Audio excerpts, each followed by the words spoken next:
What a fucking liar, dude. What a fucking Weasley little liar, dude. What a fucking Weasley little liar, dude. Holy shit, dude. Holy fucking shit, dude. Literally lying. Still lying to his audience.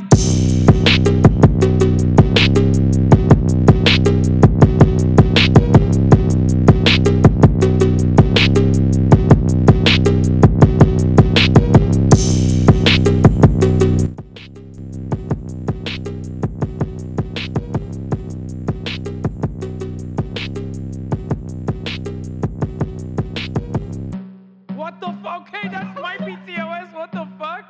Wait, Okay. is it? I don't know, but that was...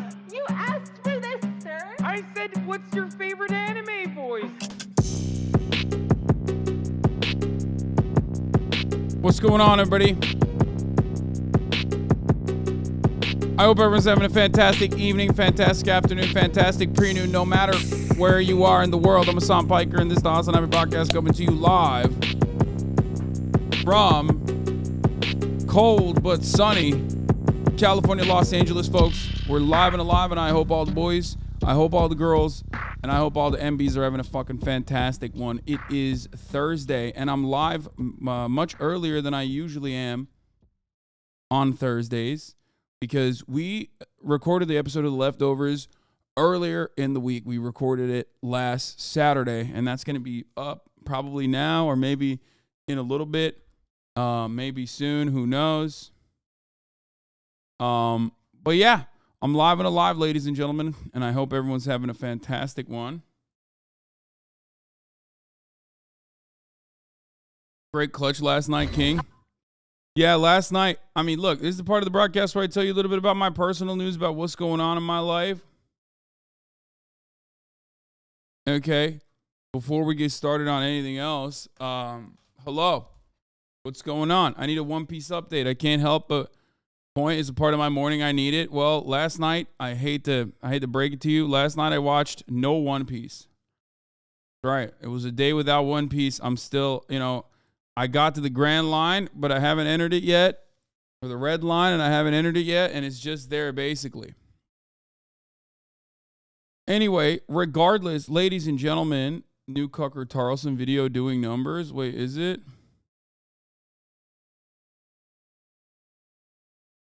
Oh, fuck. It kind of is. You're so far away still? Okay, well, listen, folks. Last night I played some games, okay? I played some video games, and predictably, as one plays video games on this broadcast, at first we played some scary games with friends. People like that. And then we played Valorant, and people do not like that, so they left. And I was playing poorly anyway. So I ended you're popping off in Brazil talk. Wait, really?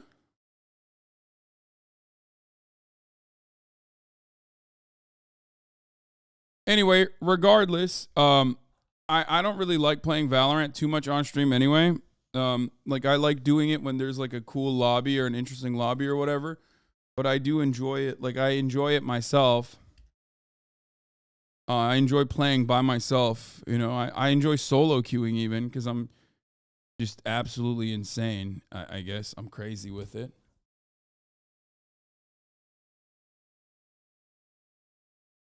Anyway, playing poorly sounds like me in Apex. Yeah. Is that a cold brew in a can? Yeah, it's the Starbucks Nitro cold brew. It's kind of mid, but I'm running out of my cold brew, and I haven't ordered new cold brew yet, so that's why. That's what's going on. Anyway, so, you got the AOC retweet last night? Yeah, I guess. I know there was an assassination attempt on the former Prime Minister of Pakistan, Imran Khan. I will be covering that, obviously. Okay, will you stream Ragnarok? Fuck yeah, I will. Fuck yeah, I will. Of course I'll be streaming Ragnarok, dude. What are you, crazy? Valorant tilts the fuck out of me, and I end up getting threatened by men and harassed, so I avoid it like the plague.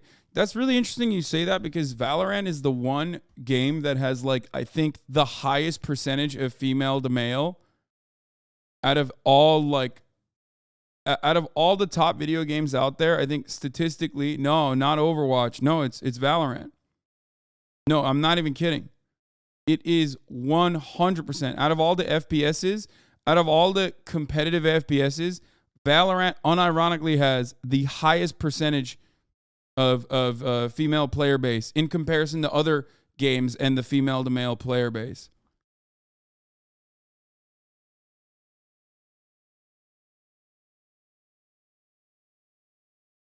HasanAbi, top sports broadcaster, turns out.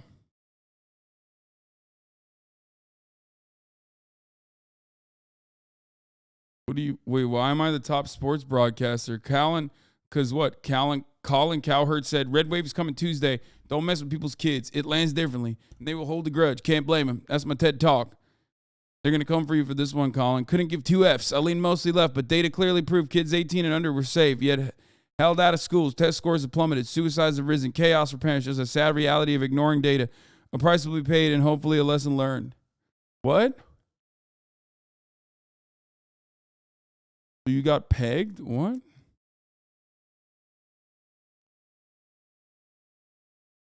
That doesn't surprise me. What's crazy is that even with all the women playing Val, it still has been one of the most toxic games I've played in CSGO.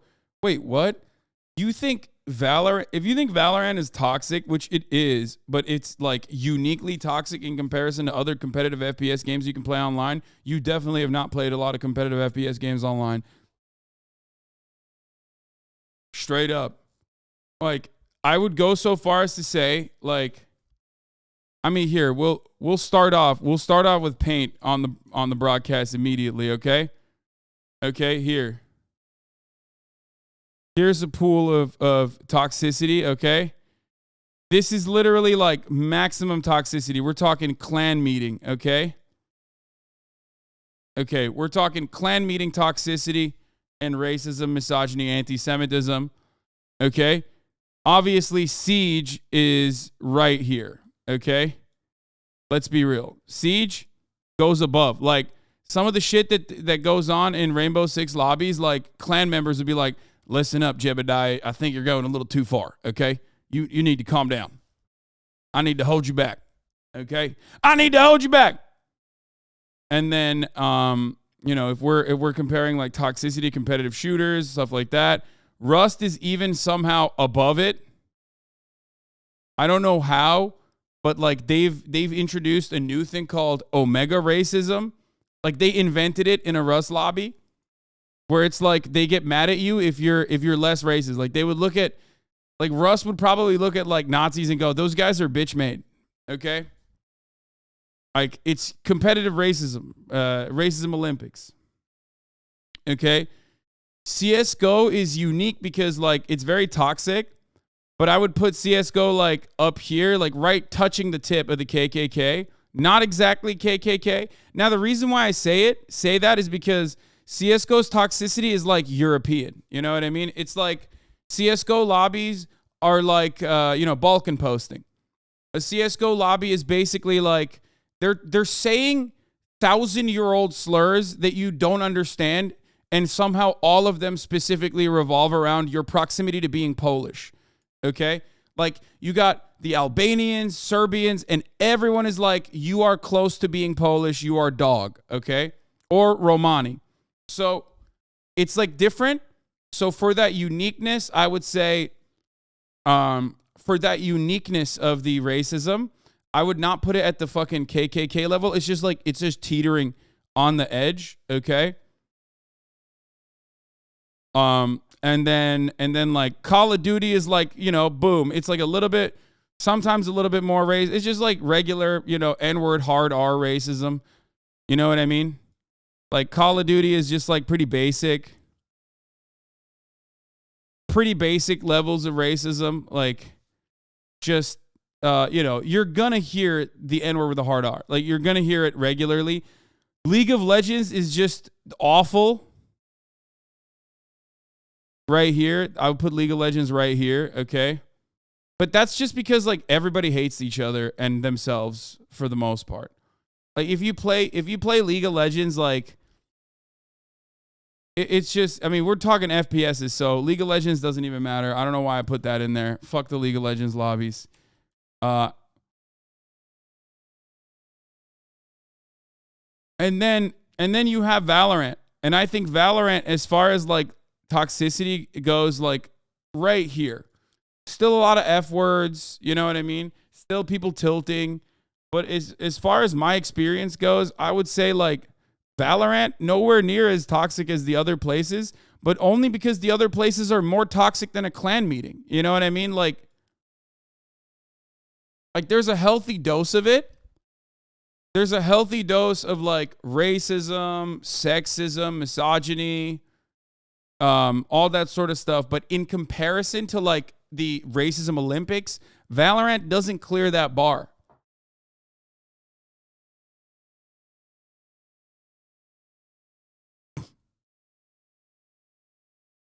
What are you, a racism sommelier? The Polish P word has delightful aftertaste like smoked Gouda with a hint of raspberries? Yes, I am the racism sommelier. Yeah.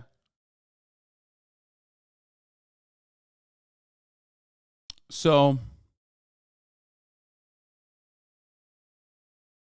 that's it. That's what I got.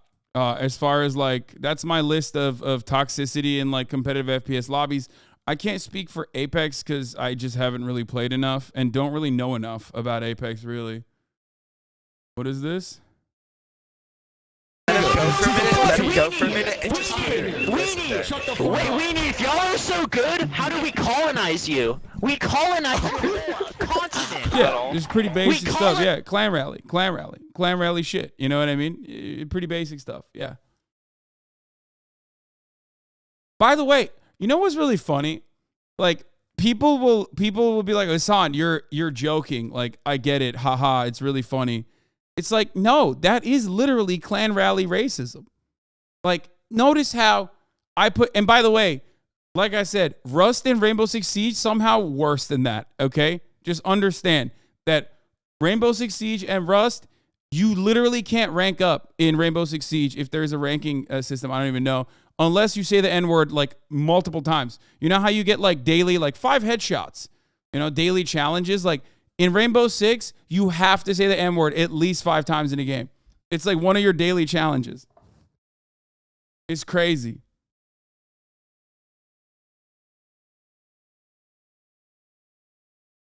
Yeah, racist double XP weekend. Like sometimes you get double XP when you're being like extra racist. It's crazy. At first, you're like, wait a minute, how is that allowed? But they just kind of get away with it. It's weird.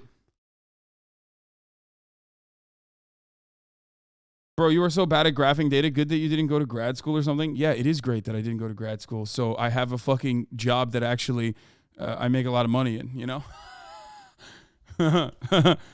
Imagine grad school. Yeah, oh man, it's really sick. Can't wait to write a thesis that like no one will read, only for literal brownie points, just so I can be like, listen, I'm kind of clouded. I'm kind of clouded amongst the most annoying people. It's great.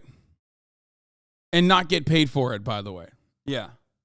Fizz, don't listen to Hasan. I mean, I have plenty of family members who are both PhDs, gotten PhDs, working on theses, and also have done this.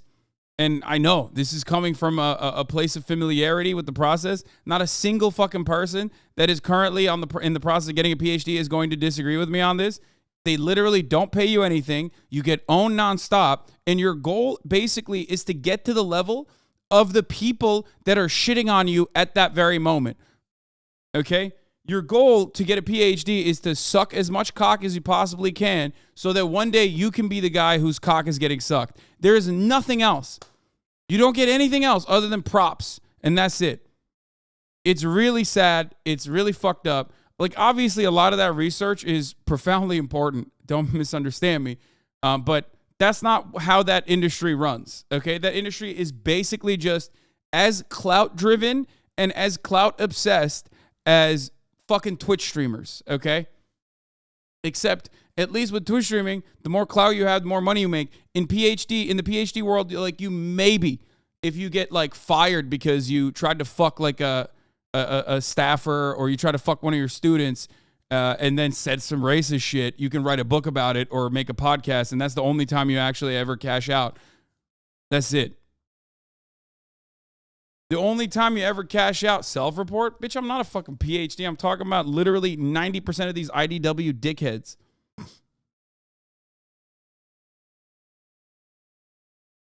What industry are you talking about? Academia. It is the worst, dude. Especially because like so many academics feel like they're above the clout thing, but like it's all you have. The reason why it's all you have is because you're not getting paid. They will make you teach classes and you will not get paid, okay? You'll get paid like $3.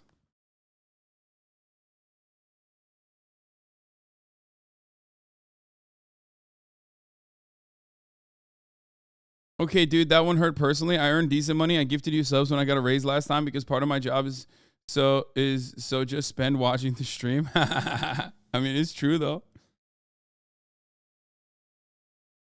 You know I'm right.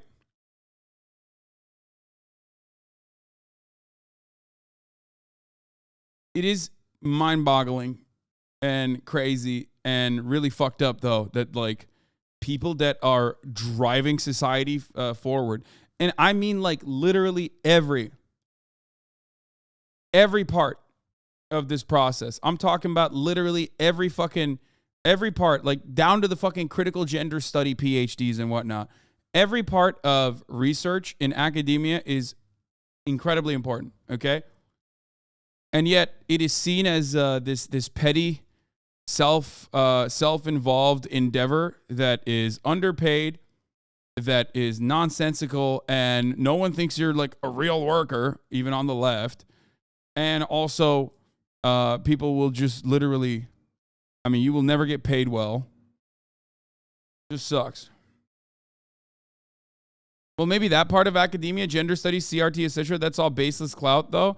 No, that's not what? No. Every part of academia has that shit, dude. What are you talking about? Every part. Motherfuckers think like my dad is a PhD in economics, okay?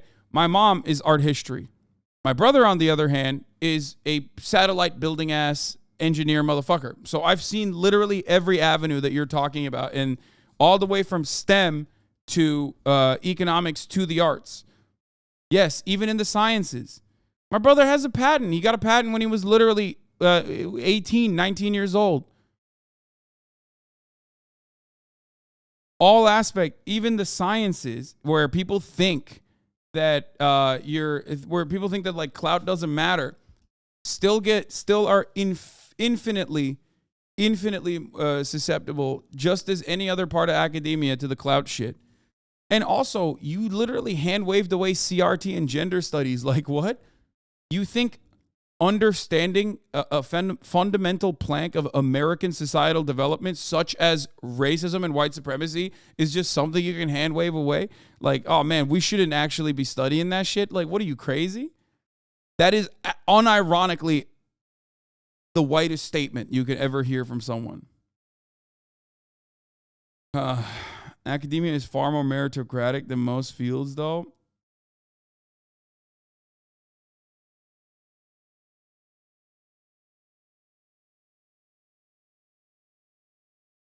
You work for 6 months to come up with a paper, which then get paywall behind overpriced ass journals. The worst part is you don't even get a cut of the fuck ton of money that paper makes for the journals. Shit's fucked up.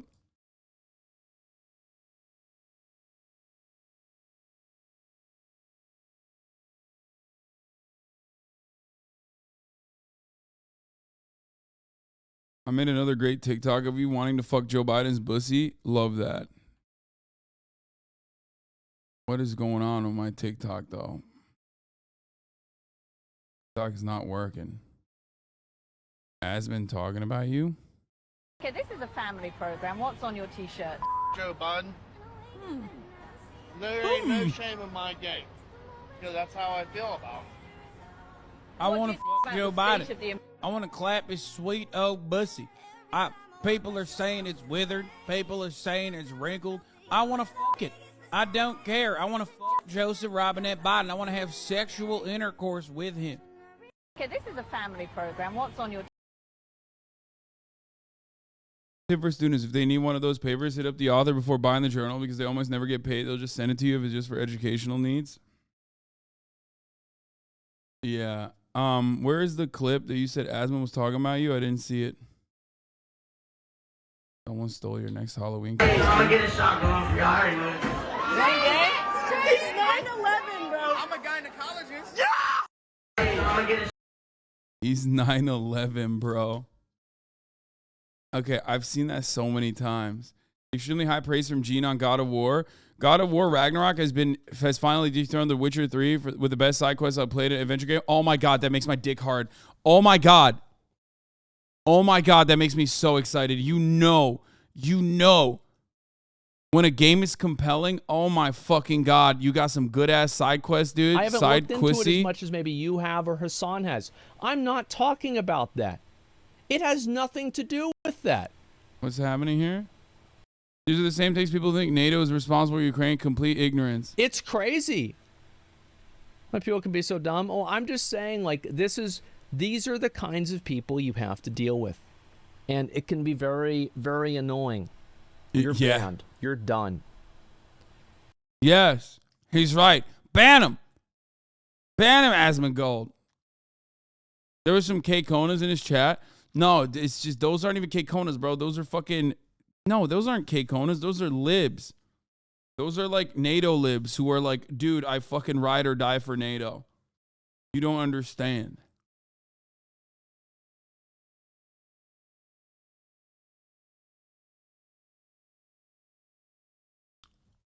No leftovers today. No, leftovers is on. They're just gonna upload it. They're gonna upload it eventually. All right, let's blast off. I send you a friend request on Discord. Accept my friend request, brother. No. What? Why would I do that?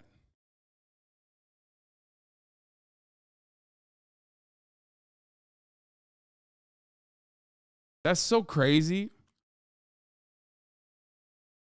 That's such a crazy fucking take. All right, anyway, let's blast off. Let's blast off. There's a lot to talk about today, okay?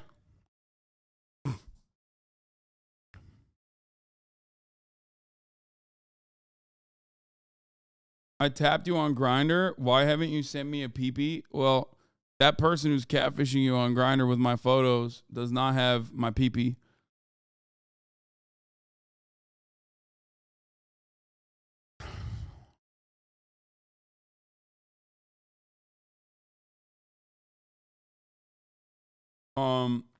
Anyway, I used to be a NATO lib, not gonna lie, but that's because I was an army brat with a German mom. But NATO is horrible. My whole childhood was propaganda, Sag. Listen, it doesn't matter. You fucking learned about it, and now you don't have those opinions. So.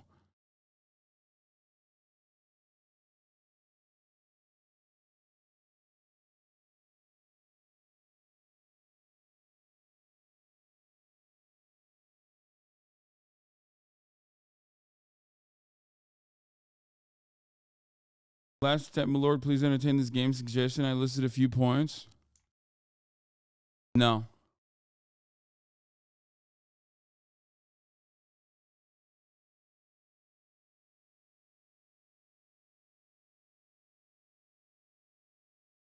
Okay, let's get, oh, fuck, let me just blast off, dude. NATO preserving European peace for 80 years? Yeah, no, totally. That's what they're doing. NATO is our past, present, and future. Just cope, my friend. Yeah, I mean, so is American imperialism, but I can still fucking shit on it. Like, it's so dumb. Like, you know, that's all I can do is just say, hey, it sucks. You can get mad about it. You can dick ride it all you want. Yeah. What is Vice raid?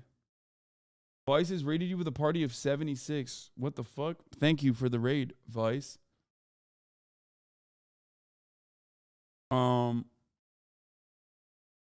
Fuck, what am I saying?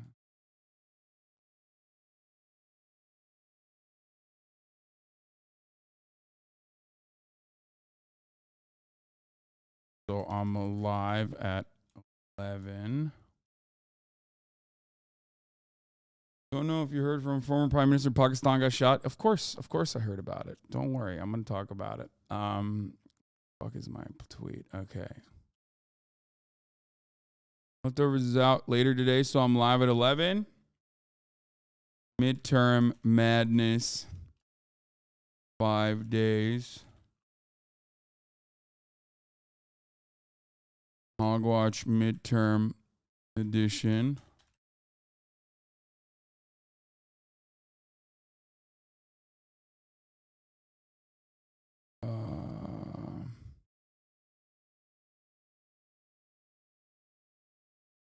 Obama and Trump hit the campaign trail.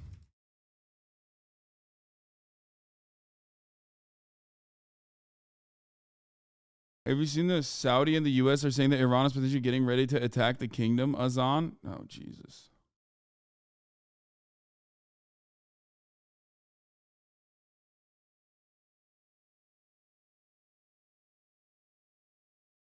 Okay, it's wild. Kai and Uzi are shooting a music video in New York City and basically had a flash mob. Yeah, I saw. I didn't know Kai was there too. Hold on. Leftovers is out later today, so I'm live at 11. Midterm madness, 5 days. Hogwatch midterm edition. Obama and Trump at the campaign trail. And more news. Also, scary game. Very turns later.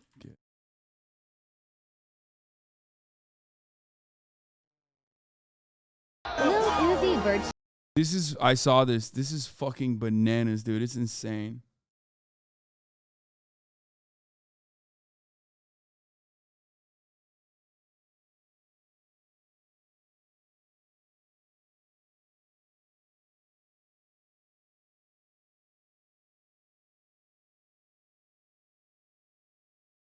Okay.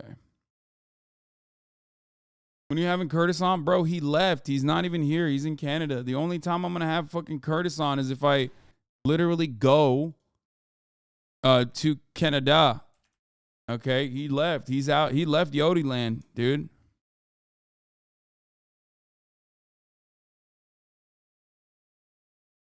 Anyway, here. Juicy, because I'm not live at my normal time, so people probably don't know. Let the people know. Usually on Thursdays, I start late.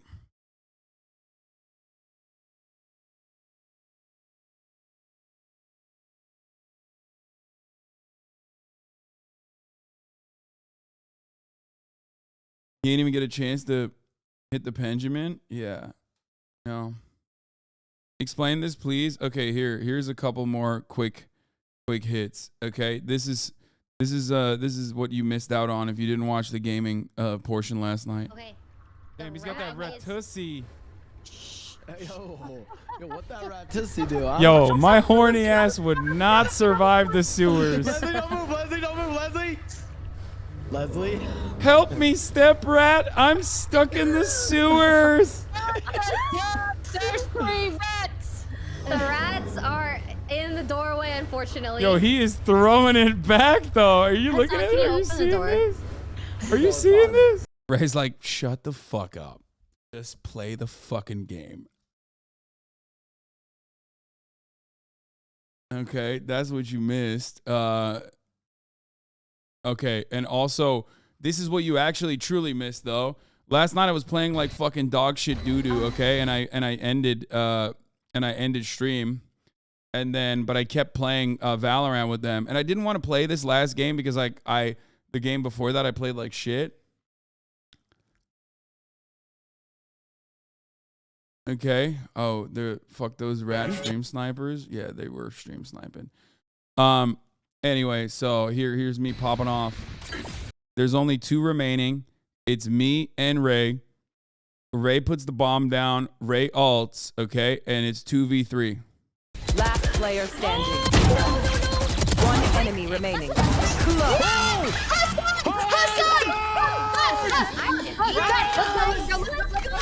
your Twitter clip, king!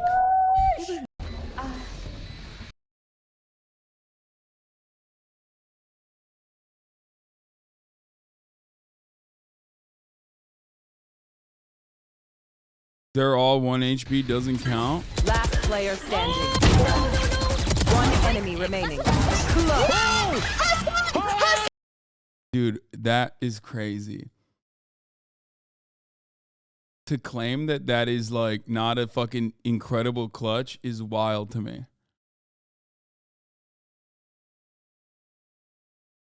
Did you win your last game? I asked the Blau chat to tell me if you won your last game through astral projection. I think they said it was a win. Yeah, we did. We won it. As someone who is like not good at Valorant, it's really awesome seeing you improve over time every time I tune in. Yeah, it's I've gotten better, but I'm still not very good. So it's not entertaining enough for people to watch, but I enjoy it a lot. And I certainly enjoy it more when I'm not live streaming, really. Have you had the opportunity to ace in a game? I used to ace a lot more, but I think it's because like I was in, like when I first started, I was acing a lot more. And I think it's because I was playing in like, you know, I was bronze 1 playing in like iron and bronze lobbies and shit. Now I don't really ace that much.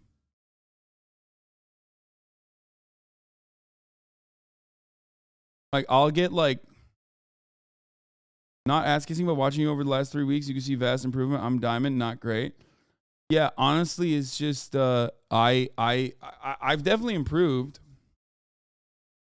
I mean, I have like really good flicks every now and then. My crosshair placement is still not that good.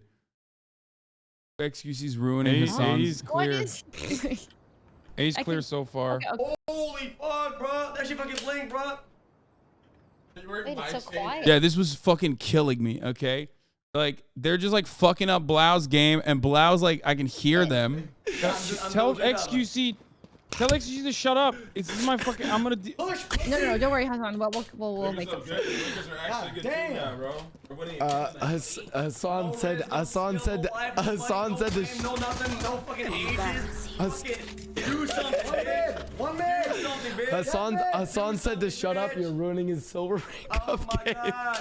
This is Hasan's silver rank up game? What the fuck is he doing, this guy, man? Hasan, remember, when you're on defense, let the game come to you. Holy fuck, man. That's what I taught you. Actual game coach. Holy. Hey, you guys are over-rotating like crazy. My poor team did. Hey. You would have improved way faster if you play with headphones on from the beginning. I'm going to send it 3.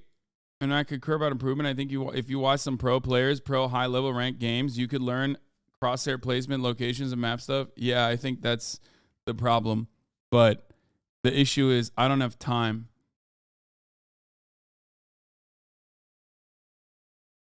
So I don't have time to fucking sit around and watch like pro players. You know what I mean?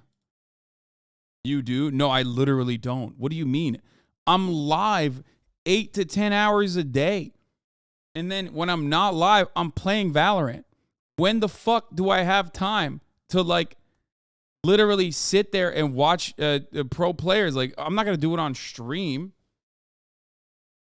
Like, I watch a couple episodes of an anime to unwind and that's it. No, it's not 6 to 8. It's 8 to 10. It's always 8. Hasan was totally right about what he said with 9/11. He's 100% right. Like intervening and fucking like playing, nation building constantly in a country and intervening in their personal politics. Who's 100% right? Of course, that's going to have a negative effect. Of course, that's going to cause people to retaliate. This isn't some sort of like crazy fucking take. It's common sense.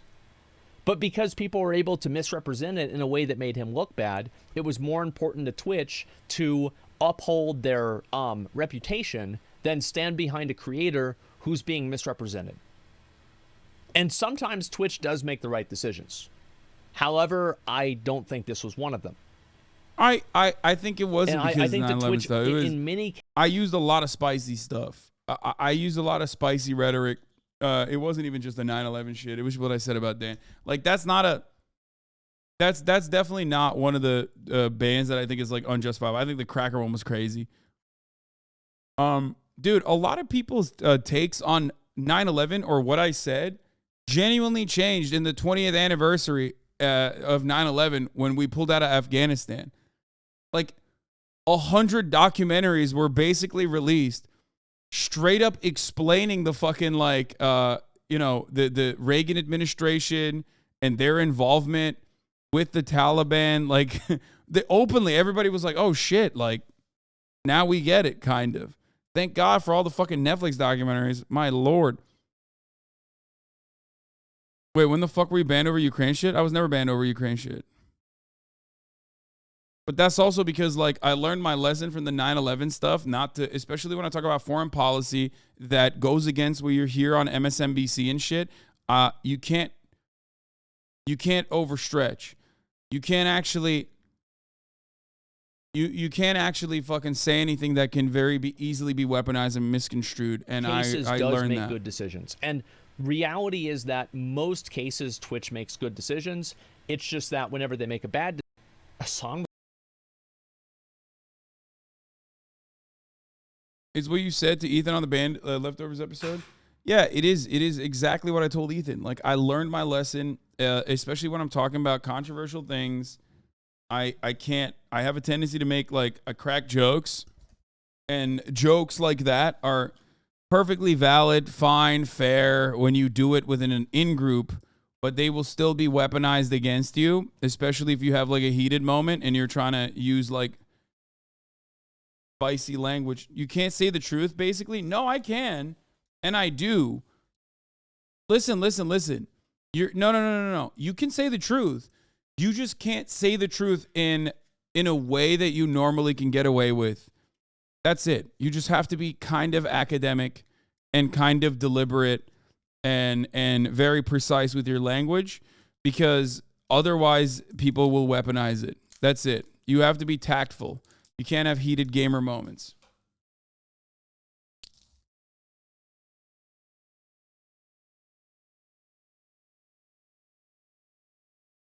It doesn't help when you have other huge leftist extremists loudly espousing State Department rhetoric and purity testing anyone that dares to point out the issues with NATO and the West fighting a proxy war in the East. Yeah, I mean, it doesn't matter. Propaganda is everywhere around us. The only reason why I give a shit about YouTubers and their fucking takes that are hypercritical of anyone that dare toe away from like NATO is incredible talking points and make it seem like you want every Ukrainian to be fucking genocided if you are saying that NATO is not a good institution. Here, we're going to gas this up one more time. Who gives a fuck? The only reason why you care about that, is because it's what you see all the time. You're like super online. You're super online, so you see it. Because there are, you know, that message, that rhetoric, that line is being disseminated by every media outlet. And that is infinitely and profoundly more important than a bunch of fucking YouTube essayists who are, you know,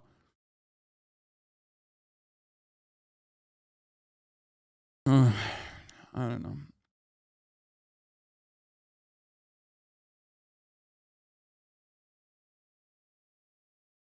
Have you seen the racist insults that occurred in the National Assembly in France? No.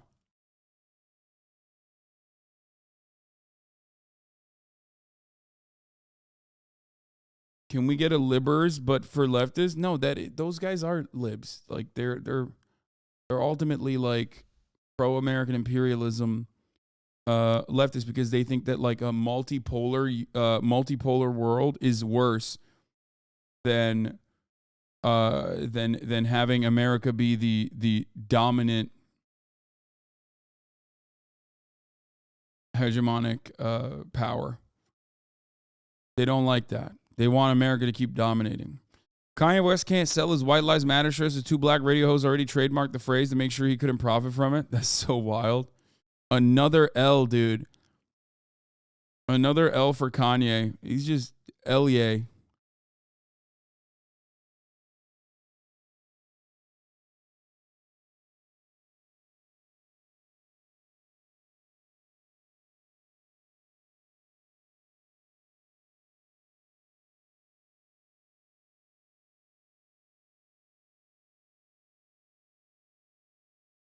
He was giving them away anyways, though, so it doesn't matter. Yeah, I think he cared more about the marketing behind it. Minx is having a hell of a day. Dude, Megaphonics. 30 minutes. Timeout. You're in the timeout corner. Okay? Put the cap on. You're in the fucking timeout corner. Stop.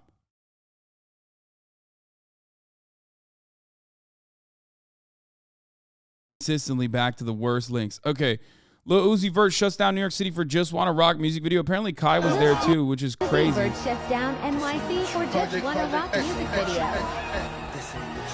This is pretty wild. He's sturdy with it.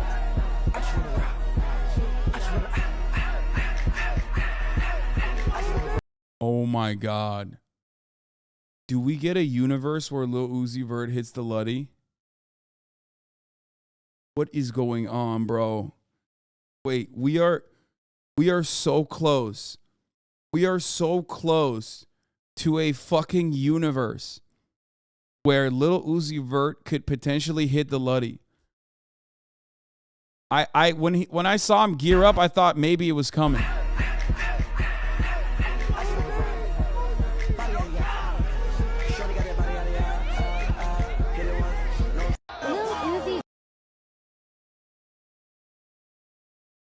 Oh my God. So many fucking boomers in here malding when they hear rap music.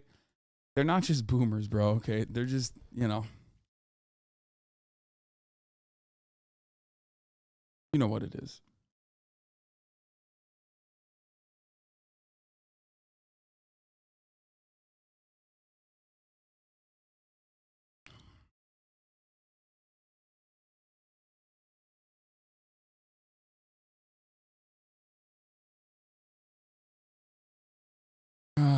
The donut hole in Tulsa, Oklahoma was firebombed after hosted a drag show. This is the inevitable outcome of stochastic terror incited by Tucker Carlson, Libs of TikTok, Christopher Rufo, Matt Walsh, steering moral panics for political points has violent outcomes. That's not surprising.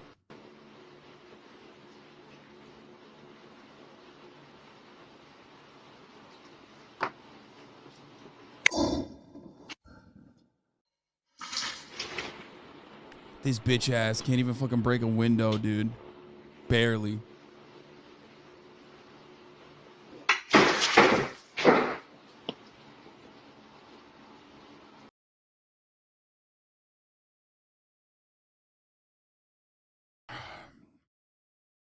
Great. Look at that fucking pussy ass run. And that flimsy ass throw, too. I mean, this is terrorism. I don't know what else to say. That's what it is. And it's just a part of everyday American existence at this point. They wear masks only when they're doing hate crimes. Well, they weren't for a while. At least they went back to fucking wearing masks now when they're doing it. Because for a while, they were unafraid to show their faces while doing hate crimes.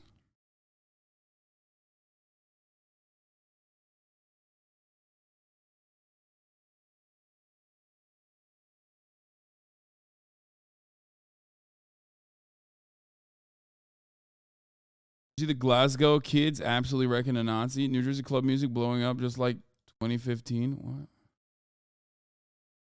Okay, here, speaking of hate crimes, let's go global with it. Bolsonaro supporters in Santa Catarina in Brazil doing the Nazi Sig Heil salute and asking for military intervention because they lost an election.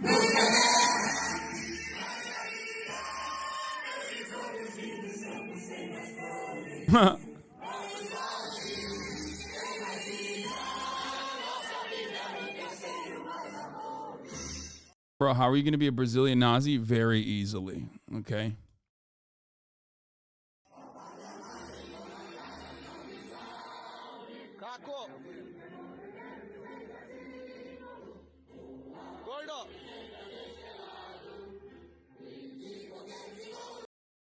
Don't they know the Nazis lost?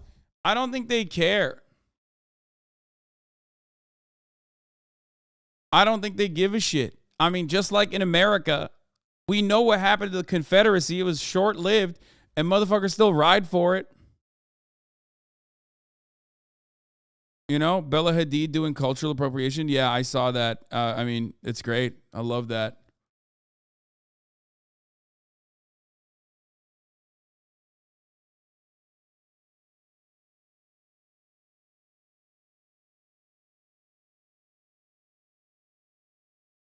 Are we sure there isn't a different meaning behind that gesture? What? Bro, are you okay? No, man, that's pretty global, dog. Like, we're not in ancient Rome anymore. You know what I mean? Like, that's the last time it had a different meaning.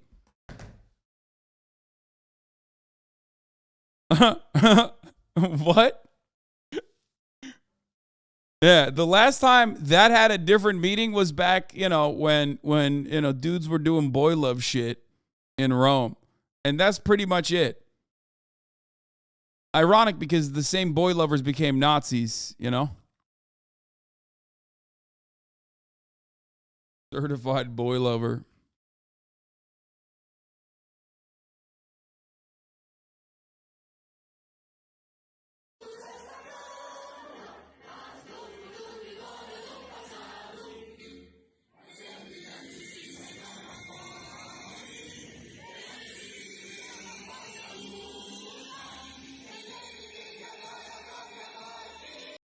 Yeah. People are gonna, this guy named Hitler made it. I looked it up and sure enough, he's a fascist. You got it, M. Hud. Isn't like, isn't the second largest Oktoberfest in like some fucking Brazilian town or something?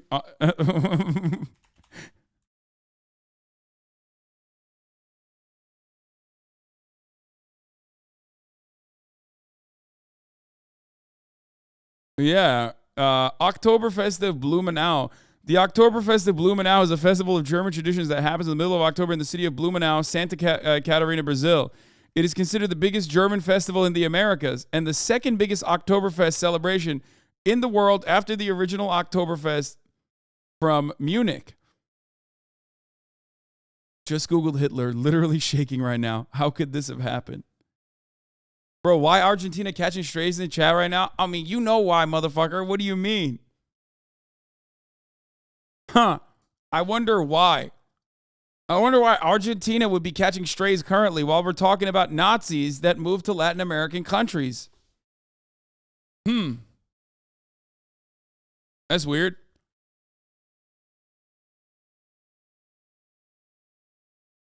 Please check my log. That video was also filmed in Santa Catarina. Yeah. We're the biggest Oktoberfest.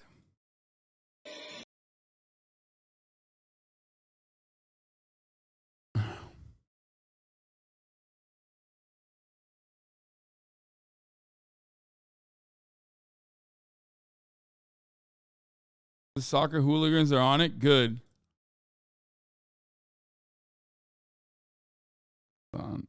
Imagine my shock when I found out this town has the second largest Oktoberfest in the world.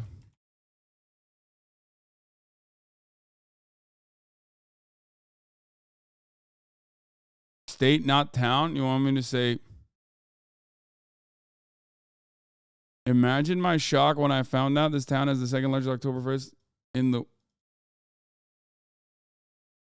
the world. Okay, state.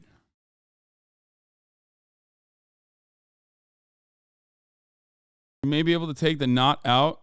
What?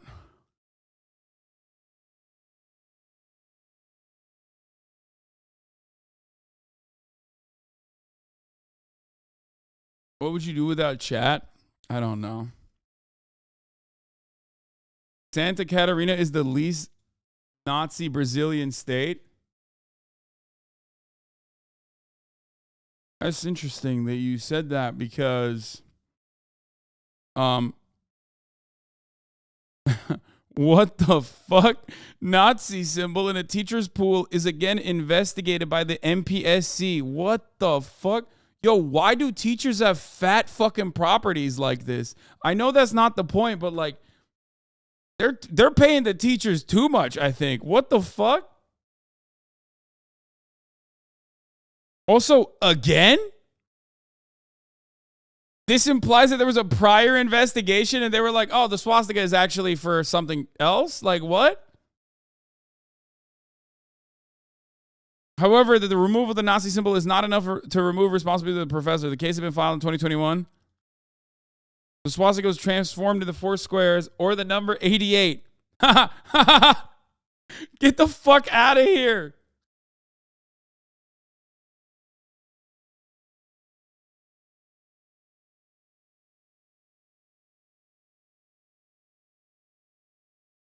They're such goobers, bro. They're such fucking losers. Oh my God. He's like, no, I'm not going to do it.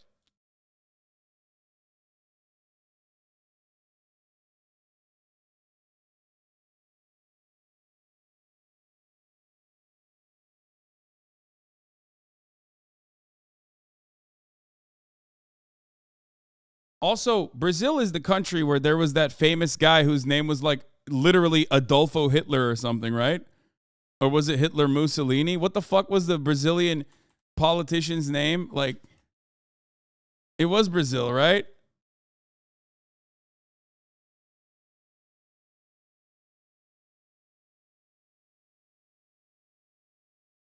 Yeah, dude. Daughter of Hitler Mussolini accused of spreading Nazi propaganda. Public prosecutor Maria Olympia Ribeiro Pacheco published posts including swastikas and messages in support of Adolf Hitler. In Rio de Janeiro, Brazil has opened an investigation into the behavior of a public prosecutor who's accused of publishing Nazi propaganda on social networks. Maria Olympia Ribeiro Pacheco published 7 posts on her personal Facebook account, including Nazi posters, swastikas, and messages in support of Adolf Hitler.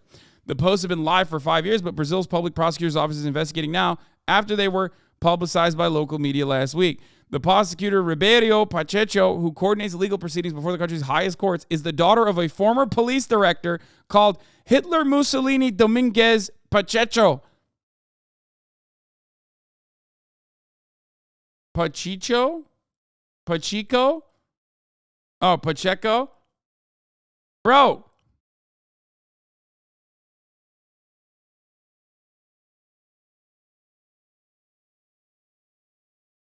This motherfucker's name was Hitler Mussolini. I wonder what kind of ideas he had. By the way, can you imagine a country where your name is Hitler Mussolini and then you become the police director? Like they were like, yeah, you know what? You know who we should make the police director? Hitler Mussolini. That's a good guy right there. Like motherfuckers were like, that's the guy we need to make the police director. That's our guy. Maybe I'm a little different, but when I see a guy whose name is Hitler and Mussolini, not even just one, you know what I mean? Let's say maybe he was named one and it's a mistake, okay? But both of them, it kind of feels like it's deliberate at that point, okay? I'm going to go ahead and say maybe don't make that guy the police director.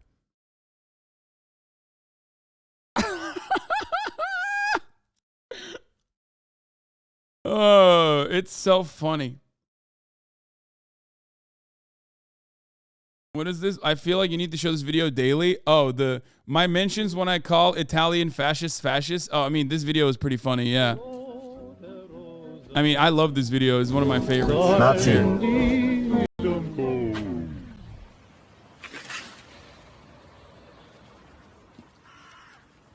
Wie bitte? Haben Sie mich gerade als Nazi beschimpft? Na, Sie sind doch einer. Das ist ja eine Unverschämtheit. Nur weil ich in der NSDAP und in der SS bin, bin ich noch lange kein Nazi. Wahrscheinlich bin ich auch noch rechtsextrem, oder was? Ja, aber was sollen Sie denn sonst sein? Ich bin vielleicht ein besorgter Bürger, der Angst vor Überfremdung hat. Aber ich bin nicht rechts. Und ich bin erst recht kein Nazi. Hey, Sie da? Sehe ich etwa wie ein Nazi aus? Nö, würde ich jetzt nicht sagen. Na, sehen Sie? Aber der ist wahrscheinlich für Sie auch ein Nazi. Hm? Nazis, Nazis, Nazis, lauter Nazis. Wenn einem die Argumente ausgehen, dann holt man schnell mal die gute alte Nazikeule raus. Es hat doch nichts mit Nazikeule zu tun. Sie machen sich das Leben sehr einfach. Nur weil jemand die Mainstream-Meinung nicht teilt, ist er gleich ein Nazi. Aber Nazi sein ist doch längst Mainstream. Ihr Nationalsozialisten seid an der Macht. Ach ja, ich vergaß. In Ihrer Welt sind ja alle Nazis. Der Führer ist wahrscheinlich für Sie auch ein Nazi, was? Ja? Jetzt reicht's aber. Führerbeleidigung. Mitkommen. Das sind jetzt über... Ja, ja, ich weiß. Nazi-Methoden. Some non-Nazi Brazilians. Gaviões de Fiel, organized by fans of the Corinthians football, charged to clear Bolsonaristas off the road today and rip down banners calling for a coup. Which is Lula's team, as it happens. Also my team, and Dom Phillips was a fan too, and has a huge fan base, mostly concentrated in Sao Paulo's working class. The club has a long history of opposing dictatorship in Brazil, and this was what they were doing last night.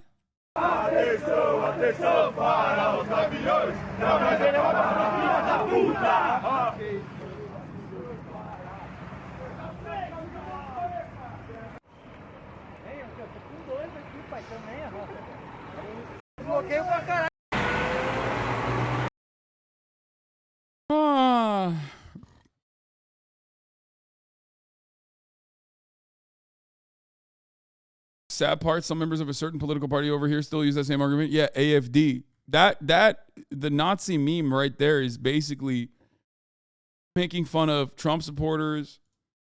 NBA Twitter copied your flow. The new, what? Okay, that's not, what? I didn't, are you trying to get me banned? What's going on? I didn't read that.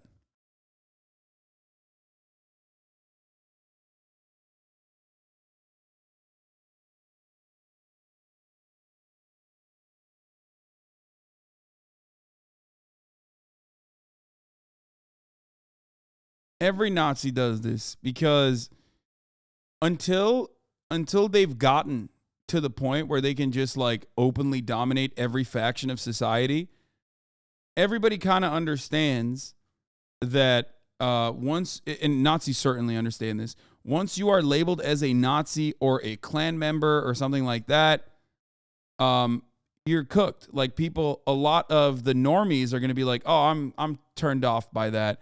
Like a lot of normies who themselves might align with Nazi ideology, okay?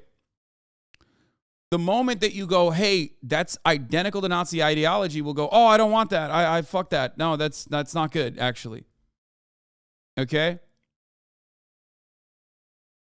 Because even racist people don't want to be called racist because we all understand that racism is a bad thing, okay?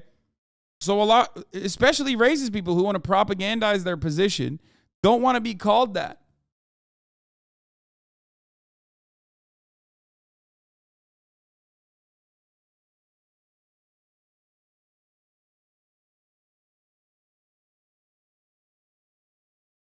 Anyway, Tyler One has been watching your streams. Ryan, what are you doing? I'm about to be doing your mother here in about 10 minutes. You keep fucking talking, kid. Call me daddy. Shut up. I mean, this is not, that's not exclusive to me. I'm not the only one who fucks moms, you know? Okay. All right, let's get started on the campaign trail. Or we could do the Kyrie Irving one first. Okay. Kyrie Irving. So first and foremost, thank God the ADL reached out to Kyrie and informed him that the top of the hour was upon us and that there was an ad break coming. And if you no longer want to see those ads, unlike Kyrie, you don't have to pay $500,000 to the ADL. You can just use a $5 a month subscription or a free one in the form of a Twitch Prime, or if you're lucky, a gifted subscription that you receive to avoid the top of the hour ad break. Okay. You might believe the earth is flat or a globe. Doesn't matter. Top of the hour ad break still comes. Okay. Pity Wickles. Thank you for the 5 gifted subs. Allowing 5 people to no longer see the ads. Here's the 1 minute ad break now. So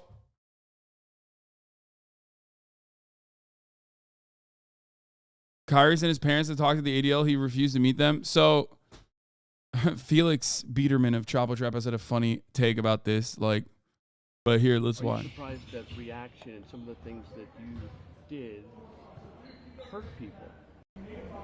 Yeah, I think I can ask a better question. It's just, where were you when I was a kid, figuring out that 300 million of my ancestors are buried in America? Where were you guys asking those same questions when I was a kid learning about the traumatic events of my familial history and what I'm proud to come from and why I'm proud to stand here and why when I repeat myself that I'm not going to stand down, it has nothing to do with dismissing any other race or group of people. I'm just proud of my heritage and what we've been through. And the fact that this... I don't understand. Why are dudes just being like, dude, why are dudes trying to undermine a legitimate argument that they have about how America ignores black men and black history by tying it to like a justification for anti-Semitism? It's so fucking stupid. And like, I think there's two parts to this, right? Both of them revolve around like light forms of white supremacy, but like liberals kind of see this because like they're so terrified of coming across as racist that like they don't know how to answer it. They don't know how to they don't know how to turn around and be like, this is completely irrelevant to what you're talking about. You know what I mean? But then also racist people love this shit because like they can both be racist and anti-Semitic at the same time. Or literally go along and say, hey, see, he's black. That's why he's being anti-Semitic. It's like a double bind, you know? Black people don't know better. That's that sort of thing.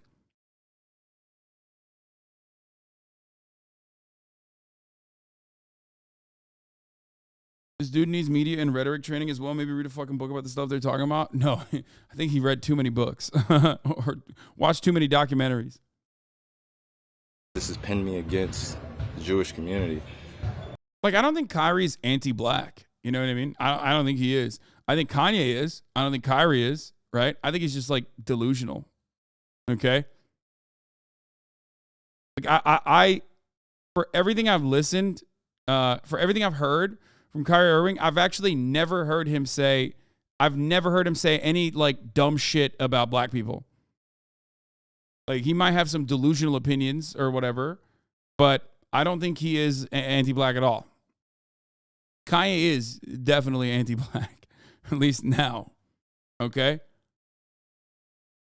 And I'm here answering questions of whether or not I'm sorry. Chatter, how yay anti-black? What do you mean? What do you mean, bro? Dude, come on, brother. Come on. I mean, the White Lives Matter t-shirt being Candace Owens is fucking... Oh, some chatter said how yay anti-black? Yeah, okay. Well, for those of you who don't understand or haven't been paying attention to Kanye West since like 2018, he's best friends with Candace Owens, also known as Candace Owens, who is a black woman who, makes the bag, basically saying every white supremacist talking point and putting using her black womanhood as a shield to basically state every white supremacist clan talking point you can get out. Kanye West has identified and has basically internalized a lot of those points. And now repeats them. Sorry or not on something I didn't create, and it was something I shared, and I'm telling everybody I'm taking responsibility, then that's where I sit. So, these same questions that you guys ask, me dealing with it as being a melanated, pigmented person all around the world and dealing with racial biases against my skin color, demeaning me because of my religious beliefs, and I'm still sitting in the seat standing. So I take my full responsibility. Again, I'll repeat it, for posting something on my Instagram or Twitter that may have had some unfortunate falsehoods in it. But I also am a human being that's 30 years old, and I've been growing up in a country that's told me that I wasn't worth anything, and I came from a slave class And I come from a people that are meant to be treated the way we get treated every day.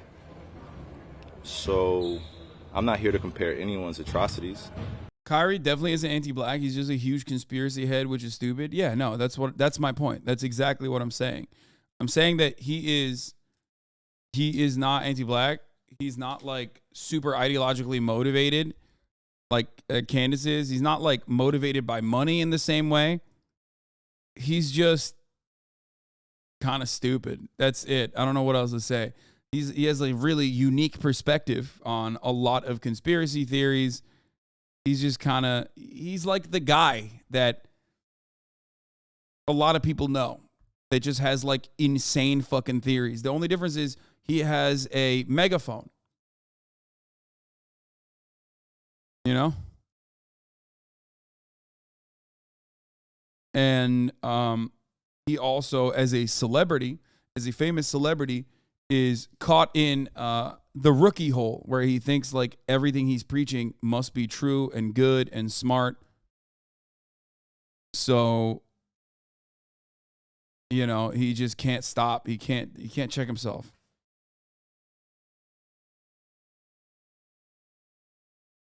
Or tragic events that their families have dealt with generations of time. I'm just here to continue to expose things that our world continues to put in darkness. I'm a light. I'm a beacon of light. That's what I'm here to do. You guys ask me questions about basketball, I give you my expert opinion. You guys ask me about other Not things. really the only one in the NBA to have the same beliefs. There's a bunch of but a lot of them are staying quiet right now. It's very apparent. Yeah. Like, we forget that I've talked about this already. We forget that celebrities, just because of the podium that they're on, are like just as susceptible to misinformation as anyone else. Okay? No one is above being duped. Okay? And Kyrie Irving has always been kind of a dupe, kind of a dummy. It's just the truth. I mean, come on. He flies year round for the NBA and literally thought, and still I think to this day believes that the earth is flat. That's at that point, it's like, what do you want? I mean, this motherfucker flies all the time, dude. Look out the window. You know what I mean? It's like, come on.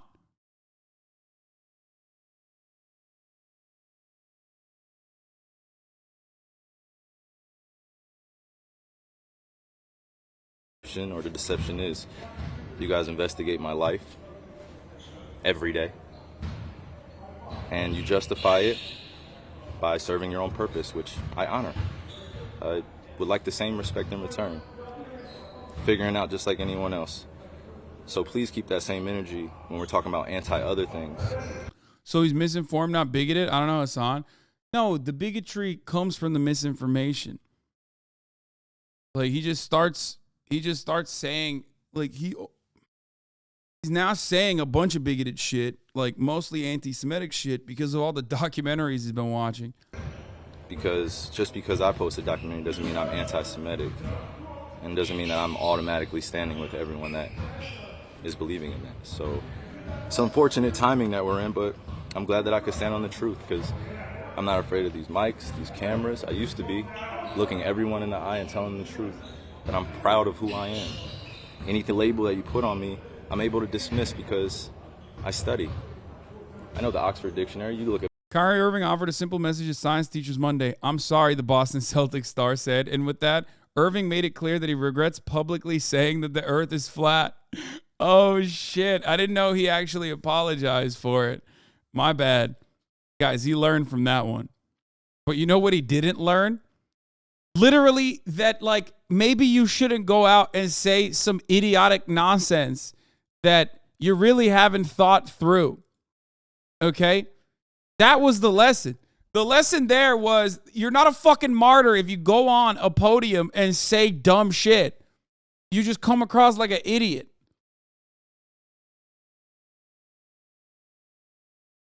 He said it during an all-star presser too. It was so fucking funny. Did he do an Oxford Dictionary quote again? I'm going to die, dude. Fuck me. Get up, right? Cameras. I used to be looking everyone in the eye and telling them the truth. But I'm proud of who I am. Any label that you put on me, I'm able to dismiss because I study. I know the Oxford Dictionary, you look it up, right? It's one of the biggest mistakes I had in being a kid. He studied the dictionary, dude. God damn it, dude. Every dumb guy loves saying that.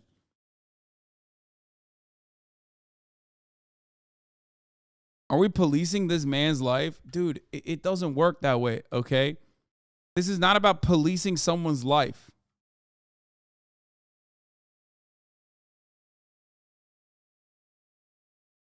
This is about policing what they're saying in public. The point is, Kyrie Irving, ultimately, he can believe whatever the fuck he wants, okay? In his private life, he can believe and say whatever the fuck he wants. But when you go on a podium, when you go on your Instagram with like millions of little kids following you and you say, holy shit, you know, the Jews were responsible for the slave trade, actually, I found out. Let's watch this documentary. Okay?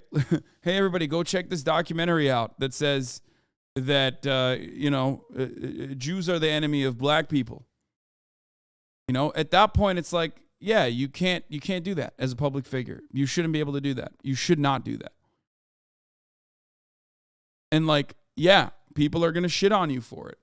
People are going to criticize you for it. People are going to shit on you for it. And they should. That's also a part of free speech.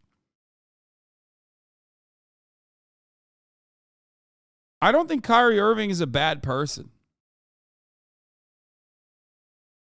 I'll stand by that. I think he's just a misguided person. Like, I think he's just literally like, he's one of those people where because he's on a fucking podium, you literally think like he is actually doing this for some evil reason, right? Like, I don't think he's doing it for some evil reason. He's not like genuinely and legitimately like, I want to do fucking anti-Semitic conspiracies. Like, I think his worst quality is most likely his narcissism, right?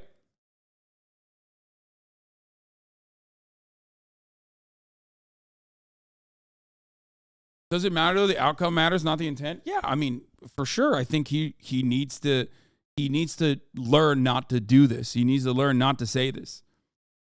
For sure.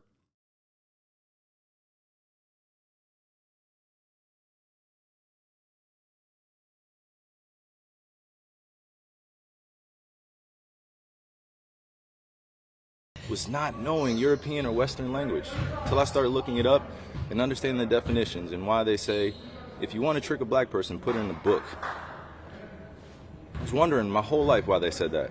Now I'm 30 years old and I know reading is a superpower because it helps me understand where I'm going and where I come from. That's a mega racist take, man. What the fuck? No, that's just like a white supremacist person saying like black people don't read. What? Isn't that what that is? Dude, let me tell you something. 3 minutes and 28 seconds of I'm 12 and this is deep, dude. This is literally just like, don't you think there's sometimes too much sympathy to rely on people's ignorance?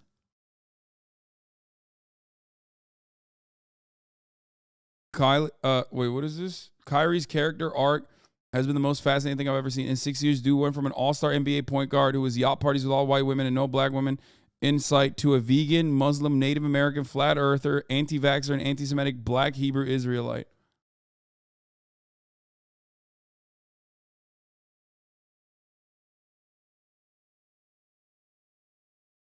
Black fathers say that to their sons in Alabama, or at least I remember my black friend telling me that same idiom.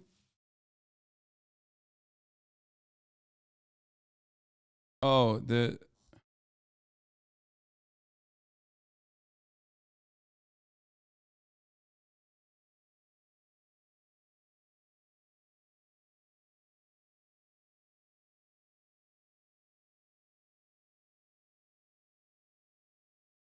thing is, like, look, the thing is, when you're talking about black history in America, how it's taught, how it's educated, how people are misinformed about black history and what its like contemporary implications are, there is so much truth to that sentiment that there is misinformation that has been made permanent. That is a fundamental part of like American learning, okay?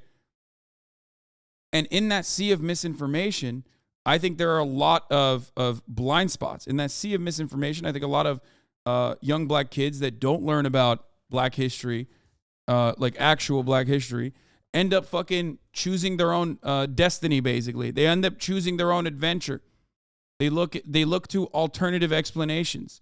And if those alternative explanations do not revolve in like the real history, you end up, especially when it's paired with so much intergenerational trauma and so much contemporary trauma that you're experiencing, when you don't get CRT, okay, what Republicans consider to be CRT, brother, you end up looking for different ways of examining that intergenerational trauma. I think I talked about this before extensively with respect to Black Hebrew Israelite theories, Hotep stuff. Like a lot of that comes from wanting to avoid that intergenerational trauma and refusing to recognize it, and wanting to basically say, "Oh, that's not real. That's fake. Like that didn't happen to me or my people.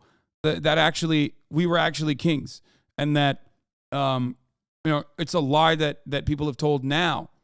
That we are no longer kings. Okay? It's a desperate attempt to not cope with the reality. It's hard, it's honest, nuance. This discussion should be coming from someone else. I agree. I am, way too fucking white to be describing this adequately, but this is something that I've read a lot about. And this is something that I know about. So I think I'm doing a decent job at the very least. He likely looked at bigger picture of the documentary without considering the underlying messages within it. Black existence within biblical text, etc. I don't think he thought it through, considering a lot of people do think Jewish people do run bank society, not due to bigotry, but ignorance. Yeah. It's just anti-Semitism baked into our understanding of society for sure.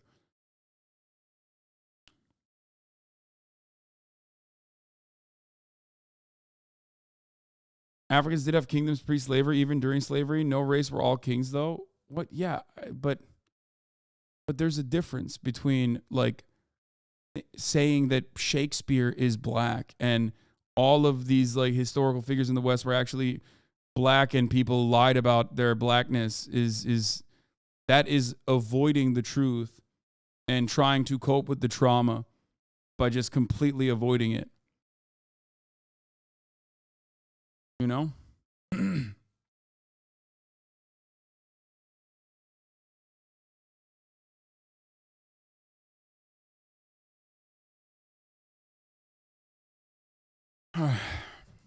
But yeah. Don't let them bait you. They're going to lead you somewhere it's hard to come back from. What do you mean?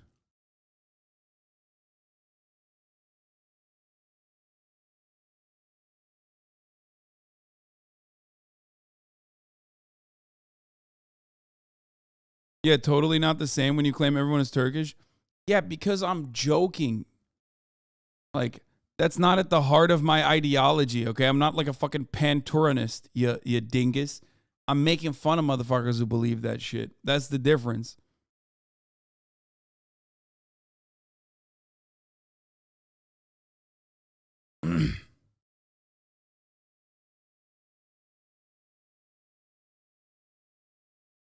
Even if Black Israel lore distorts history, isn't it still an emancipatory release for black people to believe in? Sort of like ignorance is bliss, genuinely asking. Dude, that's crazy.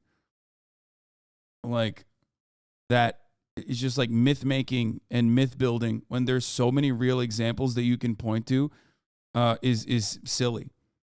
I think it quite literally stems from all of those ideologies quite literally stem from avoidance of the truth.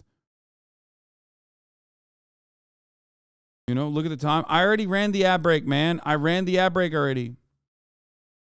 And if you're avoiding the truth, which is what white people want you to do, okay? White supremacists love when black people avoid the truth, okay?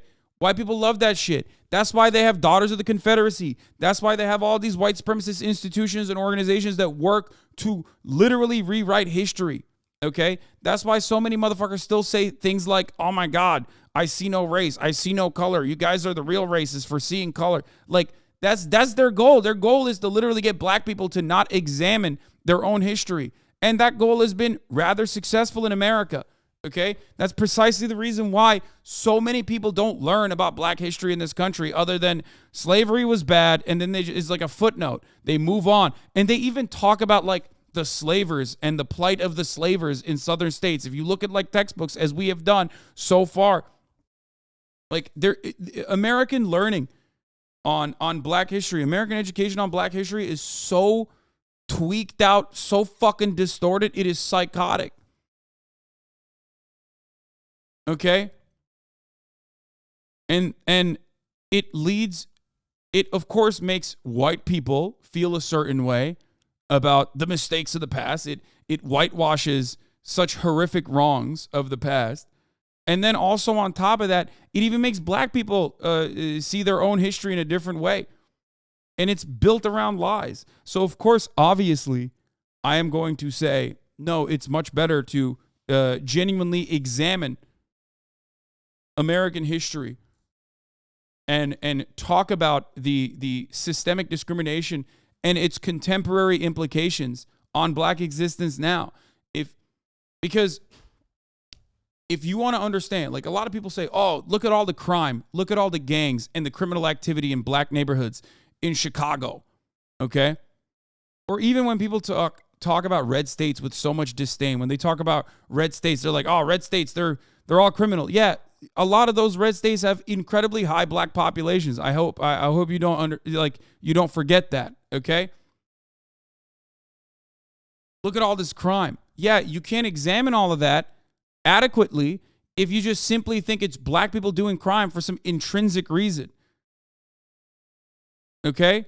And the reason why people see it as black people are doing crime because of intrinsic reasons, because of, inherent blackness as a condition, is because no one is fucking educating people on why crime actually happens across the board as a universal rule, pretty much. It happens as a consequence of external factors. It happens as a consequence of poverty. It happens as a consequence of material conditions that you are subjected to. Okay? That's it. And if you don't understand the material inequalities that black people face in this country, because no one is educating people on the truth about black history in America, black history in the West, and black history across the world, okay? If no one is educating people on that, then yeah, people are understandably almost going to lean on white supremacist theories. And that is the same for black people too. Like, black people also get that same education.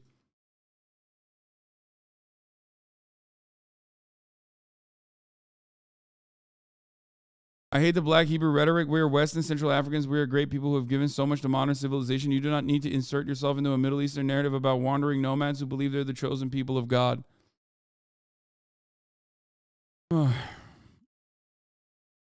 That's what Oladera says.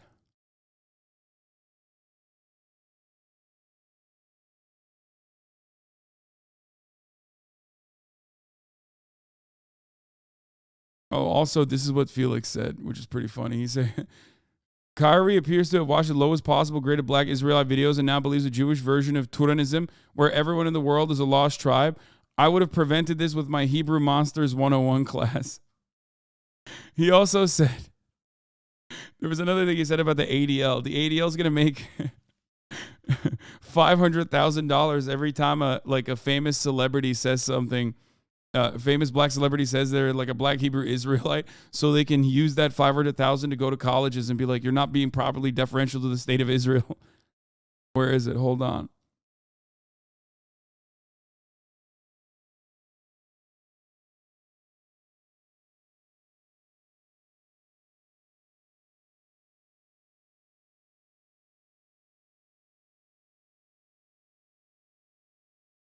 He said the ADL is such a good scam going. Every time someone watches a black Israelite YouTube video and they're famous, they're going to get $500K to yell at colleges for not being properly deferential to Israel.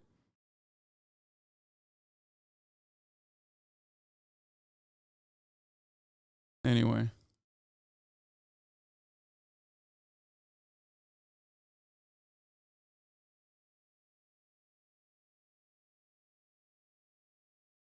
How could there be remnants of the tribes at this point? Even if it were true, intermingling has been so prominent, there's no way. Not defending Kyrie, but why don't colleges get this backlash for still using Birth of the Nation in film class and other white supremacy films? Well, I think colleges don't actually fucking show Birth of a Nation and other white supremacist films as like a good thing. I don't have an issue with like learning about white supremacist history as long as it's, you know, adequately being addressed as white supremacist history that is morally wrong. Like, that's crazy. You should cover that shit. I'm not going to say don't cover that. And colleges definitely do cover it as a negative. I don't think they cover it as like, oh, this is kind of cool, right? Hey guys, this is kind of sweet. Yeah, that's, you know, that's not something.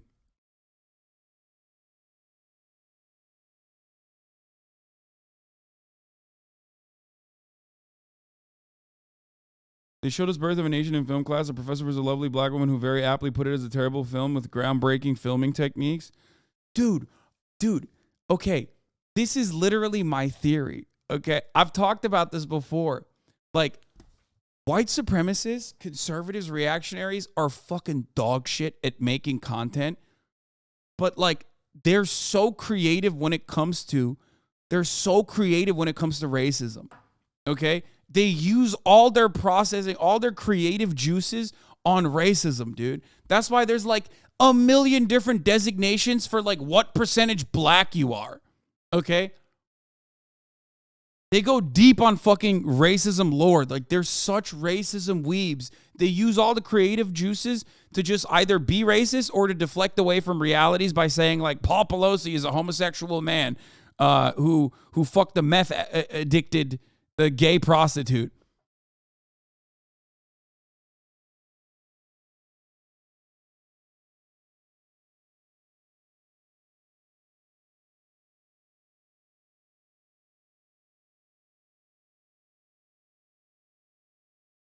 That's it.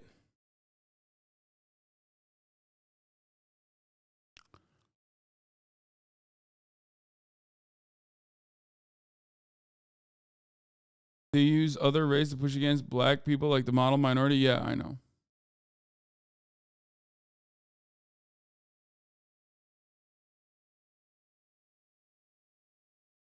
The PP was an illegal alien from Canada. No one is suggesting to build a wall. Yeah, what the fuck? We should be building a wall against Snow, Mexico. They're not sending their best. This also corresponds to my theory that Canada not sending their best, or either sending their best or sending their worst, and nothing in between. No mid-Canadians.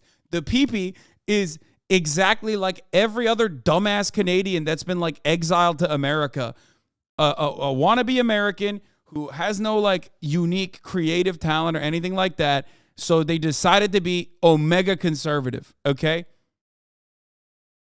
It's literally either like people like Pokimane, Justin Bieber, you know what I mean? Like talented people. I'll even say Drake, okay? Like there's a level of talent there. Not the best, but you know what I'm saying?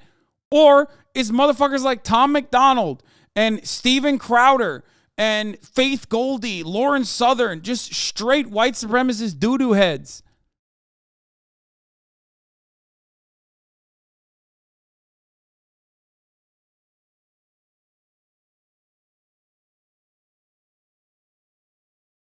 It's crazy.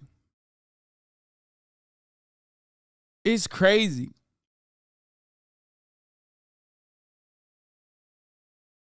Yeah, Jordan B. Peterson, Steven Crowder, Stefan Molney meme is all the worst, dude.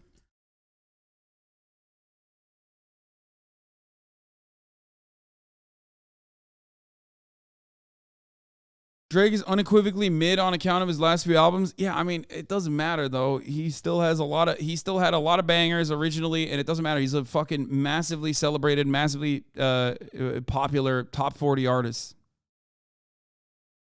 Drake not the best. Bro is a Drake hater. Damn, did Drake steal your girlfriend? No, I mean, I listen to Drake. It's virtually impossible to avoid, but I don't know.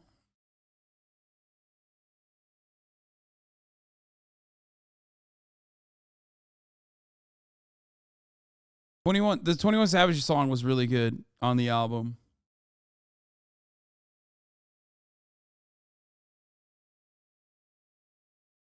Anyway, Shaq thought that Kyrie should have been suspended, by the way. Other night after the game. And look, if he keeps making a big thing out of the word promotion, that is promotion. If on your social media you say, boom, here's a link to this, that tells me, hey, you should watch this. Correct? I mean, he's got 17 million Instagram followers, another 5 million or so on Twitter. You're all over social media. Do you ever put something out there, Shaq, that does not represent something that you feel? I was probably one of the first guys on Twitter. And when I realized the power it had, I knew I had to be very responsible. Followers, platform, whatever you call it, I knew I had to be responsible. I try to make people happy. I try to make people smile. My formula has always been the same: 60% to make you laugh, 30% to inspire you, and 10% whatever I'm selling. You have to be aware of what you're doing. And you have to be aware that sometimes when you put stuff out, not everybody's gonna like it. Some people are conscious, some people are not. I can tell he's not conscious. He doesn't really care what's going on. But us, I know that the game that we used to love and we promote, it brings people together. And it hurts me sometimes when we have to sit up here to talk about stuff that divides the game. Now we got to answer for what this idiot has done. I stand for equality of all people. I've always been like that. Don't matter what religion, don't matter where you're from. I could say shalom, salam alaikum, ni hao, say bon, because that's how I was raised. So I don't really want to sit up here and answer questions for what he's done. If you're looking at me, it's my job to make people happy. I can't speak for him and, answer for what he's doing. It's obviously by his answers and the way he answers, he doesn't really care. Chuck. I think the NBA dropped the ball. In what way? Shaq is friends with Farrakhan. Stop giga chatting him. Doesn't matter, bro. He says shalom and he says ni hao and he says salam alaikum. Okay? He said it. I think he should have been suspended. I think Adam should have suspended him. First of all, Adam's Jewish. You can't take my $40 million and insult my religion. If you're going to insult me, you have the right, but I have the right to say, no, you're not going to take my $40 million and insult my religion. I think the NBA, they made a mistake. We have suspended people and fined people who have made homophobic slurs, and that was the right thing to do. I think if you insult the black community, you should be suspended or fined heavily, depending. I saw they did the same thing to the kid in Minnesota this year when he made the gay slur. I think you should get suspended. Yeah, unless you're a team owner, in which case it's going to be a little bit harder to deal with your circumstances,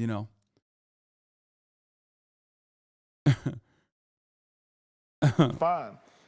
I think him acknowledging the Alex Jones thing should have happened with that too, because that dude's crazy. And True. I can't believe that we ain't talking about that. We're talking about this idiot. And when you say, if I say, hey, I'm agreeing with this movie, this book or whatever, I'm agreeing with it. I'm not going to put, first of all, I don't do any social media, but when you're somebody as great as basketball like him, people going to listen to you, what you say. And there's some fringe people out there, but like I say, I blame the NBA. He should have been suspended. And their conversations are continuing. I don't understand how Kyrie kind of avoids it too. Like the anti-vaxxer stuff was like really bad when it was popping off, and then we kind of like moved on, right? And now he's just like, I don't know. I don't know how you like shake some sense in the motherfuckers who are just like, nope, I believe this thing. Okay. Here comes Kenny with a fence-sitting take. Okay, I don't know anything about how these guys operate because I don't watch fucking ESPN and TNT nonstop, okay? With the Brooklyn Nets, it's too with late the NBA, now. But they're also looking at, they're looking at how do we move forward at this so we don't go through this again. No, it's not too late to say how do we prevent this. It's not too late to do that. But I see, I see what you're saying. I want to say that the reason it's too late, the NBA is giving in to peer pressure. if one of our players do something, they have. Kyrie is the VP of the Players Union? I did not know that. Then his coach said we can learn from Kyrie's perspective on this matter and was fired a day later. Oh, shit.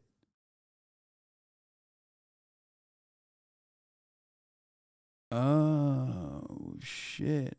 This is why LeBron's the GOAT, dude. That.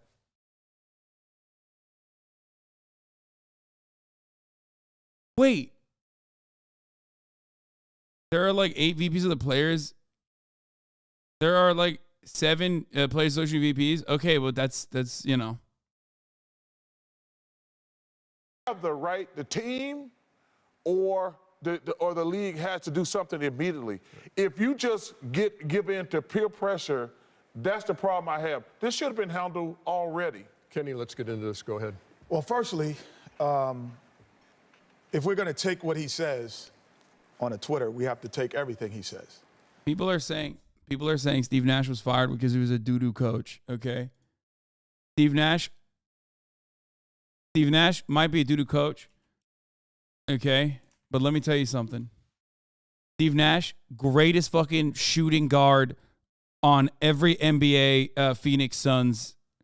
Greatest shooting guard of all time in every NBA game, okay? I know he's a point guard, but I'm talking about the NBA game, dude. I'm talking about the NBA game. Every NBA game, he was a fucking lights out shooter.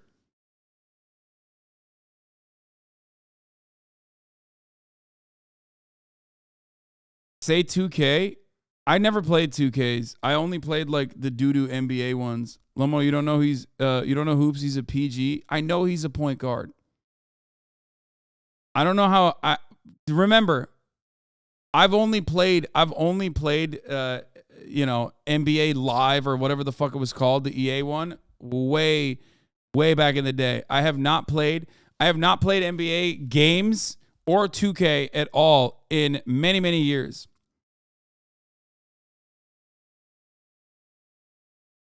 Oh, I'm talking about video games, by the way. I'm not talking about like actually in the NBA.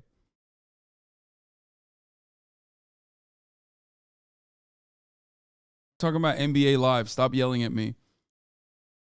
Yeah, it's in the game. EA Sports. NBA Live 2005.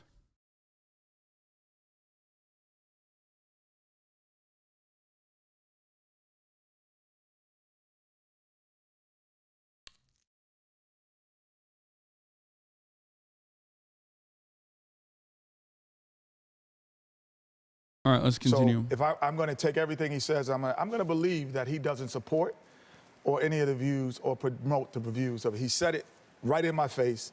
I have to accept that. So I will believe that. There are people in this world who's done, in their art, have done great things, that have said crazy things, that we still listen to their music, we buy their paintings, we do their things, and you might take an excerpt of that and say, I believe in this. What? Okay, so I'll take that as it may from Kyrie Irving. But I also... What the fuck kind of insane centrist take is this? It's pretty clear cut, man. He just what? What is this guy's deal, bro? What the fuck? What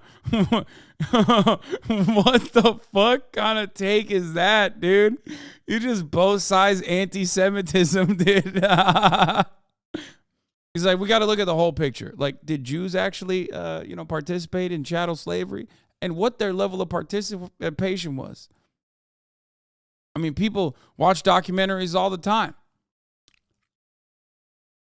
I still believe that the reporter did have a right to ask the question. He said, separate the art from the artist. Sure. That's it. So, and that's really where the argument became. You don't have a right to ask me that question. I do believe that, and based on this for Kyrie is that he has put himself as, he says, I'm the voice for some of the speechless when doing the COVID. So now he has transcended from basketball and became an activist politically. So you will ask him that question based on some things that you may read. But I have to believe him also when he tells me that is if I'm going to believe parts of it. I have to believe the totality. You know what? And I just think Kyrie's just part of this. I mean, Bro said he's an anti-Semitism activist now. He said Kyrie Irving is doing activism. What is he doing activism for? Anti-Semitism and anti-vaxxer stuff. You know, somebody's got to be out there saying these things, okay? Wow, that's kind of fucked up. You had no problem about calling Kaepernick, but all of a sudden, when someone comes out and it wants to tell you, like, you shouldn't get fucking vaccinated, you should have the right not to get vaccinated, or that, Jews control the media, all of a sudden, everyone's like, wow, really don't want that. I just think we've lost our way. I think in this country we've lost our way. I think people have forgotten what it's like to put the thought process into, if I put this out there, who am I going to hurt? Bro, the worst part about this is that it's forcing me, okay, someone who has no time to watch sports and is not otherwise interested in sports, to just like learn about sports, okay? That's actually unironically the worst part of this. It's just I don't know anything about these commentators like Shaq and Charles Barkley. They're giving no thought to that.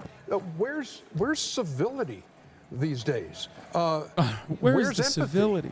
And it's just it's a worrisome road. I'm not gonna lie. I think I did a way better job of like parsing through what Kyrie Irving said and what it says about him, and versus and also how he might have started on his pathway towards this kind of misinformation, and whether he's like misguided or purposely maliciously spreading these anti-Semitic theories than all of these dudes. Okay, straight up.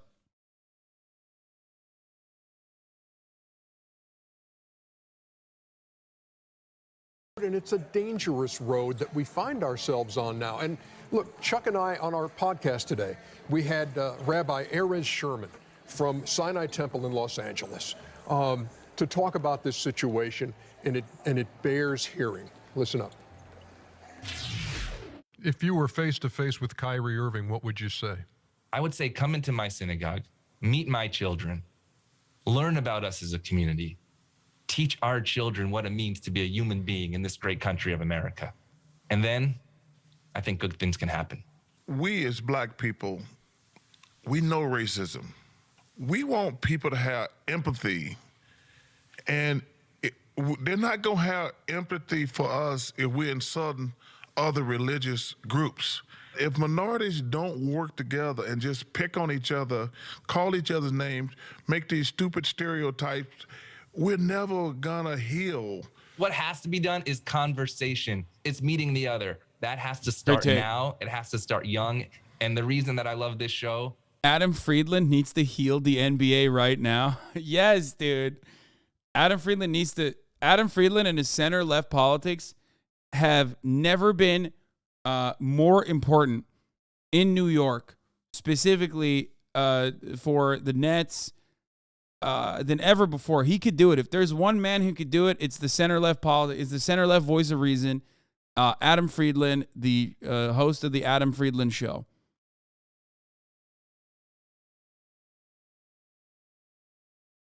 I'll say it. is because it has to start in the sports world. Sports and faith intersect in a very deep way. And that has brought so many people together. And I know it has the power to continue to do that as well. And we will leave the conversation right there. Our thanks to the rabbi for joining us earlier today. Way too much of this these days, not enough of this. We'll be back. He's already there. No, this is the wrong thing, okay? He needs to be doing this for the Nets.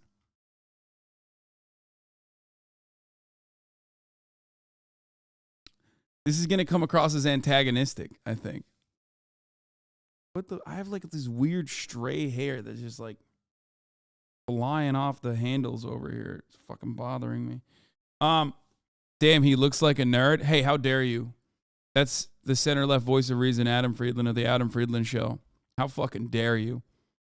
You calm it. You cool it.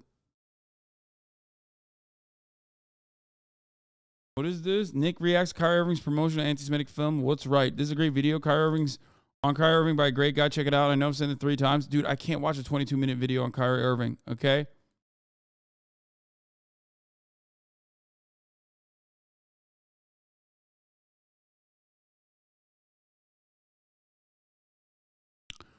Yeah, I saw this. The FBI has received credible information about a broad threat to synagogues in New Jersey. We ask at this time that you take all the security precautions to protect your community and facility.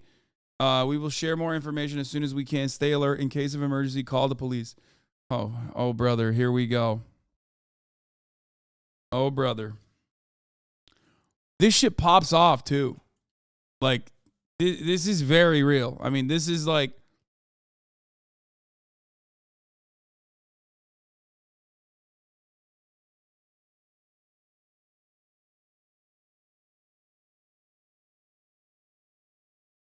We unionized our liquor store and the company gave all 9 stores in the franchise a 10% raise before we even started bargaining. Just want to thank you for the guidance. Fuck yeah, brother. Congratulations.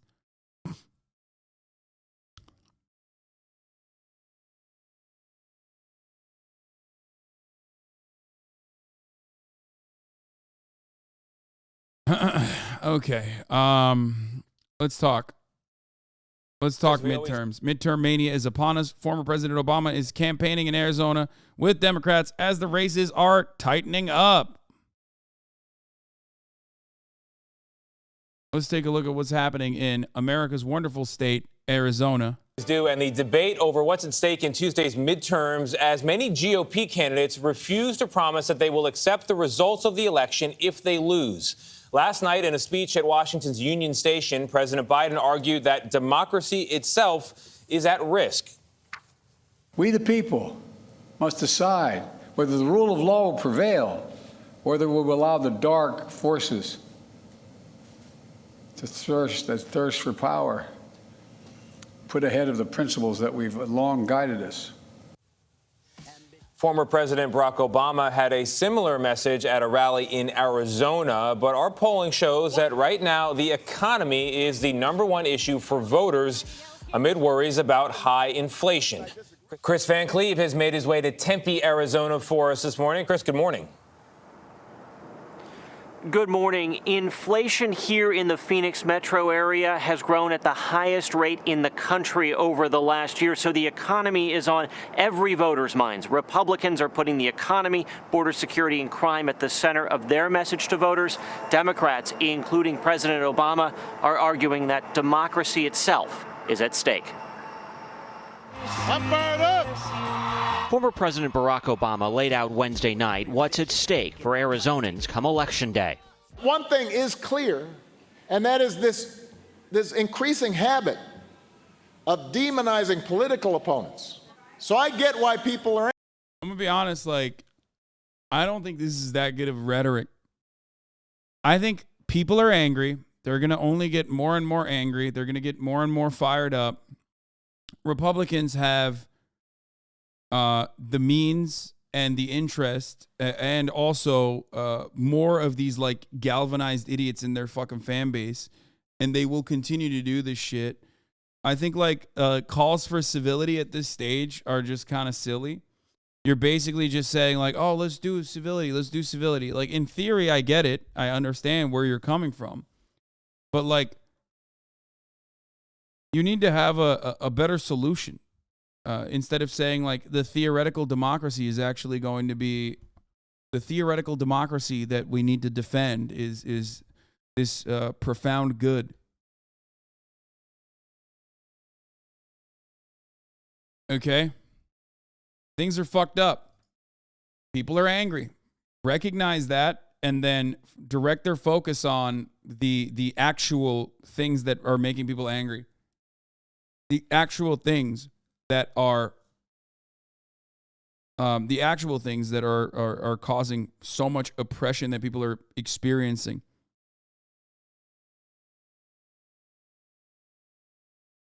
Republicans, yeah, trans people need to be stopped at all costs, including violence. Obama, we need to stop demonizing other political factions. Like, sure, like you're right, but You're only right in theory. You're not at a polite dinner party with the rest of the, bicoastal elites that you hang out with, Barack Obama. This is the real world. And in the real world, people are fucking angry. People are mad. And the more mad they get, the more the Republican Party takes advantage of that anger and redirects it towards marginalized communities that haven't done anything, that are also experiencing the same forms of struggle, the same forms of marginalization, and then some on top of that because of the fact that they're like trans or gay or black or an undocumented immigrant. Like this notion that like, oh man, I'm going to call for civility. Yeah, it probably works well for the white suburban voters that are, swinging every now and then, going Republican, and then maybe saying, okay, the Republicans have gotten too far. Maybe I'll vote Democrat. It's like literally the 50,000 people in each suburb that you are just tailoring your messaging around. It's crazy.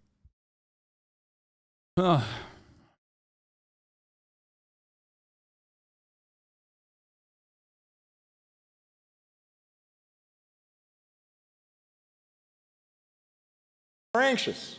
But Phoenix, I am here to tell you that tuning out is not an option. Rallying. I think people don't want to be pushovers either. Like, why would you want to be constantly getting pushed over by the playground bully?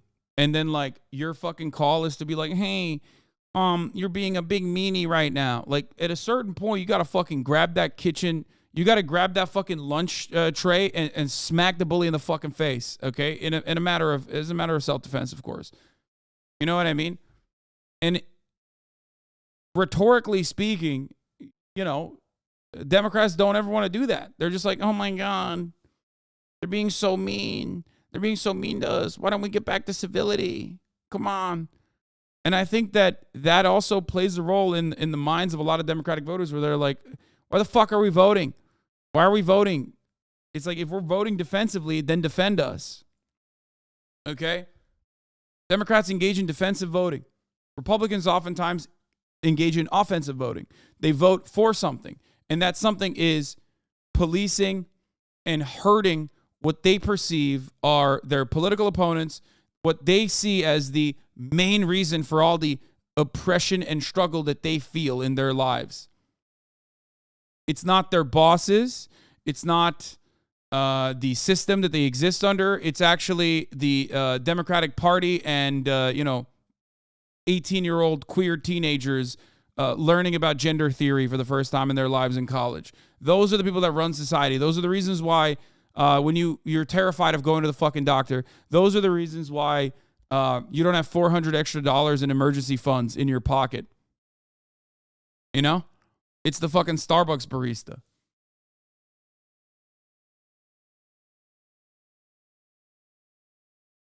It's crazy.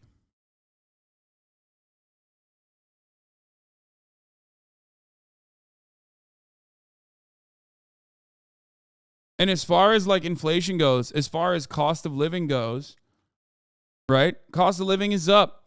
There are a lot of problems that Americans face across the board, no matter what their fucking political perspective is. No matter what their politics are, every American is feeling the hurt when inflation comes around. Okay? I'll tell it to you like this, okay?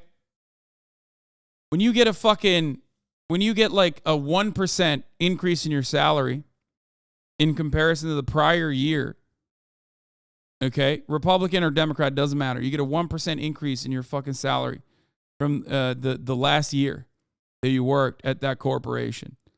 But inflation is at 6%. Well, that means you just got a pay cut. You didn't get a pay raise. You got a pay cut. Okay? That's not a pay raise. That's a pay cut. And a lot of people felt that way. A lot of people experienced that. That transcends above party lines. Okay? When you put your head on the pillow at night, when you're about to go to sleep, the things that you're thinking of aren't like trans teenagers pissing and shitting in fucking kitty litter boxes. Okay? They're thinking about how they're going to make ends meet. I'm faded than a bitch right now. Yeah, they're thinking about how they're going to be faded than a hoe.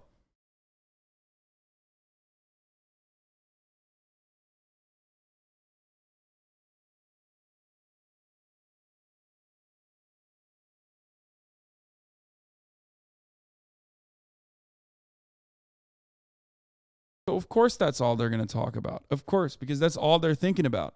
And if you don't address that and you talk about some fucking lame ass like, oh man, we need to bring back civility. Come on. You shouldn't be hammering Paul Pelosi's head because you got fucking duped into believing these like psychotic conspiracy theories. Like at the top of the hour, there's a 6-second ad break and you won't actually see those ads even if you don't subscribe, because you will. You will see those ads at the top of the hour. Here's a message that unites everybody. You know, a $5 a month subscription or a free one in the form of a Twitch Prime, or if you're lucky enough to get gifted a sub, will allow you to avoid the ads, the ad breaks, which are slated to increase.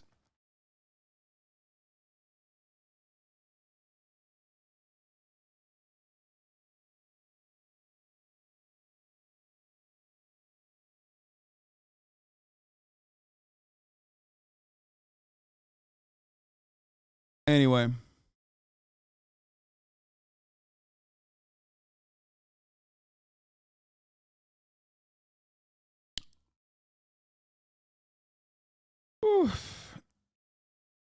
So,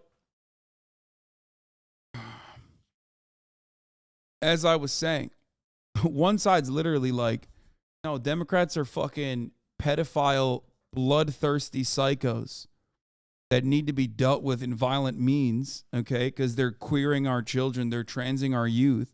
And the other side is like, hey, some of those people who believe those things are acting out on those violent desires, and we should maybe stop that. Well, there's an imbalance in the rhetoric. Meanwhile, everyone is fucking feeling the hurt.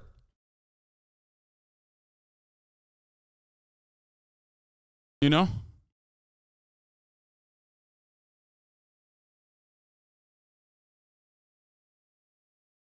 Support for Democrats, including Secretary of State Katie Hobbs, who is in a deadlocked race with Republican candidate Carrie Lake for governor. Turns out being president or governor is about more than snappy lines and good lighting. I don't think anybody, Elvis could come back to life and campaign for Katie Hobbs and it wouldn't help her. Lake, a former longtime TV news anchor, has embraced former President Donald Trump's false accusations about the 2020 election. We are going to restore faith, honesty, and integrity in our elections in Arizona. Isn't it interesting that Barack Obama is here in town today to rally for Katie Hobbs and Mark Kelly? I think they're hoping that the former president can reinvigorate their flailing campaigns. Republican Senate candidate Blake Masters has also raised doubts about the 2020 election results. He's hoping for a come-from-behind win against Democrat incumbent Senator Mark Kelly. It's pretty funny that Blake Masters is talking about flailing campaigns, brother. I guess takes one to know one, you know what I'm saying? I've never met a more lizard-like motherfucker than Blake Masters, dude. Straight up. Listen, America has a lot of interesting demographics, okay?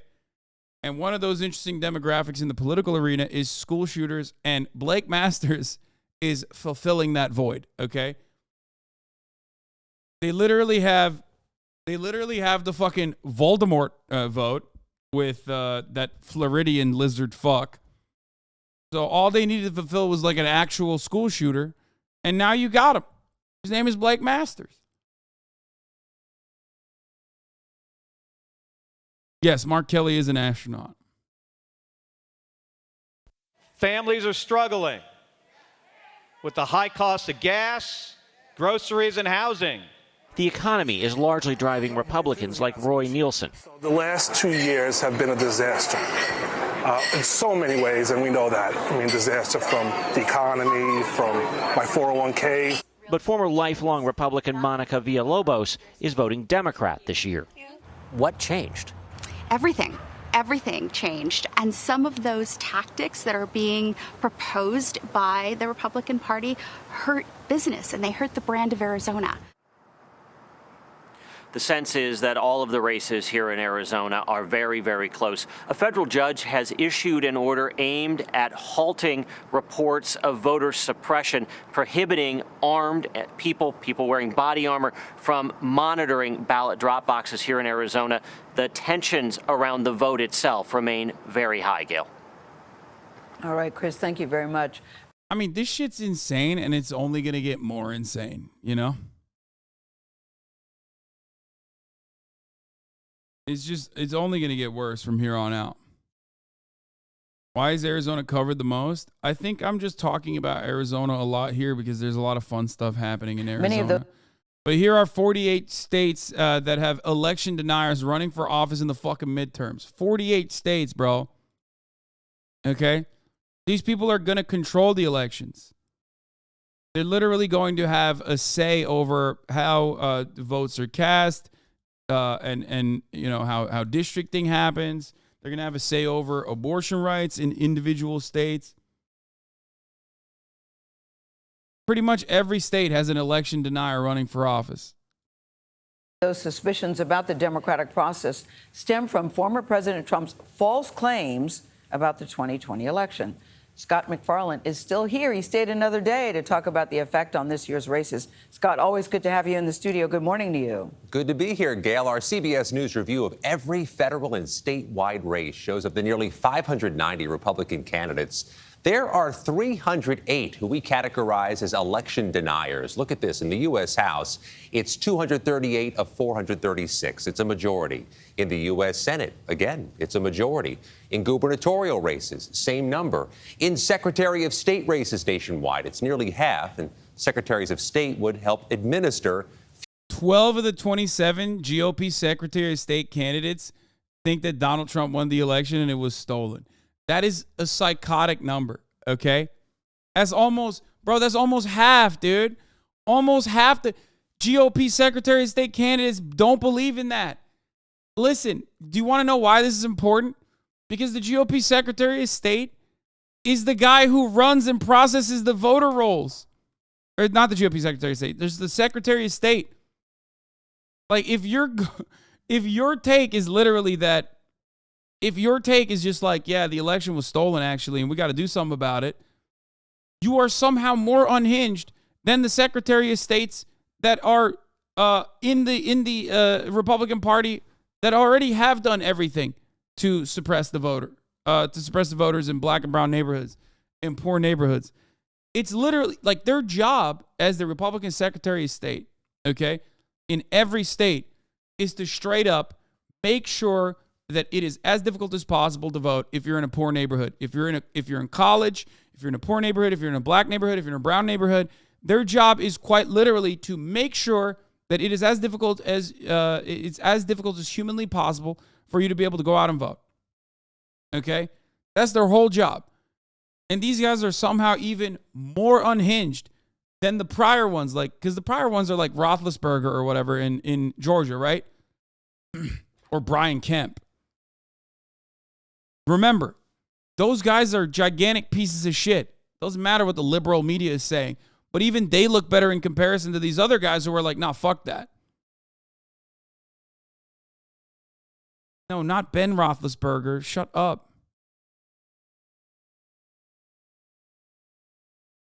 Future elections. Or not Roethlisberger, Raffensberger, whatever, however you say his fucking last name. Shut up. What do we mean by election denier? CBS News has a lengthy and formal definition. It includes those who've questioned the legitimacy of Biden's election, who won't acknowledge he's the duly elected president, those who say the election was stolen, and those who've repeated disproven claims of fraud. Among the 308 are candidates from 48 different states across the country, and it includes Republican incumbents who are.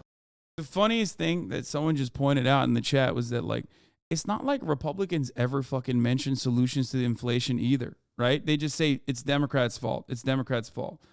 And if you actually ask the Republican what to do for the inflation, they would literally say tax cuts. Okay?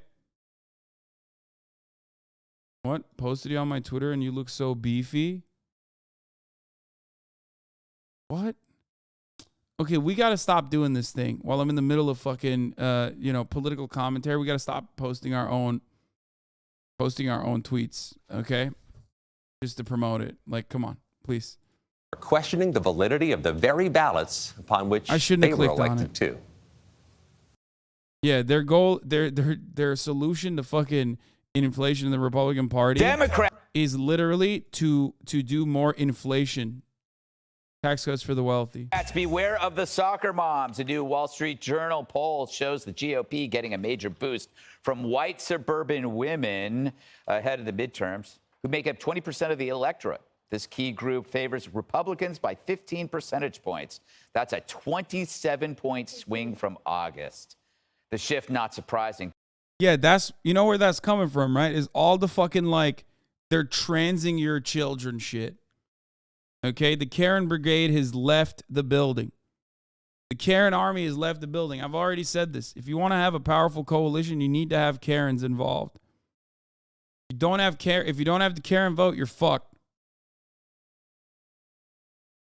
That's, by the way, I mean, polling is whatever, okay? It's not always going to be consistent. It's not always going to be great. Let's keep it a $1.50 though. That is a higher percentage of white women than Donald Trump versus Hillary Clinton. Donald Trump versus Hillary Clinton was at least like, 46-54. That is literally like double. That's crazy. Democrats seem to be asleep at Biden's events.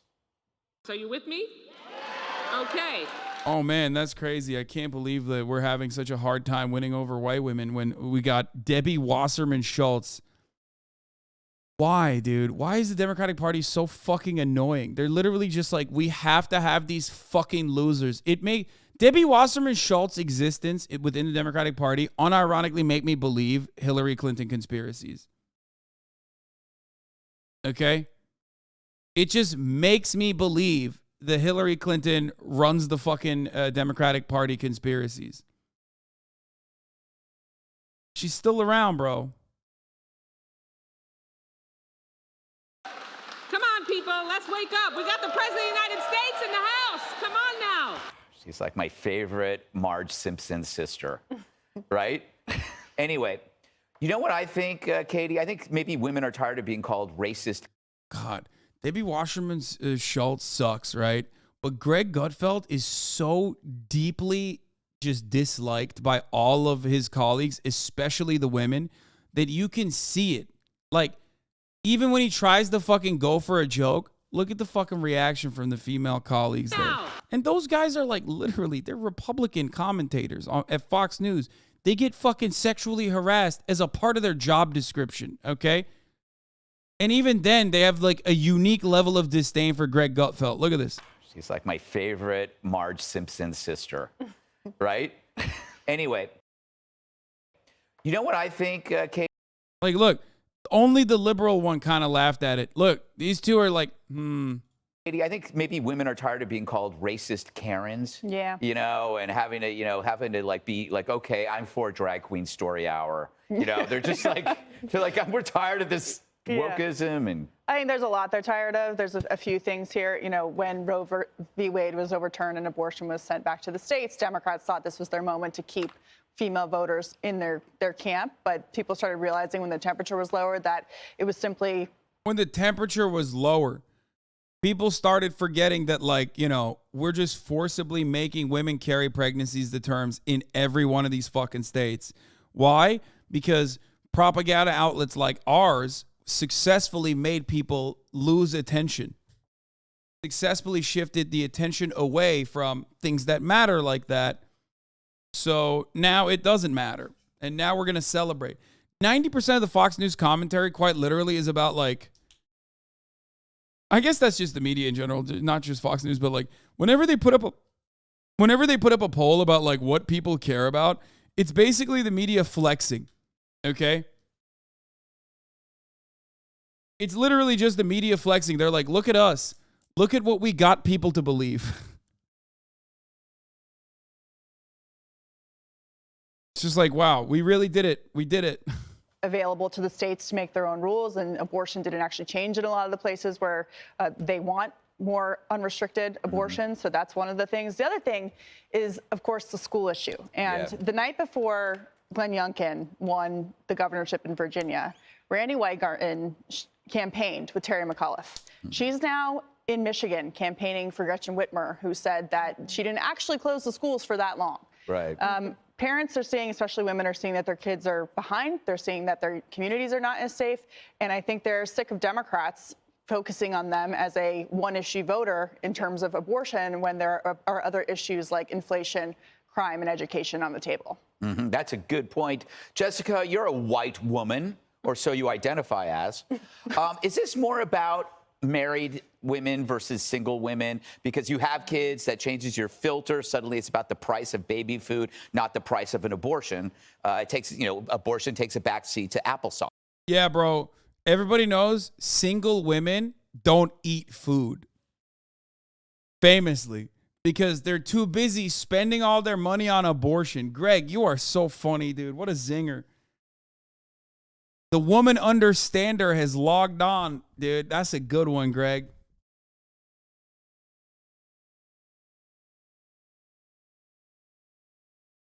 Bro got his feet crossed. Yeah, he sits like a baby, too. It's so funny. Look at his little baby ass.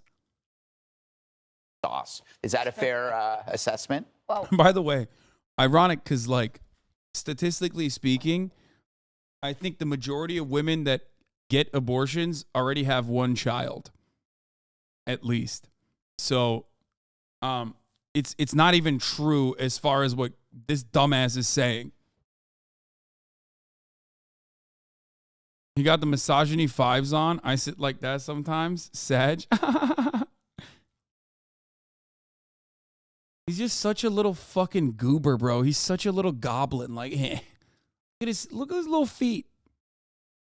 Married women do also have abortions. So that is something to note. It is part Well, of I think that's a valiant point, Jessica. Thank you. They can be just as murderous as single women. Oh my God. Bro, you don't think, if Jessica had fucking balls, okay, she would turn around and be like, how many abortions have you paid for, you fucking piece of shit? Oh, wait, probably 0 because you're an unfuckable loser, okay? And nobody wants to be around you. But she's not saying that. Just say it, bro. Pop off. You're supposed to be the lip tart on that fucking panel. How many fucking forcible abortions have you had, Greg? Sitting on your little podium like a gremlin. Meh, talking about women. What the fuck do you know about women, bitch? Last time you saw pussy was when you crawled out of your mother's, all right? Shut the fuck up. Sure. I'm not going to fall down the trap of saying also that women vote how their husbands vote, because we have seen, obviously, that has diverged in a number of elections. Only the smart women, Jessica. It's trying to get me in trouble, right, left and center here. He said Greg thinks fetuses are people because they're the same size as him. True. These were never our voters. They swing in and out depending on the election. Yeah. And 2020 had a really big name on the ballot. It had Donald Trump's name on the ballot. And that's how we were able to pick off so many white suburban voters who typically vote Republican. Dobbs, Katie's right. The timing of the decision, it felt when the momentum was going our way and you had the Kansas referendum, et cetera, like this was going to hold. But then conditions in the economy didn't improve very much, and crime became a superseding issue to where abortion is. So I don't think it's something that still isn't important to them, but you're going to have to rank your choices, right? You're going to have to pick a lane. And white suburban women, I didn't expect a 26-point swing, but they're picking a Yeah, they're fucking watching TV, man. That's it. They're watching Fox News. They're just like fucking brainwashing and thinking like crime is happening all the time, nonstop. They're coming for the white women in big cities. They're gonna move into the suburbs soon, brother. That's it. That's the lib, yeah. Weird. I just got an ad as a sub. You are not a sub. You've been a sub for 60 months, but right now you are not a subscriber. lane, and it's not voting on a social issue. It's voting on a bread and butter, one of those I can see it issues, like feeling that public safety is not up to snuff. Yeah, man, Dana, it seems like those white suburban women like to swing. Yeah, have you heard about that? Yes. Yeah. Show But on Netflix. Yes, but I guess it's really, isn't it mainly about the price of things, the inflation? I also think something that. Bro, he's just so gross. Like, he just has no charisma. In order to be funny, you need to have, like, at least a little bit of charisma, okay? But he is so uncharismatic. He can't pull those fucking punches, dude. You can't. You can't, like, yeah, he has El Riz, okay? He's just like, haha, those white women like to swing. Ugh. I'm vomiting, dude. Fuck. I mean, he's he's just as bad as Kamala Harris and fucking, what's her face? Debbie Wasserman Schultz.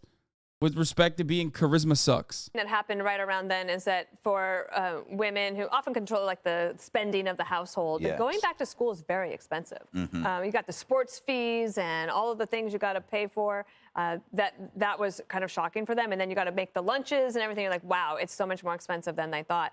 I just feel that the Democrats wouldn't recognize a kitchen table if it hit them in the face. Mhm. They've been talking about this forever. Like, this is not that hard. And if you think back to the year before and the midterms, New Jersey, California, New York, the Republicans were actually able to pick up races. Yeah, Greg Gutfeld is literally the walking and talking representation of like W Riz versus sexual harassment, that meme.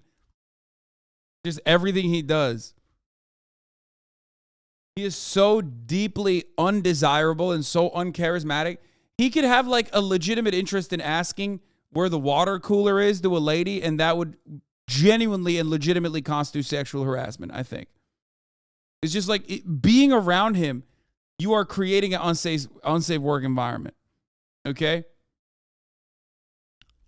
Just straight up. You have legal grounds to sue Fox News for putting you next to this motherfucker. In a lot of those places. This has been coming. It's not something new. However, I picked up something that you might like today. So we've been talking about Oregon, and it looks like at least a few of the congressional races might flip to Republican, but also the governor's race. And there was a woman, a mother, who was interviewed, and she said her big issue is the following. What's your favorite word that you use? Problematic? Nope, it's brown. It's brown? Yeah, it's what's your favorite emoji? Poo. Yes. She said her big issue is that she does not want to take her kids to the independent bookstore downtown and have a guy defecating on the sidewalk in front of her children. Like, she's had it. That's enough. And I think that women. Yeah. Remember what I talked about with respect to crime? Americans and their analysis of crime is not necessarily crime as the way that the police track it, right? It's not about like grand larceny, grand theft auto, homicides. It's about what you see in front of you, okay? It's about the manifestations of crime. And seeing poor people, homeless people in your everyday existence, or at least seeing them on television when you live in the suburbs and seeing how the big city is like full of homeless people or whatever, is the reason why a lot of these people think like, oh, crime is on the rise, crime is on the rise, crime is on the rise. Okay? That is where a lot of this comes from. That's where a lot of this comes from, because like people are just naturally terrified by the manifestation of poverty, because they also intrinsically understand that poverty equals crime. Okay? Now, of course, the fucking solution to this is by drastically changing the way that we look at housing, right? And trying to fix the housing crisis by increasing the availability of affordable housing, by maybe even in the short term implementing price controls on currently available housing, making it illegal to have Airbnb properties, you know what I mean? But we're not going to do that, because that's at the heart of independent wealth building and the way that people comprehend wealth building and wealth generation in the United States of America. It's through owning a house. It's an asset. So it's just not going to happen. And you go mental health first, says Swizzlefish. Dog, what mental health? What mental health, man? You can't even get fucking insulin if you're diabetic without having to pay boatloads of money for it. And you're over here talking about mental health. Even in countries with socialized medicine, mental health is still seen as like additional funding. No, if you're homeless, your first priority is housing first. First priority is putting someone underneath like sustainable permanent shelter. That will fix a big chunk of your mental health problems. Obviously, not all of it. There's going to be plenty of people who still need a tremendous amount of treatment. Okay? But that stability of having permanent shelter is going to dramatically improve your mental health.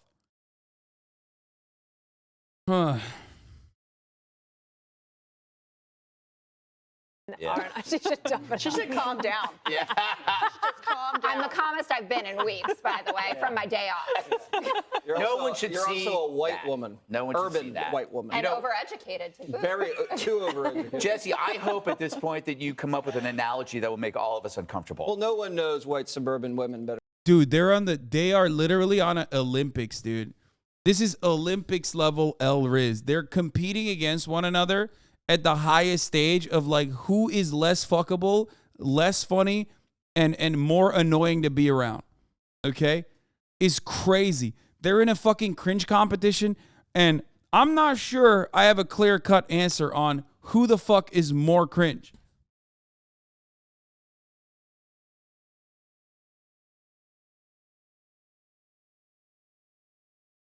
Probably Greg. It always is Greg. Greg is just, he is so uniquely bad, dude. It's crazy. Better than I do. I know them better than they know themselves. Jeep Grand Cherokees, Italian food, Starbucks. Lululemon. J. Crew. I mean, Dave Matthews Band, Lululemon. I got it all down. Oh, Dave Matthews Band. You're stuff. That's disgusting. And you're right. They do swing. They're up for grabs. They voted for Trump at first in 2016 because he was exciting. And then all hell broke loose because he was too controversial. They don't like too much controversy. And then the quarantines, the whole family stayed inside the house at the same time. That was way too much. So they just wanted to go back to normal with Biden. He said, we'll get us back to normal. And then he went radical left. And it was like whiplash for these suburban white women. Because Biden did. He went way too radical left, bro. It was so crazy when Biden went radical left. Like what? Infrastructure spending? Like a bipartisan infrastructure spending bill? Like what the fuck is radical left, dog? I don't understand. These motherfuckers just say someone is radical left and that's it. And then everyone's like, yeah, you're right. Bro, the roads are crumbling. Bridges are collapsing. This motherfucker gave a dime instead of the thousands of dollars that's necessary for repair. And you're still like, that's so radical, bro. Gender transition in minors. What are you saying? That's not a real thing. You just think that that's a real thing because you're fucking mentally ill.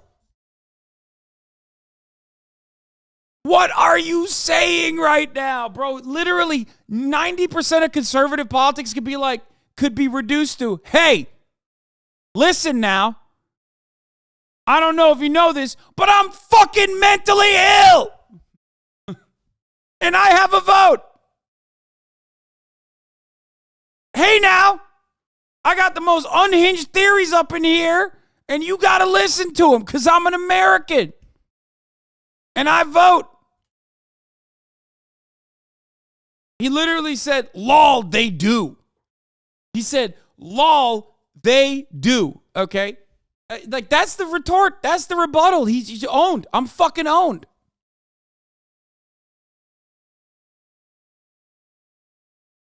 I go, what do you mean?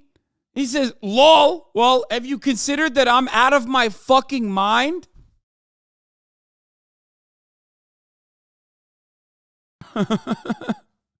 My source is, I'm hallucinating right now. That's my source. You got a problem with that? Well, sucks to suck. That's free speech, baby. Get fucking owned. I'm an American. Okay? I'm a precious little snowflake. No matter how unhinged I get, I got a soapbox. Okay?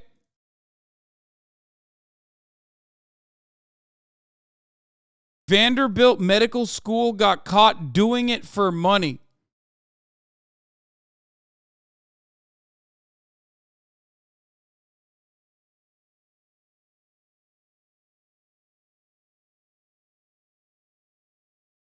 Bro, I swear, you can't. I think that I think that when you say stuff like that, you should just be barred from going on Facebook for at least like a week. Okay? Like they should take your IP address down, okay? Legally speaking, and for your own mental sanity to be restored, stop you from going on the internet. Okay? Just for like a week. And if you're a routine offender and you go back to your own ways, like which is for a month, no more Facebook, no more TikTok, no more fucking looking at memes, okay? You accidentally see a meme, I'm adding another week. You get a fucking mailer and you believe it, you hold it up and you tell it to a friend, that's another week.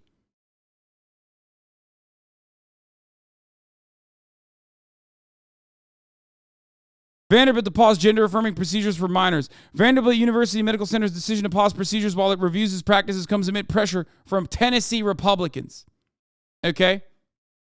This is literally giving hormone blockers consensually to trans youth, which is demonstrably a medical procedure that helps people not fucking kill themselves. Okay? That's crazy. That's insane. It's not like you walk up and they're like, here's some HRT. Go ahead, 12-year-old. Like, that's not how this works. Motherfuckers said caught, by the way. They got caught. Dude, I'm gonna put it in a way that helps you understand, okay? I'm gonna frame this again. It's like saying Vanderbilt University got caught giving insulin to diabetic patients, and then they had to stop because a bunch of psychos decided you shouldn't be able to cure, you shouldn't give insulin to diabetic patients.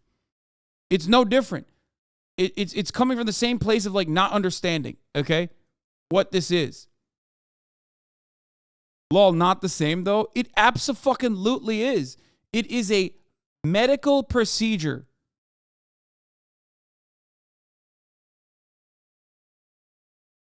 What do you mean? It is exactly the same. The only reason why you don't see it as the same is because you just have like, you know, some questions about trans people. You're like, it's kind of weird. I don't like it. That's it.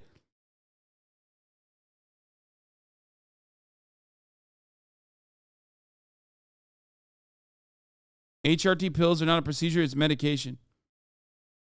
Watch the clip. She goes on to talk about how much money it brings to the hospital. Oh my God, dude. Who called for an investigation in the private nonprofit hospital after video surfaced social media a month of a doctor touting that gender-affirming procedures are huge moneymakers. Another video showed a staffer saying anyone with a religious objection should just quit. Yeah, they should. Honestly, that's great. None of the politicians could point to a specific law that the hospital had violated, and no agency to date has committed an investigation. Republican Governor Bill Lee's office said they had passed their concerns to the Attorney General Jonathan Skrmetti. What the fuck is that last name? Skrmetti. But his office has not commented on whether he's looking into the Nashville-based hospital. We're pausing gender affirmation surgeries on patients under the age of 18 while we complete this review, which may take several months, wrote C. Wright Pinston, VUMC's Deputy CEO and Chief Health Systems Officer.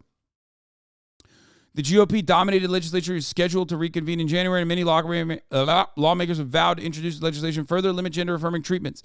If successful, it's unclear if the VUMC would be allowed to resume gender-affirming surgeries for minors, regardless of their internal review. We should not allow permanent, life-altering decisions that hurt children, Lee tweeted late Friday, with the partnership of the General Assembly. Bro, you're not a fucking doctor, okay? You're a lawmaker, and you don't know anything. It is infinitely better. Hasan basically gets information that proves his point wrong. Wait, no, don't ban him. Hasan basically has information that proves his point wrong, and instead of admitting he was wrong, he just shit talks the fact that he was wrong. What am I wrong about? Hey, is this your first day on this broadcast? Do you think that I am not ride or die for trans teenagers being able to get the fucking medical access that they need? Hello? Do you think that this is changing my mind on anything? The fuck are you talking about? These motherfuckers are trying to bomb children's hospitals because they're so fucking zooted off this idea that like allowing medical access for trans teenagers to get hormone blockers and whatever the fuck is actually literally You're actually right about everything. Your spin is just a little tweaked sometimes. There's no spin.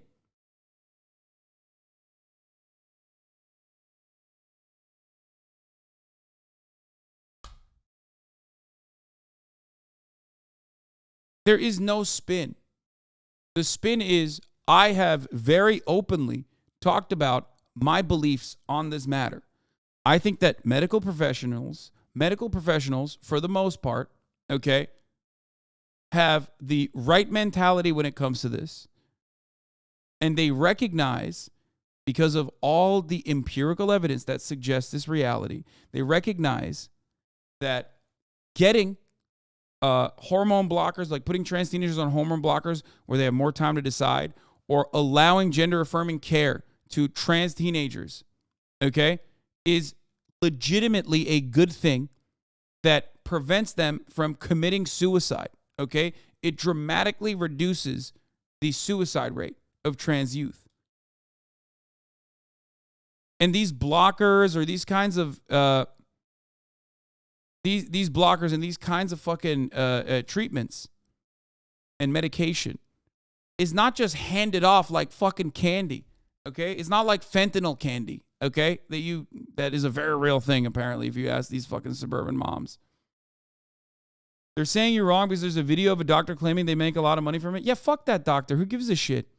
Ultimately, my point still stands. I don't give a fuck that one doctor said that gender-affirming procedures are huge moneymakers. Okay? Yeah, that doctor's a dumbass.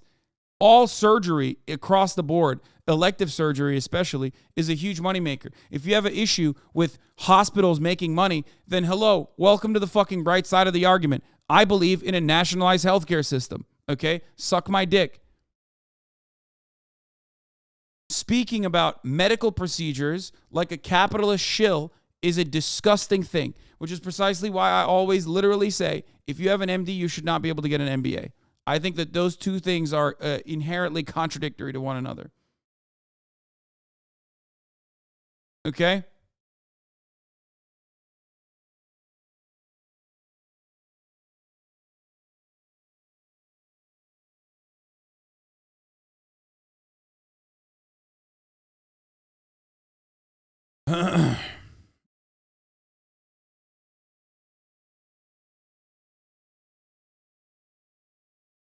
The CNN article goes on to say the same thing, says they do 5 surgeries a year. Big money maker, my ass.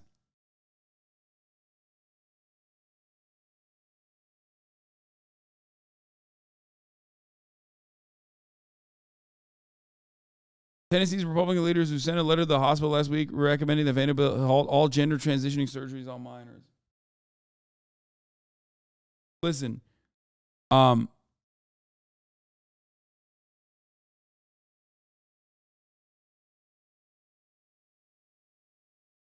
UMC temporarily pauses gender-affirming surgeries on minors.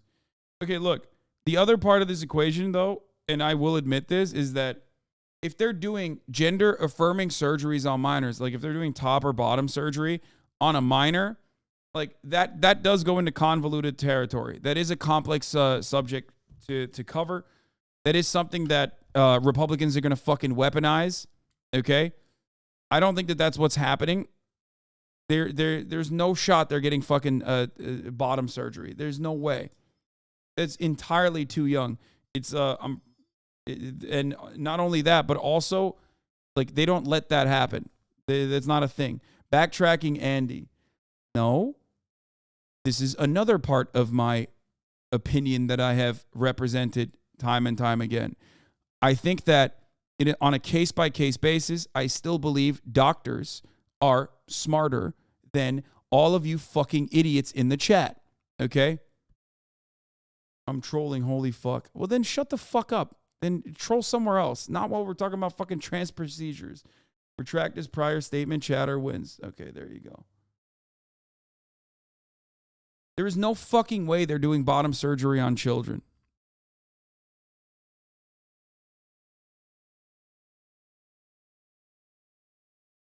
They legally cannot perform bottom surgeries on trans minors unless there is a medical emergency that should warrant it, like a cancer or cyst. Yeah, I was about to say. It's a complex subject.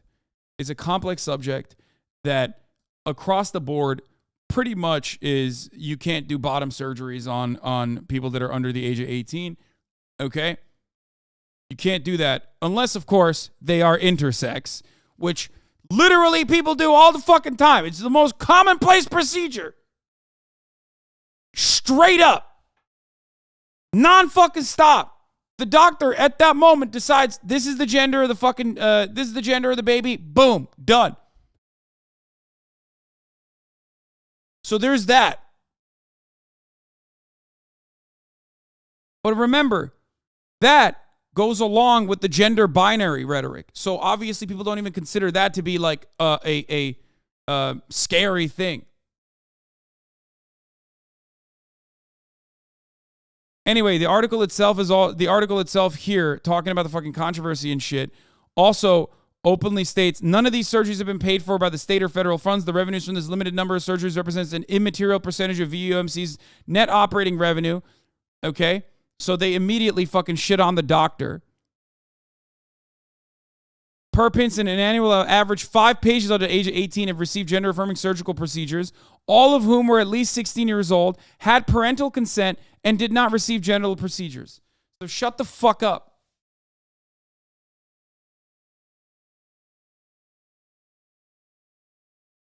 There you go. Literally, the entire fucking argument just falls apart.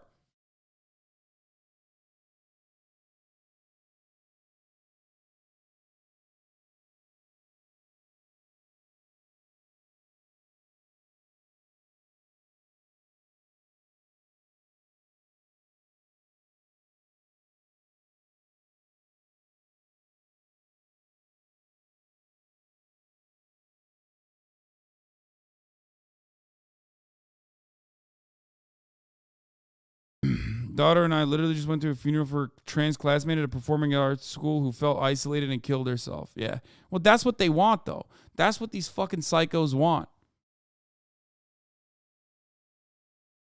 Anyway, let's finish this video. I don't want to. We can begin this hour with the legacy of COVID. We're talking about both the loss of life, I gotta also pee. the lockdowns, and how it could influence the midterm And we're elections. talking about and Florida. We focused in on the state of Florida, which on the one hand had the 12th highest death rate in the country.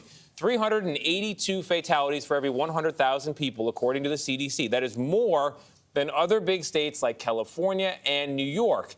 But at the same time, Governor Ron DeSantis says he was right to reopen the state's economy and remove restrictions long before many of his more cautious peers.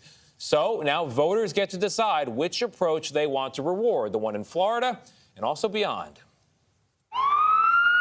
For a moment in early 2020, every governor in America seemed to be saying the same thing. We don't want large crowds of people congregating right now. Practice physical distancing. To fight a deadly new virus, we all needed to stay home. You should not congregate in crowds. But an effort to keep the public safe also meant shutting down schools and squeezing people's ability to make a living. People like Eddie Morris, owner of infamous fitness studio in Hialeah, Florida. It was horrible because you're counting in your bank account thinking, can I make this next payment or am I going to close down? What's going to happen to my facility? Reopen Florida! As frustration mounted, blue state governors stayed cautious, committed to following federal guidance, while Republicans like Governor Ron DeSantis went on to defy it. People know that Florida is a free state. They're not going to be shut down. They're not going to have restrictions. Lifting stay-at-home orders, reopening schools for in-person learning, and dropping mask mandates, sometimes months before the CDC considered it wise. If you are trying to lock people down, I am standing in your way. For Morris and his wife Brittany, that meant relief. What about if this gym were in New York? Oh, forget it. I'd be done. I'd be washed out. We'd be finished. And for Ron DeSantis, it meant reinvention as a national hero to some and a national target to others. Governor DeSantis is just acting irresponsibly. The highest hospitalization rate in the state of Florida at any point in the pandemic. And yet DeSantis has been fighting tooth and nail to stop any type of mandate. So, more than 2 years later, a question. who was right? We were right and they were wrong, and millions of families in Florida are better for it. Is Ron DeSantis right? No. Dr. David Agus is a CBS News medical contributor. I can't say one right, one wrong, and that's part of the problem. It's not a binary black-white issue. One study tried to compare all of it, taking into consideration the economy, education, and public health. A final report card, written in part by researchers from right-leaning organizations, did give Florida an A, while California and New York got failing grades. But another study in the journal Nature notes a problem. Weighing harms and benefits often comes down not to scientific calculations, but to value judgments. Masks work in the right setting. Shutdowns work in the right setting. And that being said, in the wrong setting, they have very little role. And so you cannot be absolute about them. Does Governor Ron DeSantis deserve credit for any part of his COVID policy that you've seen? I think he did provide leadership. And, Bro, the media is just straight up right wing, okay? This is literally just Fox News, dude. This is straight up Fox News. Like, this is not on Fox News. It's on CBS Mornings, but it is Fox News. That's crazy. I mean, it's insane, okay?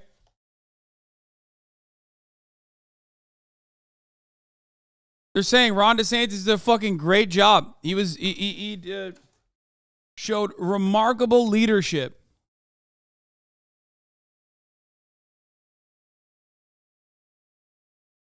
By keeping everything going, which, you know, killed a lot of people, but hey, whatever.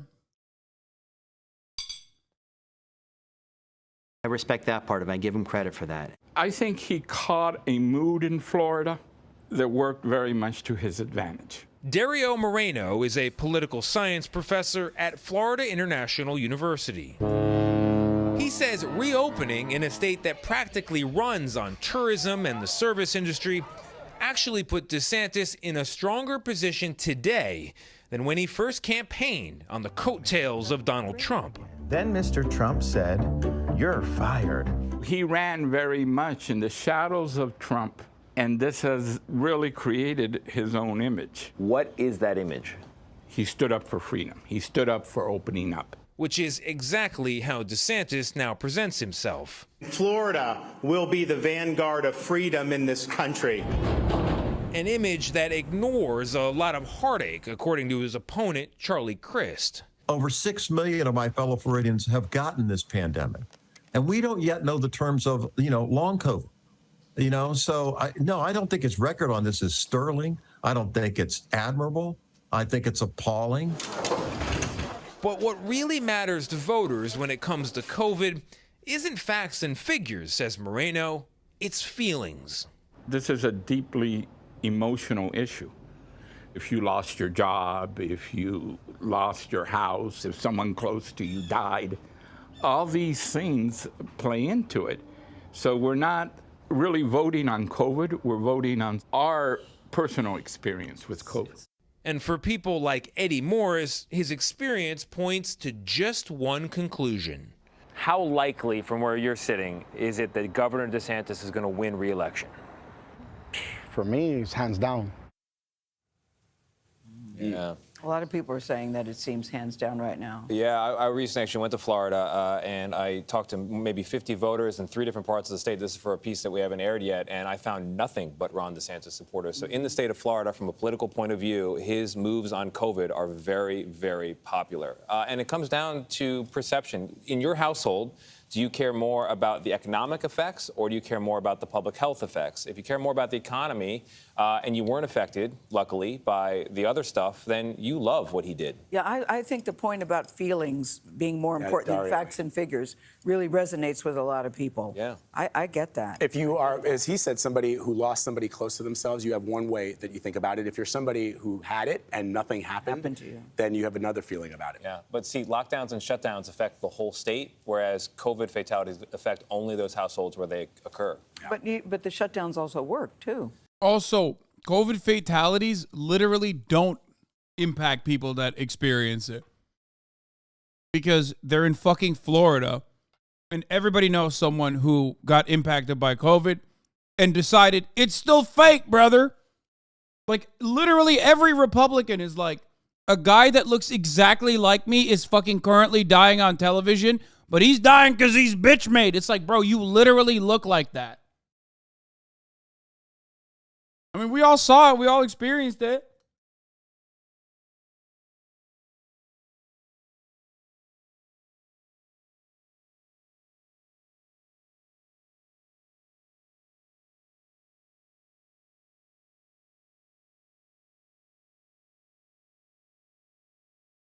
Well, so there's debate about the extent to which there was a benefit, and then this is where you get into the value judgment. And there's not a clean answer. You can't go to science and say, dear science, what is the answer? And then you get one. It's all context and feeling.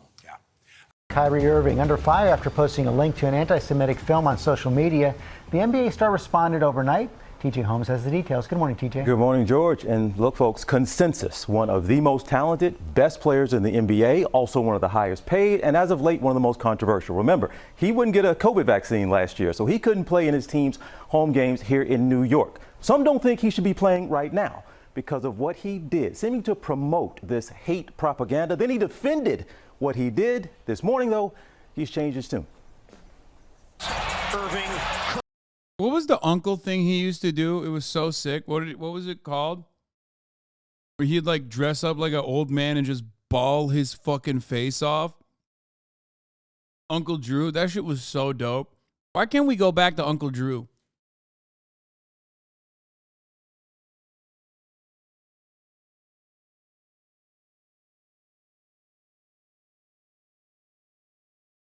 He would just go up to pick up basketball courts and just fucking destroy fools.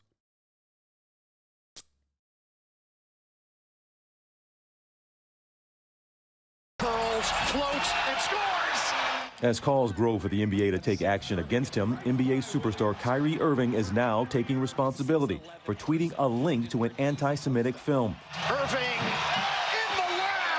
The Brooklyn Nets point guard issued a joint statement overnight with his team and the Anti-Defamation League, writing, "I oppose all forms of hatred and oppression and stand strong with communities that are marginalized and impacted every day," adding, "I am aware of the negative impact of my posts towards the Jewish community, and I take responsibility."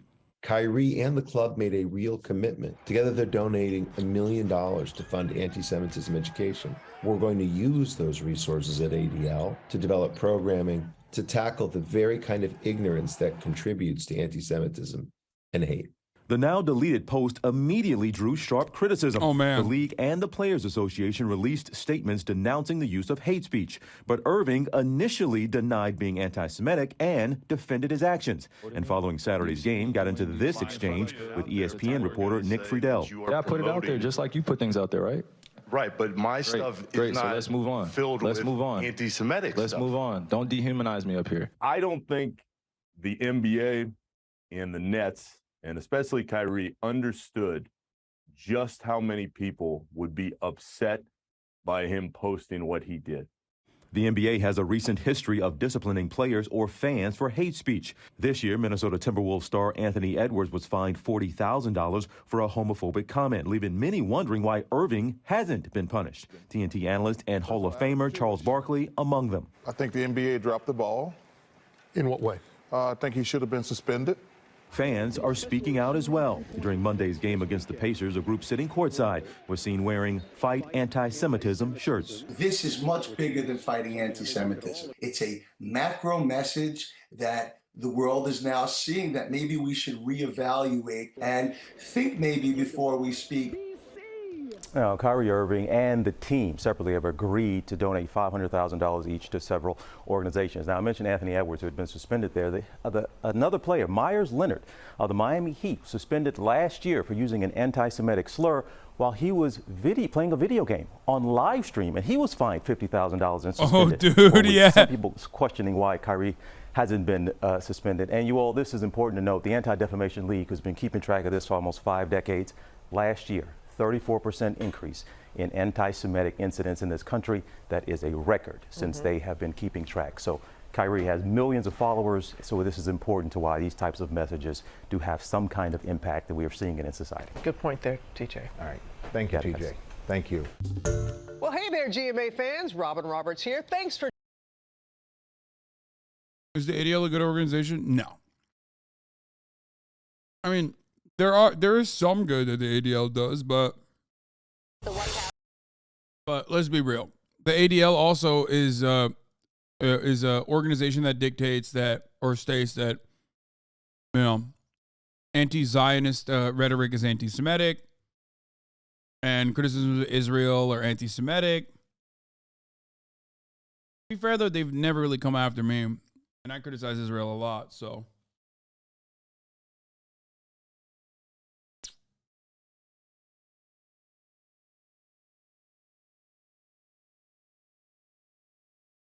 But yeah, no, the ADL definitely. Yeah, election denial is a threat. So why hasn't the ADL said anything about AIPAC's endorsement of 109 Republicans who voted to decertify the results of the 2020 election? It's been 195 days.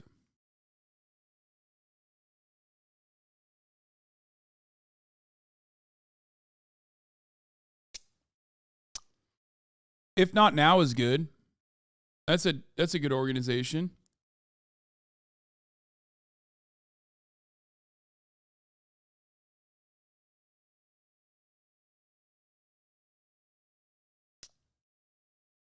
Oh, I was going to talk about this too. Don't worry. I literally have it. Americans for Tax Fairness. Breaking. New analysis finds that 456 billionaires have pumped $881 million into the 2022 federal midterm elections by October. That's 27 times more than they contributed before Citizens United was decided. It's the highest that they've paid for in the midterms. Citizens United decision comes in $32 million in 2010, $232 million by 2014, $611 million by 2018. Now you understand that, you know, where is that money going? The fucking media. This is legal bribery, ladies and gentlemen. It's legalized bribery. It's codified, it's institutionalized, and it's considered to be a legal thing. That is what's going on right in front of your eyes. The highest donor, of course, is our very own motherfucking George Soros, who contributed single-handedly over $128 million to the midterms. The second largest billionaire donor was Richard Uihlein, the Wisconsin shipping supply magnate, and his wife Elizabeth, who have contributed $67 million to the Republican candidates. Broke boys. Hedge fund billionaire Ken Griffin, who is becoming increasingly active in GOP politics, was the third largest billionaire political funder. You've never heard of those two names and only have heard of George Soros because, you know why. Anyway. So, yeah, no, they're fucking popping off. Billionaire spending is up 44% over the 2018 midterms.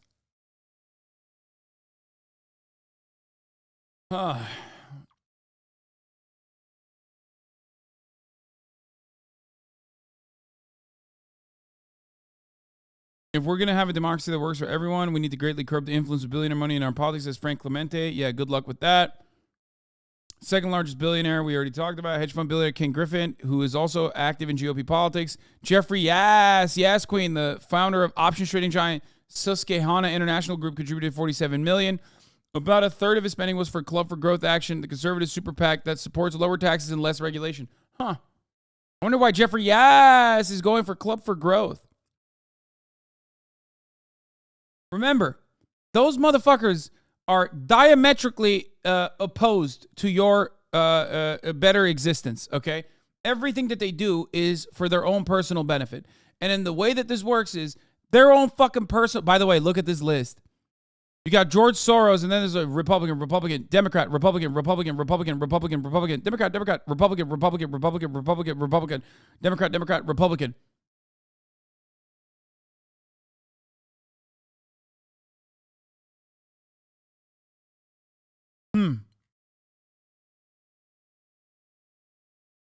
So here's the thing, though. Okay? And don't say Soros solos Republicans. The two next Republicans literally fucking clap Soros. And then the rest of it is just all Republican for the most part. What the fuck are you talking about? You said Soros solos Republicans, and then you literally are looking at the numbers in front of your fucking eyes. You look at the contributions, no.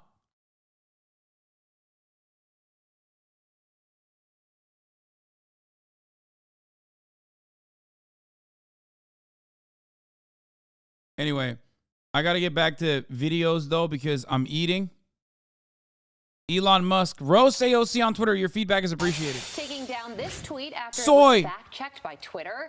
It said seniors are getting the biggest increase in their Social Security checks in 10 years through President Biden's leadership. But Twitter adding a note clarifying that statement that said seniors will receive a large Social Security benefit increase due to the annual cost of living adjustment, which is based on inflation rate, had nothing to do with the White House. Jimmy Fallon has everything to do with awesomeness. He's a host of Fox Across America. Wait, what?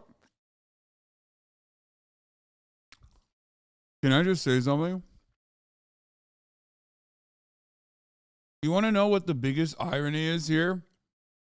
Not only did the Democrats get owned here,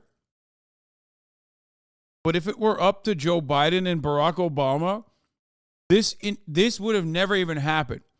They wanted to fucking separate the cost of living, price adjustments for inflation.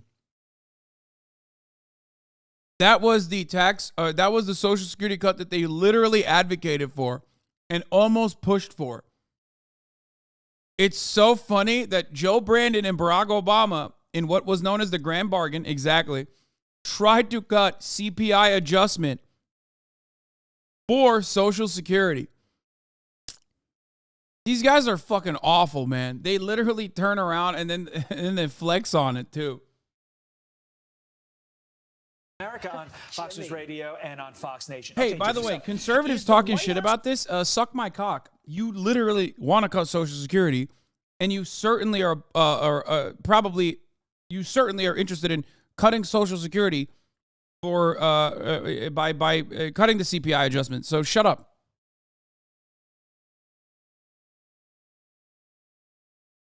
Don't act like you're like, oh man, I'm on the other side. I really love beefing up Social Security. Stupid for thinking that an automatic increase is something they can take credit for, or do they think the American people are stupid that they could pull a fast one over on them? They absolutely think the American people are stupid, number one. Number two, they're used to getting away with this sort of thing. I don't know if you heard, but the game just changed on Twitter very recently in the past week. And now for the first time ever, they are getting fact-checked on what they should get fact-checked for, which is a ridiculous claim. Social Security increases are obviously tethered to inflation. So when you brag to seniors that Social Security went up, it's like I'm bragging to you that I lowered your home heating costs by burning down your house. So you don't have a house to pay for anymore. Yeah, the bills are going to be a little bit lower. And that's the scam of the whole thing. They weren't ready for this. They deleted it. Her explanation was, well, we had to add context. Yeah, the context was. I don't understand. I like this, by the way. Twitter should do this. They should do this for Democrats, too. I don't have an issue with that. But, like, conservatives were literally mad about this happening to conservatives. And now they're like, yo, it's so sick that it's happening to Democrats. But, like, don't let it happen to conservatives anymore, Elon. So it's just, it's not about this, like, broad across the board interest in making sure that, like, misinformation doesn't spread. It's quite literally just, like, make sure that our opponents can't do it and we can continue to do it.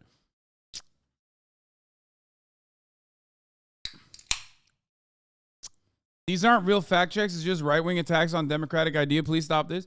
I mean, it's true, though. It is true. It's not like they fucking gave a... It is a built-in mechanism that allowed the White House to boast about something where the fucking main dude in charge unironically wanted to stop it back in the day.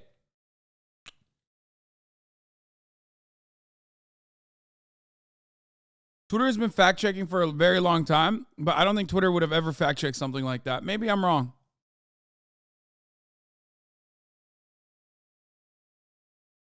Was you're full of blank. Yep. That's the context. Do you think the goal will ultimately be no more fact checks, though? Right? I mean, like, let's go back to that. I mean, and just let it rip. Yeah, just free speech for all. Yes. I mean, that's a novel concept. Free speech for all. By the way, I mean, it's not even a fact check. You guys are right. It's not even a fact check. It's adding additional context to the conversation. And I've never seen that happen for anyone. Like, I've never seen that happen, additional context. I've never seen that happen for, like, a Republican, other than when they're just outright lying. like a good example of this on the liberal side and the Republican side would be crime, right? For example, when both liberals and Republicans say crime is fucking destroying the cities, like right now, it's rising. I've never seen one of those fact check things underneath that go, actually, crime rates have been consistently lower than they have been and have been continuously going lower and lower year after year. Like they never do that. That's not a thing. I've never seen that. Okay? That would be on the same playing field as the additional context to the inflation conversation. As a guy who like kind of says dumb things for a living, I'd love it if we laid off the word police, defunded them. But when it comes to the White House, they're in a desperate spot now. We're 5 days away from the election. The woman's leaving. She's walking out the door. She's packing a suitcase. So now they're just saying anything. Oh, baby, I was going to raise Social Security. You know what I'm saying? Oh, baby, we were going to lower fuel costs. Baby's leaving. Baby doesn't care what you say. She's tuned you out. Baby's leaving. Baby's Who's baby gone. in this scenario? The voters. Oh, got it. Keep up with the group, Carly. Sorry. Oh, baby, you're right. I'm sorry. I'm talking. Yeah, you're She's right. a little focused. And they're not going to be put in a corner. I always forget I'm talking to a. Oh my God. He's literally saying, like, you're dumb. You're a dumb broad. That's awesome. Birthing person, and yes, they will not be put in the corner. Meantime, somebody who considers herself probably a birthing person and not a woman is Congresswoman Alexandria Ocasio-Cortez, one of the many people complaining about what we were just talking about, Elon Musk. She's complaining he's going to charge a monthly fee to have the blue check on Twitter. Musk responding to the Democrats saying, your feedback is appreciated. Now pay $8. Jim, as a comedian, are you more impressed by Elon Musk, or are you threatened by him? Because he can make a burn like nobody else right now. It's a solid burn. It really is. There was a better burn to be made, though. Oh. The better burn was, AOC.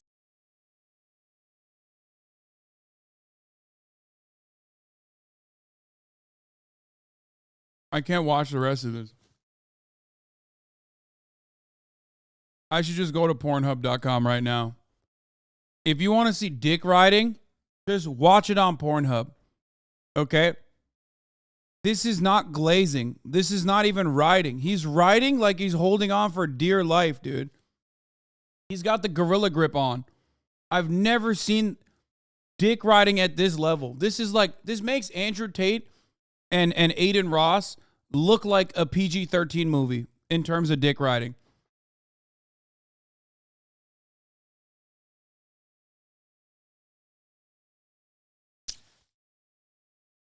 Insane. He said, Elon Musk, is he a threat because he's hilarious? What the fuck, dude? Dude, Elon Sims need to be institutionalized and lobotomized, okay? Holy fuck. See, you tweeted this from your Tesla. She drives a Tesla. No, that's true. Think about that. She's driving around in her white Tesla telling us the guy who owns Tesla is the devil. That is a big L. True. That's an L for AOC. Got to put it out there. They're right.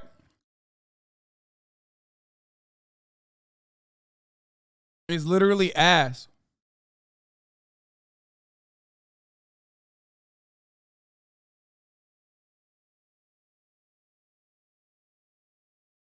Which is insane. But what's funny and revealing. By the way, I mean, it is an L to get a Tesla. But like, more Tesla owners should not dick ride Elon Musk.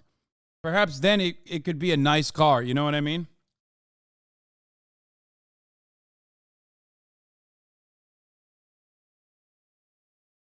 Sorry, not everyone can afford an electric Porsche. Yeah, well, that's the broke talking, okay?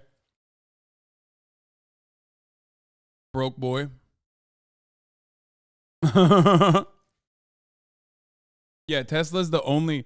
I love this is the same Android conversation again, by the way. We're acting like Teslas are fucking cheap. Like there aren't cheaper alternatives in the electric vehicle column. Like, yeah, Teslas are affordable. I'm not saying go buy a fucking Taycan, dummies.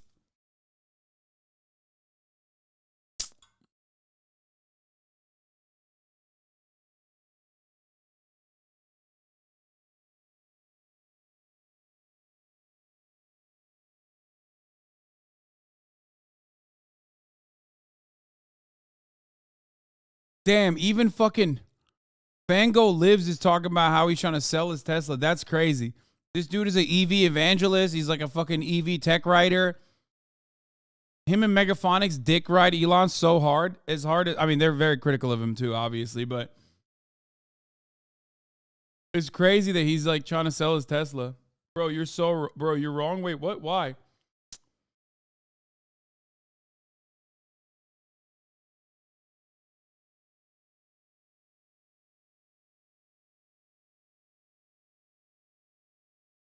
I still maintain it would have been hilarious to see your giant ass driving a Nissan Leaf. I mean, part of the reason why I got the Taycan is because it's electric. The other reason is because it fit me. I fit in it. You know what I mean?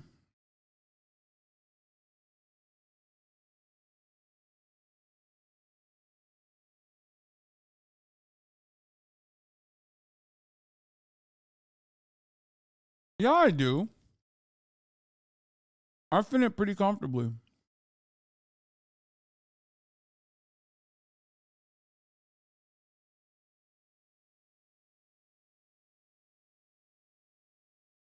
Anyway, let's get back to them shitting on AOC. Yelling about her tweet is her line was, well, this billionaire is telling us free speech costs $8. And that's actually not the argument. Free speech is still free. She's just too dumb to know the difference between speaking and being a verified speaker. Totally. The $8 wasn't to join Twitter. Speaking of not free, he also points out that she's selling T-shirts for like $58. Which is amazing. $58 is big money for somebody who hates capitalism and wants to tear down the system. Bingo.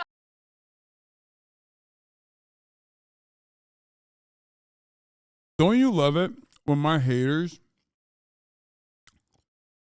are this guy and the peepee? It's like if you're like a 25-year-old neoliberal on the internet, if you're like a 25-year-old neoliberal on the internet and you think like you're making like edgy political commentary by repeating like whatever your favorite fucking YouTube essayist is saying, and you come into my chat and you just repeat this fucking shark-looking motherfucker's rhetoric. Oh, they're selling $50 T-shirts. Oh, lol, you're really tearing down the system. It's like she's not allowed to fundraise. Socialism means you literally cannot fundraise for your campaign. Socialism also means you should be using what, like fucking Chinese manufacturers? They're $58 sweaters, and they're domestically produced, and they're union made. What's up?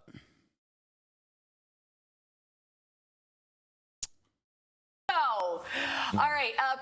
Former President Obama also getting some attention. He's getting mocked online for turning to TikTok and influencers to push the Democrats' message to get out and vote. And I believe he's sitting on the floor in this clip.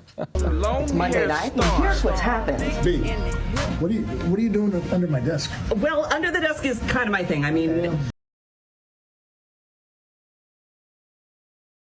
Oh, no, it's over. It's over. Boys, we're not winning an election ever, okay? Do you understand me? For a yellow bone, long hair star, thick in the hips, come get in my car.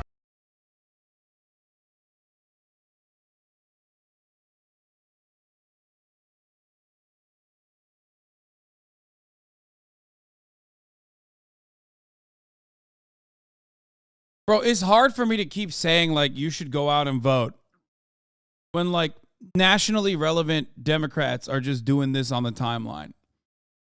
Like, this is just an own, dude. This is literally like, what are you doing? Bro, just stop. Just lean into the whiteness, okay? Don't do this shit. You're like a goofy, nerdy white guy. Don't try to do this.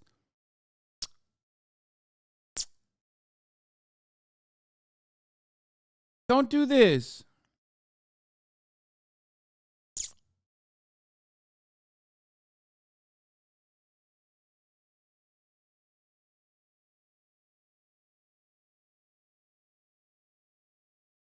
Video for political news about friend of the show, Cutie Cinderella. Greg Abbott could never, I mean, literally, he couldn't. So you're right, but also he still looks better in comparison to Beto. So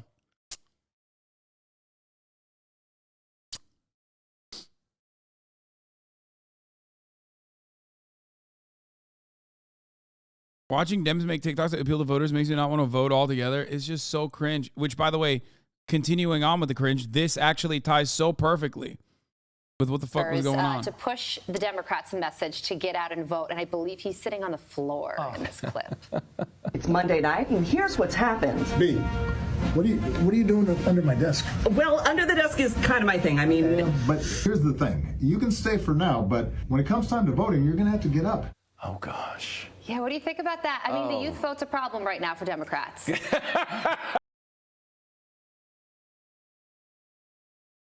Yeah, they're going out in numbers to vote Republican. No, they're just not voting. Shut the fuck up.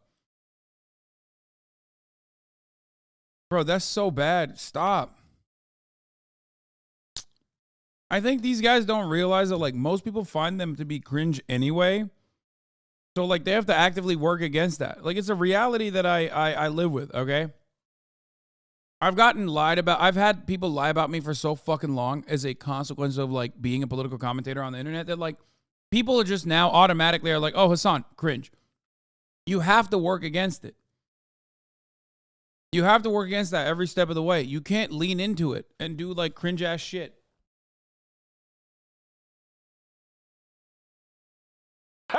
That is so embarrassing. Okay, yeah. This whole cycle for Obama, he looks like a guy who's giving a best man speech for a couple he knows shouldn't be getting married.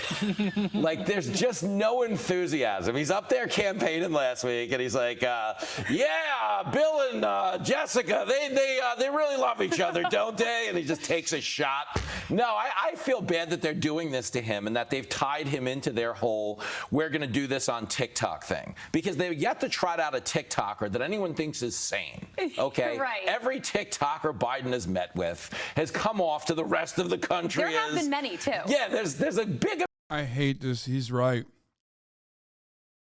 He's right, bro. He's not even wrong. I hate that he's right.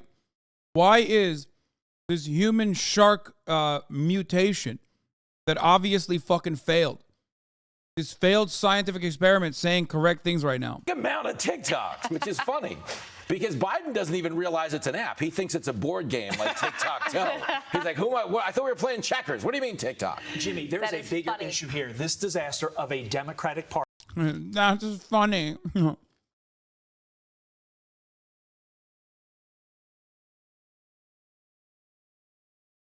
I do get secondhand embarrassment all the time, but not for political stuff, but for watching you talk about stuff like Red Tussie in front of other people. Yeah, bro, I'm running for office. You know what I mean? Saying dumb shit on purpose for fun. Like, I'm not shitting on the TikTokers themselves. I'm shitting on the Democratic Party for aligning with them. Do you understand? There's a difference. When I'm pooping, a TikToker might have an actual banger. You know what I mean? I'll watch it. I'll laugh, whatever. But that's entirely separate from, you know, Joe Brandon linking up with them. You, me, and all the 30-year-olds in the chat on the Target demo, the Zoomers in the comments on those TikToks are excited and like this. Just recognize it's not for you. I mean, those motherfuckers aren't going to vote. Let's be real. No matter what happens.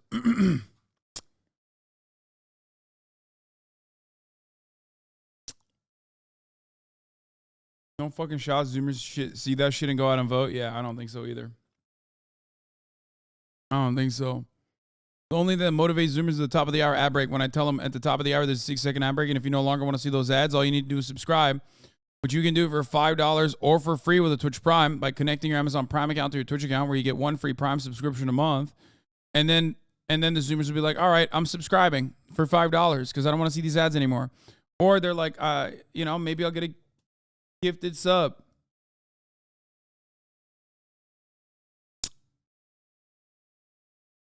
Here's the 1 minute ad break now. Party has even ruined the one thing they had going for them, the coolness of one Barack Hussein Obama. They've ruined Barack. They have ruined Barack. Oh, it's so embarrassing. I think it was Jesse Waters on 5 yesterday who said that men shouldn't sit Indian style on the floor. No, they should not, unless they're with I never their thought about daughters that before. and Indian princesses. But in a TikTok video seen by the nation, it's cultural appropriation. I've had it. That's true. Obama's canceled. I guess Get him out. it's called cross-legged these days. No, I either way, it's still cultural Said the appropriation. birthing person. I'm offended. Said the birthing Jimmy. person. Way to go. You're the best.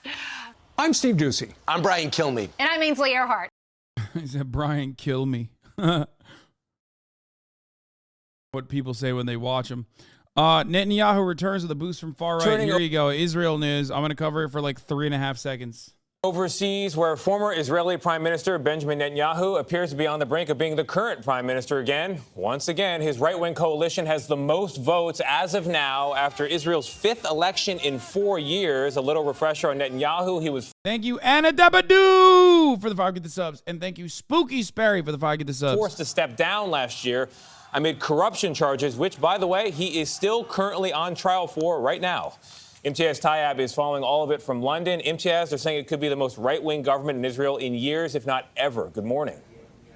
Tony, good morning to you. Yes, well, it looks all but certain Benjamin Netanyahu will make an extraordinary comeback from the political wilderness. But as you say, his return is being directly tied to the rise of his allies, Israel's extreme right and ultra-Orthodox political parties. For the first time ever, the far right have won the 3rd largest number of seats in Israel's parliament. One of the main parties, known as the Jewish Power Party, is led by Itamar Ben-Gvir. His rhetoric is stridently anti-Palestinian. He suggested imposing the death penalty on Palestinians convicted on attacks on Jewish people. Now, this sharp shift rightward comes at a time of mounting violence. Since January, a series of Palestinian attacks have killed 19 people across Israel, while more than 130 Palestinians have been killed in confrontations with Israeli forces, making this the deadliest year since 2005. Netanyahu's return to power also fuels concerns by Arab neighbors he will continue to obstruct negotiations for a Palestinian state. But allied Gulf countries see Netanyahu as a powerful counterweight to Iran's growing influence across the region. Yeah, cucked ass fucking Gulf states. That's who. Oh my God. Oh, Jesus. It's over. Dude, Israel literally was like, let's be like let's still continue being as violent as possible to the Palestinians, but like, let's spruce it up a little bit, right? Let's be like, let's dial it back from like 100 to 99.9. I mean, in that process, they still murdered a beloved Al Jazeera journalist. Like, kind of forgot about that. They're still beating the shit out of people. You know what I mean? Like, they're doing all this stuff. And the Israeli citizens were like, nah. The Israeli citizens were like, nope, that's too much. We're giving them too much. We gotta go back to being worse.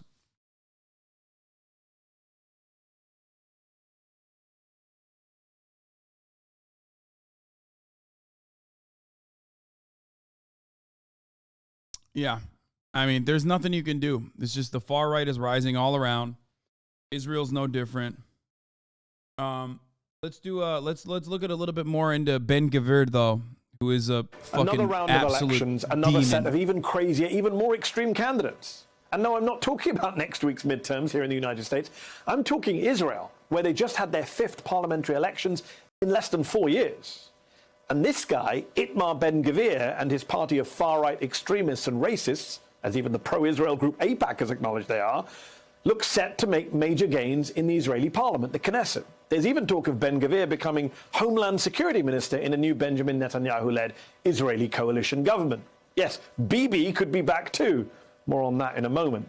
But look, Ben-Gvir, a man one commentator dubbed the David Duke of Israel, is so extreme that he makes our very own Marjorie Taylor Greene and Carrie Lake and Doug Mastriano look like woke leftists. Let me put it this way. Greene likes to make TV ads where she's holding a gun. Ben-Gvir actually pulled out a gun while on a recent visit to a predominantly Palestinian neighborhood of occupied East Jerusalem and urged Israeli police to open fire on Palestinian protesters throwing stones. He claims it was in self-defense. Green says she wants to deport illegal immigrants, calling it an invasion. Ben-Gvir wants to deport citizens of his own country, Palestinians. It's so funny when like Americans don't understand how like Israel's racism meter is dialed up to like 700 times. Because like for you, you just look at Israel and you're like, oh, what? There's like, you know, some gay people there, nice beaches. They're just having fun. Like, because American media never covers the absolute fascist psychopathy that goes on in the Knesset. That is just a part of permanent existence in Israel. Okay? That like this sort of shit. I mean, this sort of shit's like too much even for Israel. Okay? Which is saying something because, again, Israel actively doing occupation, actively doing, colonial violence, actively maintaining an apartheid state. Oh.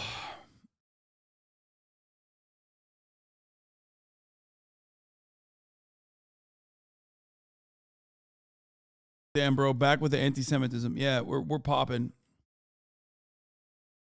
Why don't we stop them? Wait, what? They're killing Palestinians. Why the fuck would America stop that? What? America loves Israel's operations in the Middle East. What the fuck are you talking about?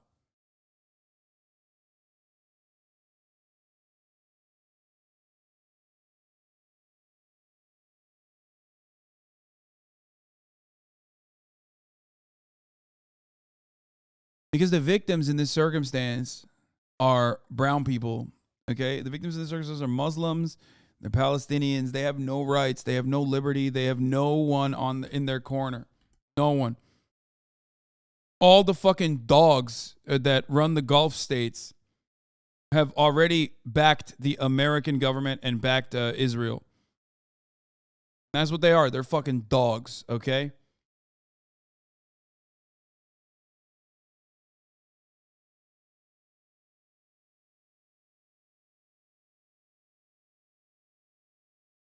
From 17 and serving the Israeli military is mandatory for about 3 years. They start drafting you at 18 and you really can't do anything about it. Even if you object to occupation and conscientiously object serving, basically doing war crimes for 3 years, they put you in jail for at least a year as a tactic to insert fear. Yeah. My favorite Taylor Swift account actually quite literally went to jail for being a conscientious objector. Citizens of Israel, that is. Those who he says oppose the state of Israel or are...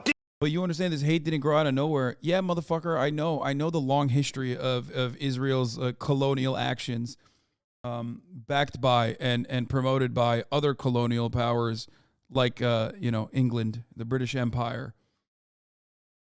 Yeah, I know. It's called the Nakba. That's where the resentments began. And that was the first strike, I would say. Or you can go before the Nakba as well. But the Nakba was the first big blow, 1948.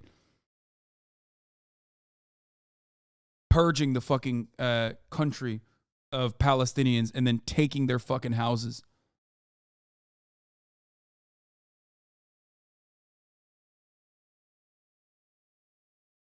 This goes way back before the first Nakba. I know, but that is like the most has the most permanent damage. Disloyal to it. Stripping them of citizenship is his plan. They must be expelled, he has said. It is difficult to describe just how far right and how far from democratic norms this... Dude, I don't know what EMP Lemon is, but I'm going to tell you right now, I have no idea what the fuck you're talking about. If you don't shut the fuck up and stop asking EMP Lemon over and over again, I'm going to permanently ban you. Okay? Stop.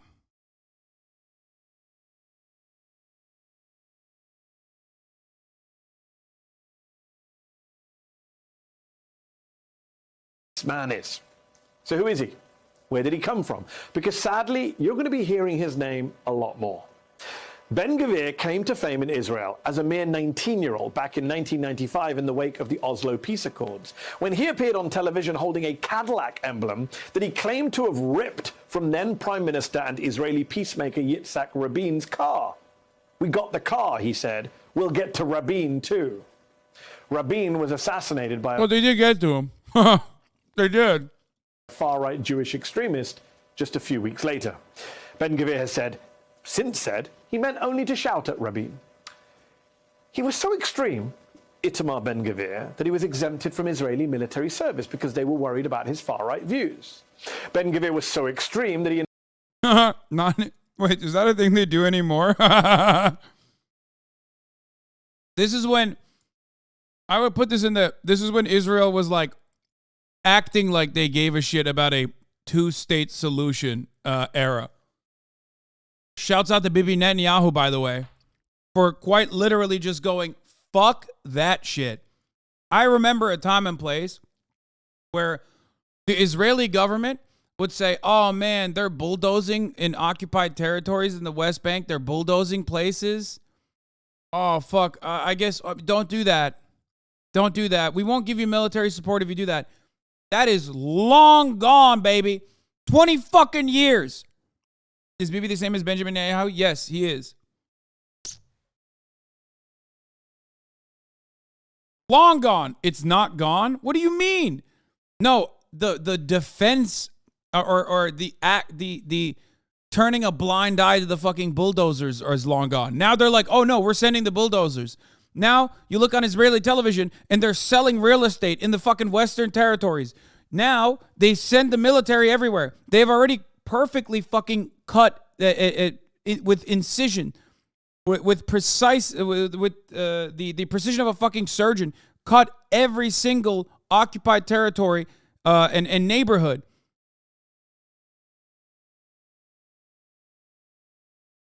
Yeah, I mean, IDF did do this. You're right. The IDF ran over a peaceful American protester with a bulldozer in broad daylight.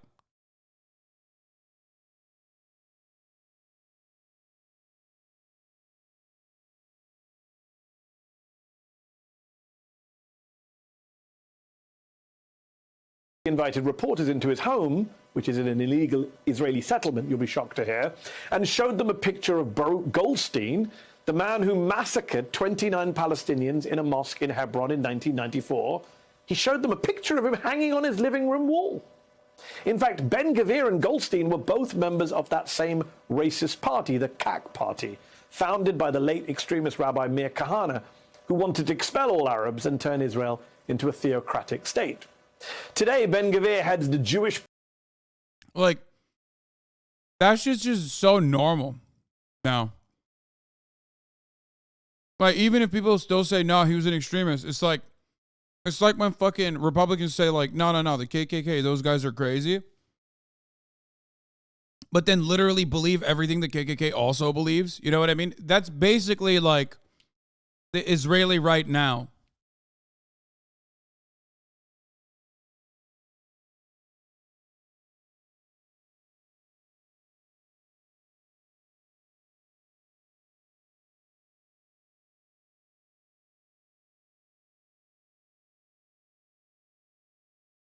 Power party, Otzma Yehudit, which is in many ways a successor to the KAK party. Oh, and he's also a practicing lawyer, an attorney for some of the worst people.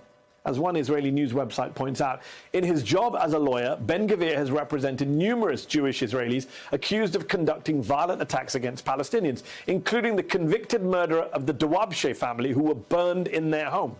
Over the last 30 years, Ben-Gvir himself has faced over 50 criminal charges and been convicted on 12 of them, including racist incitement and support of a terrorist organization, 2 charges that are rarely pursued against Jews in Israel.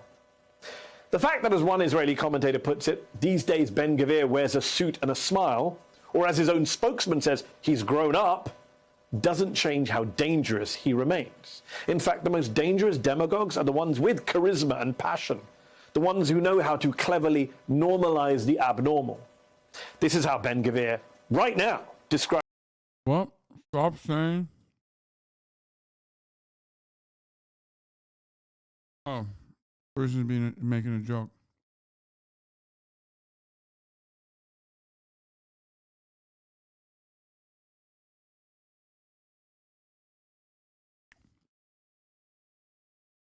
The fact that Ben Gvir was not drafted due to his extreme beliefs makes total sense once you consider that a huge chunk of the soldiers voted for him. That's what I'm saying. Like, back then, in 1995, they were like, oh, man, you're too extreme. Now I feel like you have...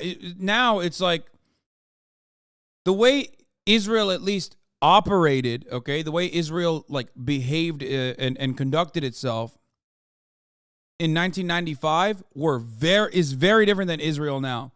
Super brazen, super out there, super fucking bloodthirsty, super fascist, don't give a fuck, out and about, straight up destroyed all matter of leftist opposition in Israel, okay, completely. Now you have like a lighter genocidal liberal opposition to Netanyahu. You know, like, I'll tell you this much.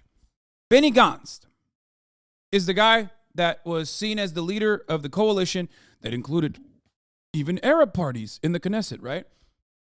Last time around, they had Benny Gantz. That motherfucker's a military commander. He literally had war crimes when he was running. He promoted his war crimes when he was running for the position, bro. Oh, fuck. That's not the last time. That's 2 times ago. Oh, my God. Israel also happens to do fucking elections every week. So there's the other problem. Holy fuck.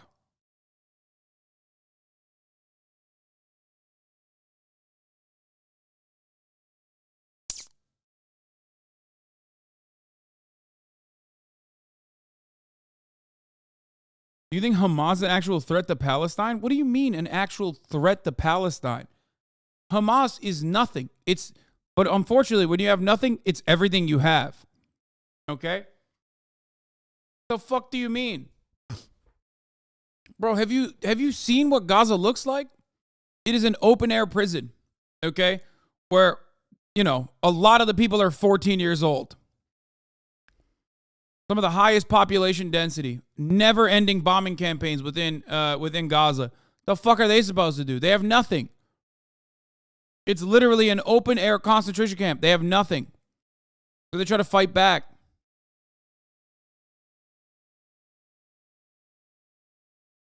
On the other side, in the Western Territory, in the West Bank, you have a complete feckless, neutered Palestinian leadership that almost all Palestinians universally agree sucks ass.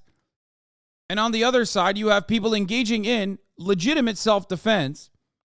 Like, yeah, they're homophobic or whatever the fuck, right? They're fundamentalists. They are. But, like, that's what happens when your life is shit. That's what happens when you have to fucking get bombed every week. And also, the invention of Hamas was also an Israeli invention. Hamas was seen as a fundamentalist counterweight to the socialist revolutionary Palestinian groups.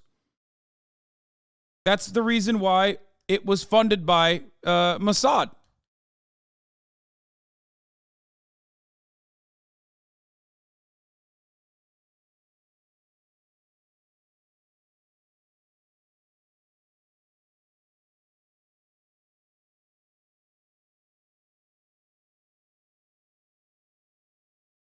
You know?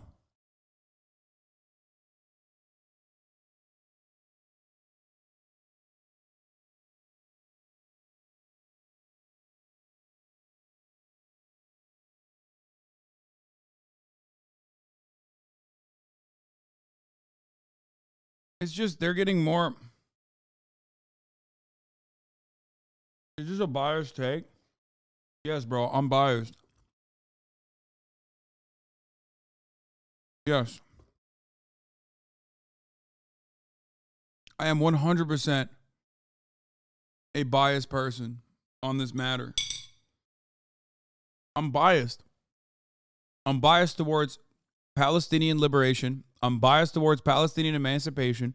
When I see a statistic like 91% of teenagers living in the fucking Gaza Strip have PTSD as a consequence of endless bombing campaigns, I can't help but feel like the people doing those war crimes should be held accountable, but never will.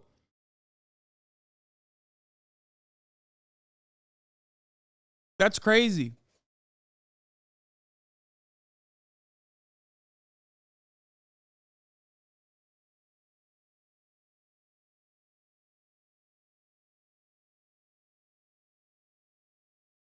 Isn't it odd how much this take intersects with the material conditions behind the 1350 myth? Just like the position is consistent or something? Yeah, when you have nothing, Hamas is the only thing you have that is like providing some semblance of retaliation to a country that took your territory, robbed you of your home, and is literally routinely bombing you. You know? It's crazy.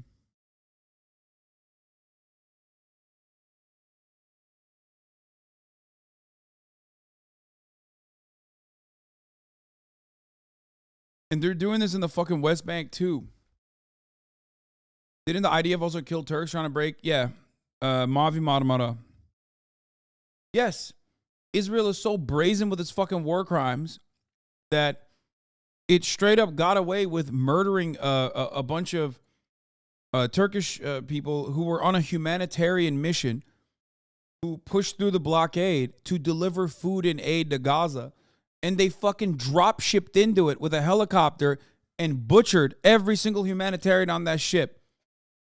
And then they turned around and they were like, they had guns on the ship. They showed those guns. It's fucking knives. They put butter knives on there against the Israeli machine gun fire and the helicopter. Yeah.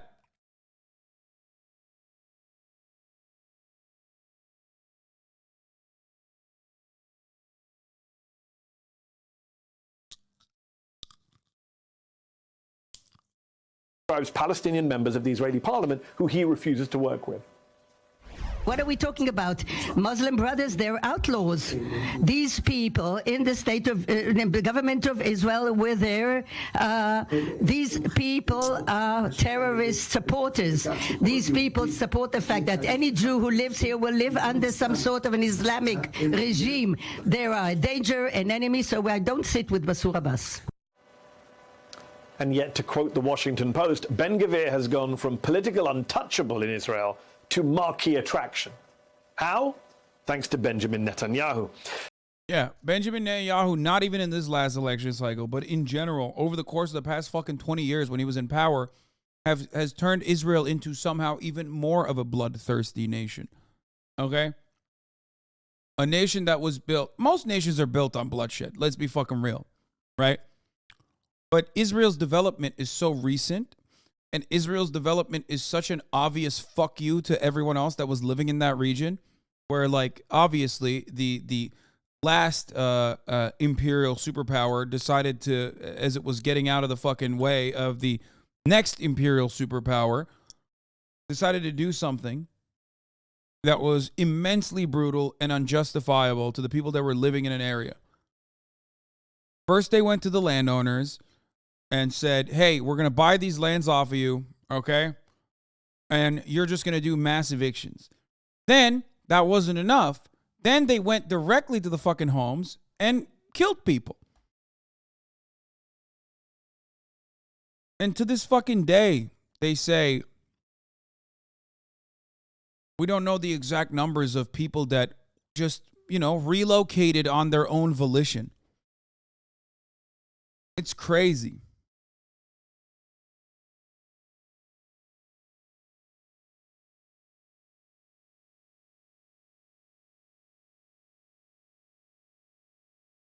Anyway.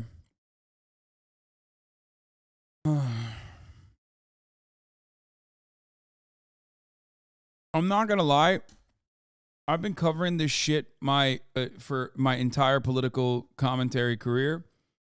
And up until the last lawn mowing operation, that's what they call it, cutting the grass, when they go into fucking Gaza and they bomb it.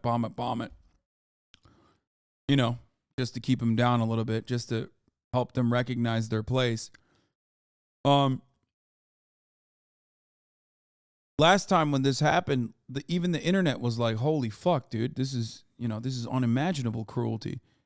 That was the first time in my entire life, in my entire career of engaging in political commentary. This is the first time I ever saw widespread condemnation against Israel's unjustifiable and inhumane actions towards Palestinians.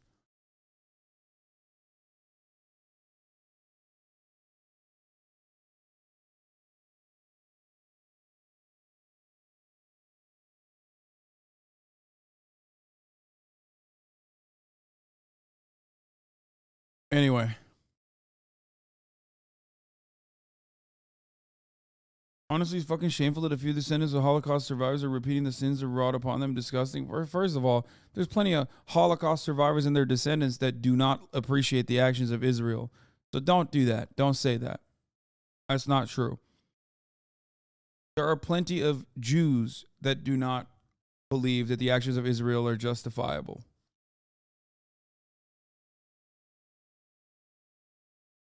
Not all Jews are Zionists. As a matter of fact, in the United States of America, there are significantly more evangelical Zionists than there are Jewish Zionists. Obviously, still, a lot of American Jews are pro-Israel, or there are plenty of American Jews, especially with birthright and especially with Bibi Netanyahu and his connection to our wonderful home of our wonderful city of brotherly love, Philadelphia. I would say that the older generation of American Jews have moved away from more radical anti-Israel rhetoric. Evangelical Zionists exist, huh? What do you mean? Evangelicals are fucking Omega Zionists, dude. The fuck do you mean? Why you gotta bring that up? You don't claim him? Doesn't matter, bitch. Bibi Netanyahu, Benjamin Netanyahu is from Philadelphia.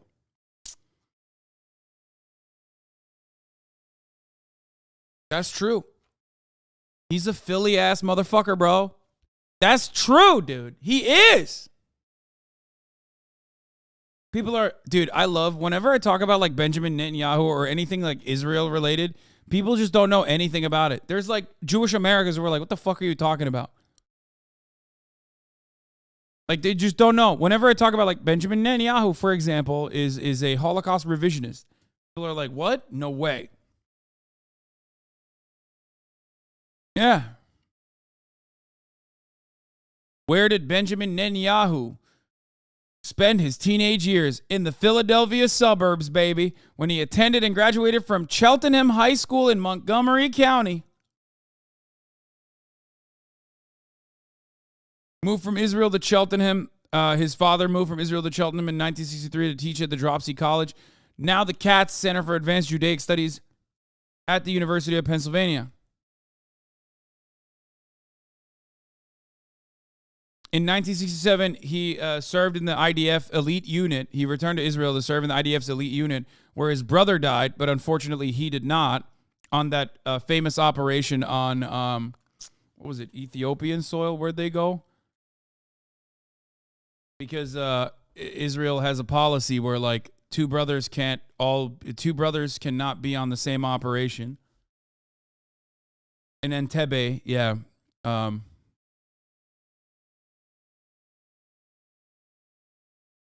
In Uganda.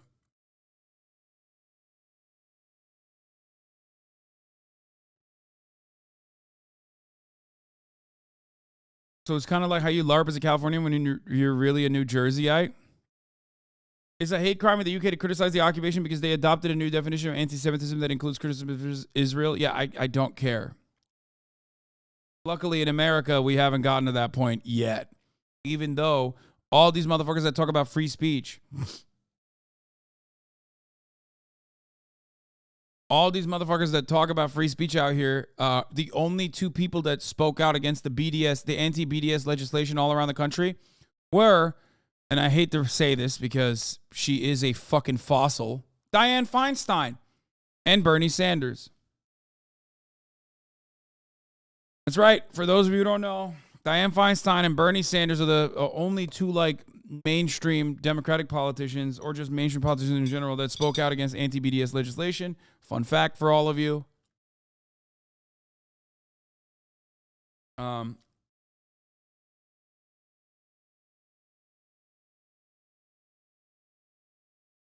Anyway, Netanyahu came back to the U.S. to study architecture and business administration at MIT.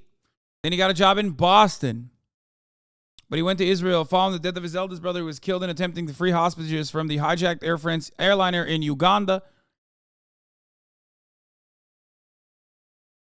And that's it.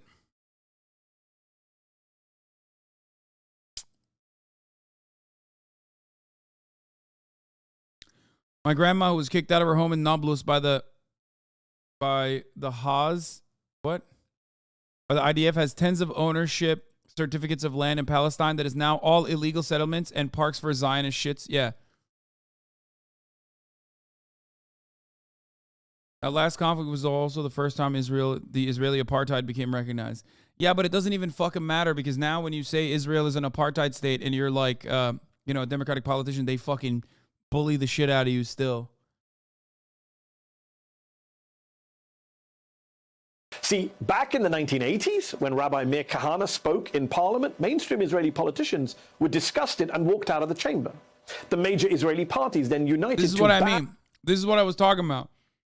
1980s, 90s, like Israel was, of course, still very violent, because it is its nation-building project hinges on the extermination of the Palestinian people. So, of course, they were still automatically pretty fucking violent. It's like America. You know what I mean? It's identical. America has a lot of white supremacist values baked into its fundamentals. That history doesn't just go away. You can't just whitewash it. Right? But at least on its face, despite the incredibly violent actions, they still made it seem like settler occupation, settler terrorism, illegally going into fucking Palestinian territory and like building a house. That was something that they turned a blind eye to. Well, that's gone now. They're just very openly in favor of it. And Kahane's CAC party and designate it as a terrorist group. And yet last year, Netanyahu opened the door to Kahane's heir, to Ben-Gvir. So desperate was Bibi to try and stay in office that he tried to cut a deal with Ben-Gvir's Jewish power. So just as Donald Trump opened the door of the Republican Party and American politics to all sorts of outright racists and nativists and even fascists, to all sorts of weird cranks and loons, his pal Netanyahu shamelessly and recklessly did the same in Israel. Oh, and just as Netanyahu is on the verge of returning to office in Israel, even while in the midst of a criminal corruption trial, don't rule out Trump doing the same here in the US come 2024, regardless of whether Merrick Garland ever gets round to bringing charges against him. To be honest, some of the parallels between Israeli politics and American politics and the shift to the far right are kind of spooky right now. Israel is, of course, a top ally of ours, we are constantly told. Members of Congress on both sides of the aisle tell us that all the time. Joe Biden stressed our shared values with Israel just last week while hosting the president of that country. We're going to discuss the ironclad commitment, and this is, I'll say this 5 He ain't wrong when he says America and Israel have shared values. It's just that those values are fucking dog shit, okay? That's the point. Those values are brutality. Those values are endless occupation, an apartheid state. Those values are fucking anti-Muslim existence, okay? The eradication of Muslims. Those are the fucking U.S. virtues. Those are the U.S. values that are identical. 1,000 times in my career, the ironclad commitment the United States has to Israel based on our principles, our ideas, our values. They're the same values. Well, Itamar Ben-Gvir's values are certainly not our values, American values, or at least... Oh, come on, Mehdi. Stop. It is our values, brother. It's the same. I think if you are as critical as I am of the United States of America, you understand exactly where we're coming from with our allegiance and seemingly, undying loyalty to Israel. It's the same. We're brothers in bond. We're brothers in blood. We have the same enemies, okay? And that's it. Shouldn't be. So let me say this. It makes no sense for America. And another country that both Israel and the United States supported that was also identical to our existence was apartheid South Africa. It's not a fucking, it's not a coincidence, okay? Like, why? Why were we so in favor of apartheid South Africa?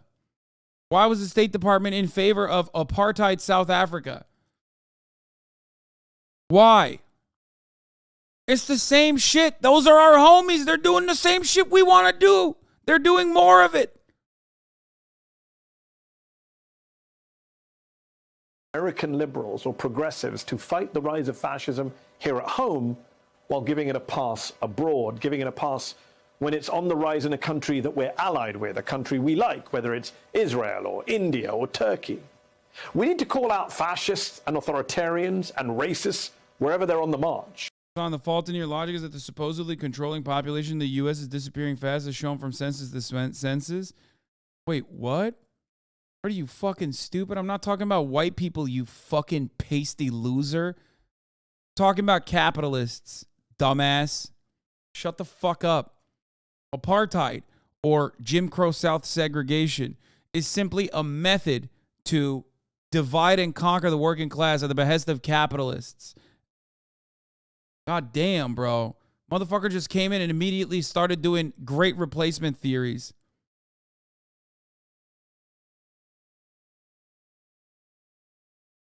Like, what the fuck is white people anyway?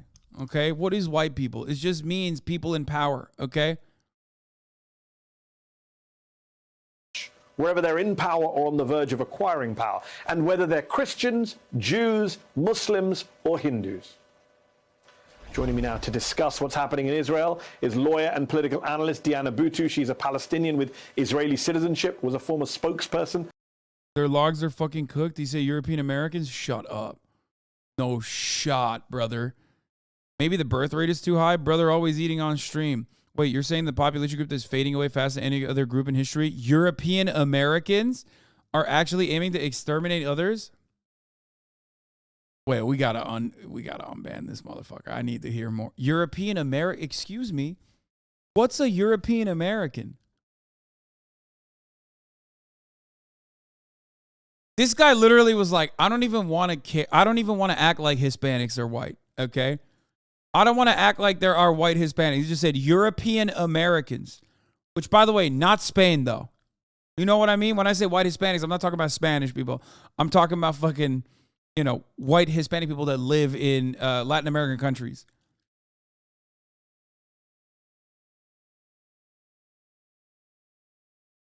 No Italians. No Italians, no Spanish. No Portuguese. Nope.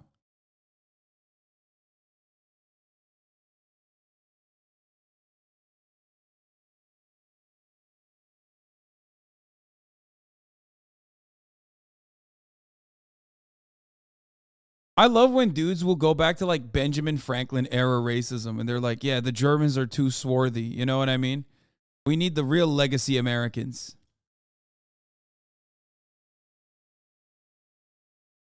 Just white Anglo-Saxons and the French, because Benny wanted to fuck French women.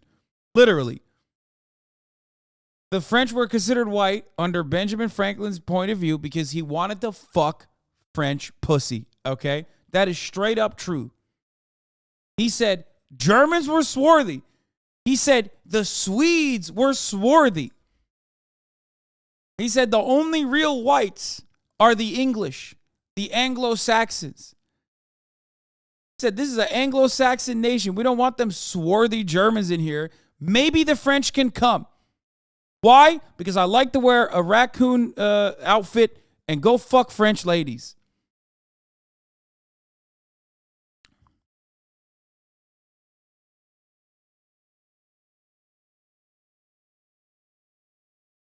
Everything I said is true.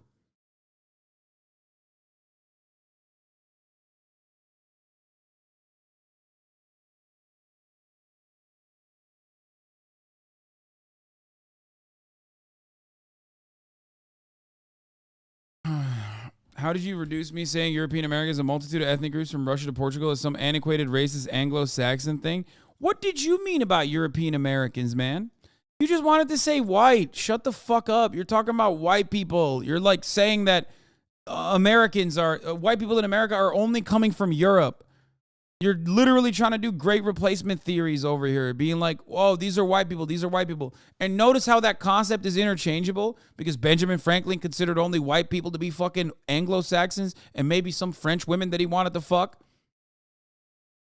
The point is, whiteness is a fucking concept that is absolutely made up, that is built around maintenance of power, okay? That's why you said European Americans instead of saying white, but we know what you mean.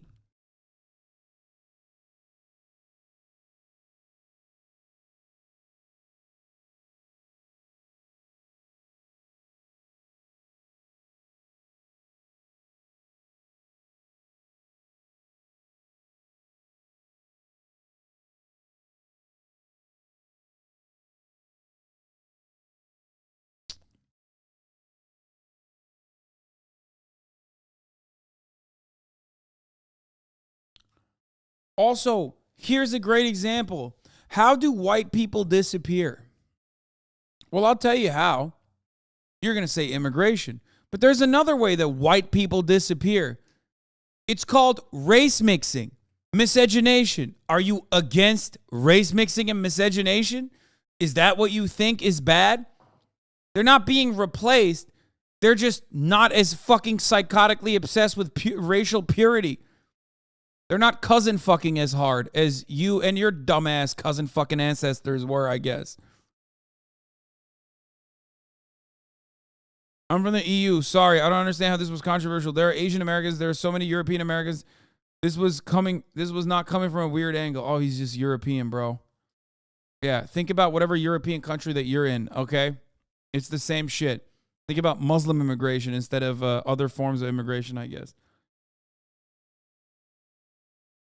The real disappearance and the real replacement that nobody fucking talks about is the top of the hour ad break. And the only way to make that disappear and replace is by subscribing for $5 or for free with a Twitch Prime. Okay? By connecting your Amazon Prime account to your Twitch account, you get one free Prime subscription a month. There it is.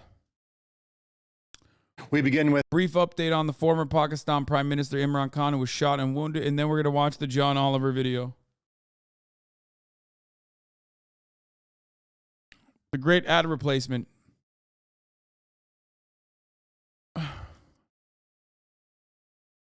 With news that Pakistan's former Prime Minister Imran Khan has been shot in the leg and wounded. Police say the attack happened in an eastern Punjab province where Khan was traveling in a large convoy of trucks and cars headed toward the capital of Islamabad. A gunman opened fire at the truck carrying Mr. Khan. A party official said Khan was not seriously hurt. A number of campaign officials were also injured, but also not seriously.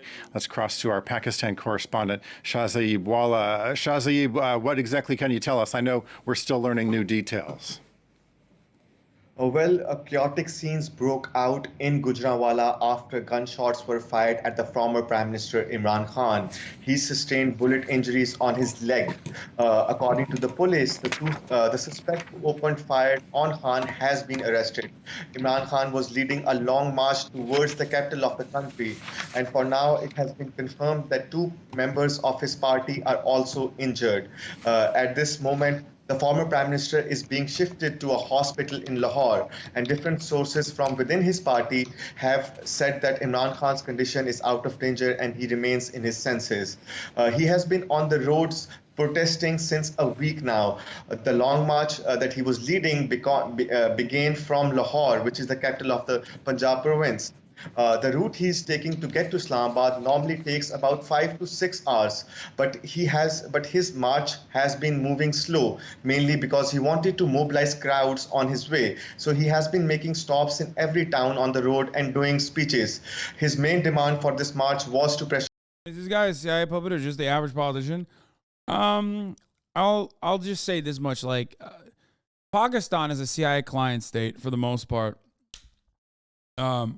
I mean, it's a majority Muslim nation with a nuclear weapon, and that's pretty much all you need to know.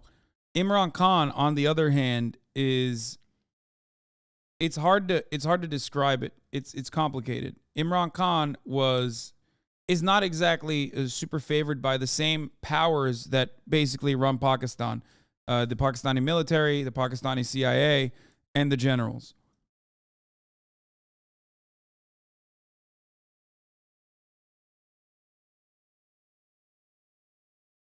They don't love him.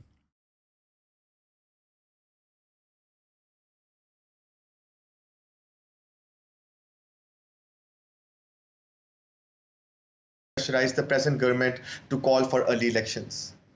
Okay, Shazib Walla, thanks for that. I know you'll keep us updated if we learn anything new. Thanks so much. The escalating tension.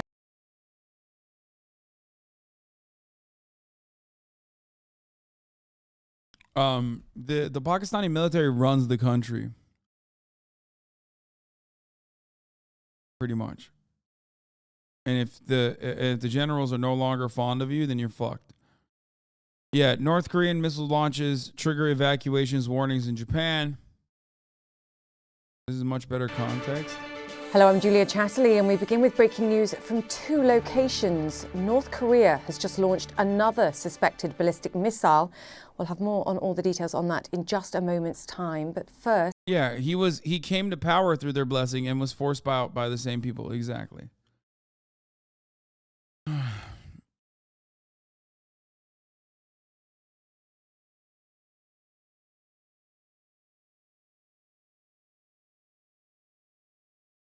To Pakistan. The former Pakistani Prime Minister Imran Khan has been shot and injured. His party says an unidentified gunman opened fire at a rally, hitting his foot. They're calling it an assassination attempt. This video was released in just the past few minutes, showing Khan being helped into a car. Let's go straight now to Sophia Saifi, who's in Islamabad for us. Sophia, what more do we know about his health, and who else perhaps was injured in this attack too? Julia, we know that. What? Hard to swallow pills for Hasan, chat. DPRK is not leftist. They're a theocratic monarchy masquerading as a Marxist worker state, you fucking weirdo chatter. What do you mean hard to swallow pills for Hasan's, chat? We talk about this shit all the fucking time. Like, why is there an imaginary argument that you're having against an imaginary chatter that you have created? Okay?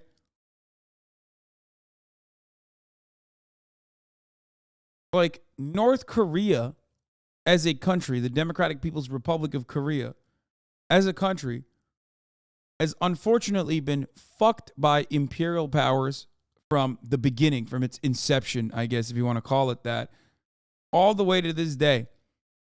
It's the never-ending story. And unlike Cuba, they have not done a great job of they've done a pretty decent job, all things considered, in rebuilding their country, which 40 to 90% of all fucking buildings were destroyed in the Korean War. But no, they're not socialist.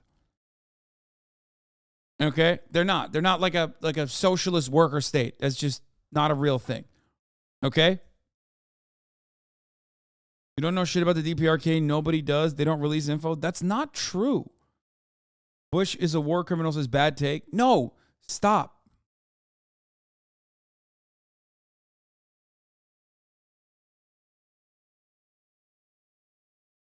Yes, they absolutely do reveal information. What the fuck are you talking about? You can literally look at development in Pyongyang. You can make assessments about... You can make assessments on how well they've developed over the course of the past couple fucking years. A big part of their development originally was directly tied to the USSR. And then once the USSR fell, so did North Korea's chances of surviving as a country, because they had not a lot of allies. Now China is their only source of entering the global marketplace. China uses the USSR as a buffer state between American imperialism in its own region, in its own backyard. But ultimately, they're not a fucking socialist country. They're not. If they were a socialist country, then Yeonmi Park would be correct. Okay? For all you motherfuckers that go, oh my God, North Korea is so socialist. They're so socialist. Like, you know who else agrees with you? Yeonmi Park, dude. You and Yeonmi Park are doing this together. You're just saying they're socialist and therefore good. She's saying they're socialist and therefore bad. That's the difference. Yeonmi Park and them heavies.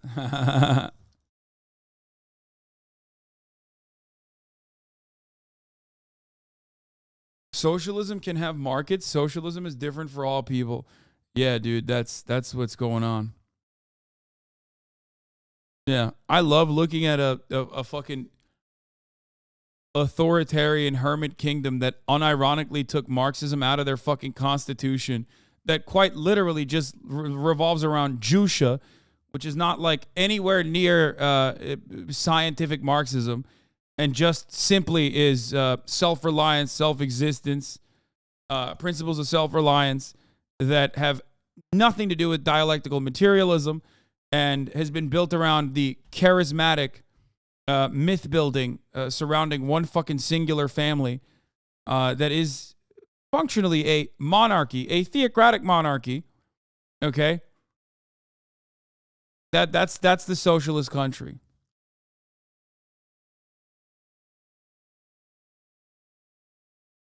It's great marketing for socialism too, pointing at the fucking DPRK and telling people, yeah, they're socialists. No, but I also don't do this thing where I'm like, yeah, they deserve to fucking die. Like, I think the American media lies about existence in the DPRK, and I think that they lie a lot about how the DPRK is operated. I think that they've done a very good job of just like destroying any sort of like meaningful motivation behind the actions of North Korea, and they're not considered a country full of people, but instead just an entity. And it's a really successful way to dehumanize an entire nation of people who are already suffering because of their own oppressive government, and doubly suffering as a consequence of ridiculous sanctions and being shut off from the global marketplace, and basically being starved out as aggressively as possible by the United States, which is unjustifiable, inhumane, collective punishment. Do not agree with that whatsoever. Fuck off with that bullshit if you think that that's appropriate or acceptable.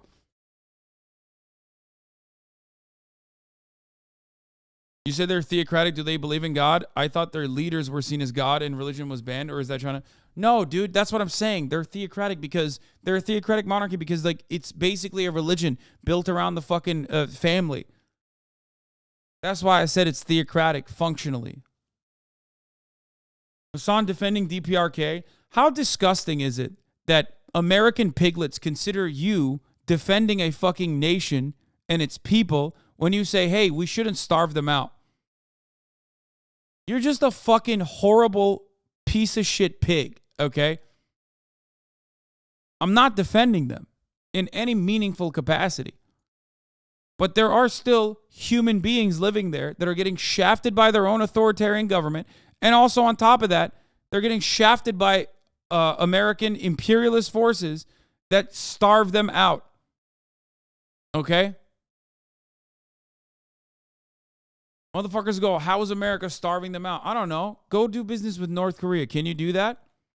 Can a nation go and do business with North Korea? Can a nation even engage in humanitarian help to North Korea? Or are you blacklisted if you do that? Same goes for Venezuela and Iran, by the way.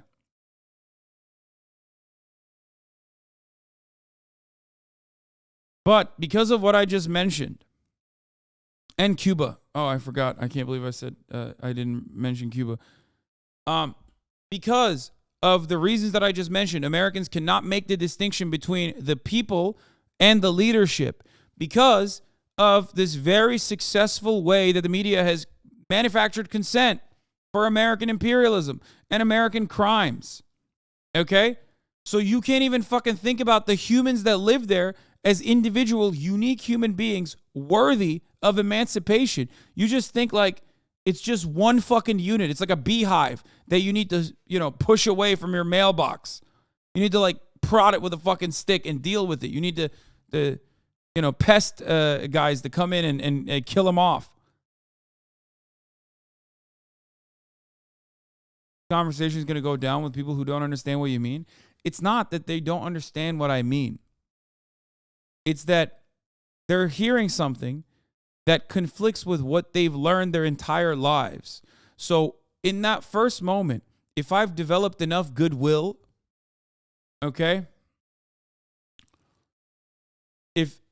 If I've developed enough goodwill within that person, they will turn around and say, okay, maybe I'll hear him out on this. Maybe he's making some points.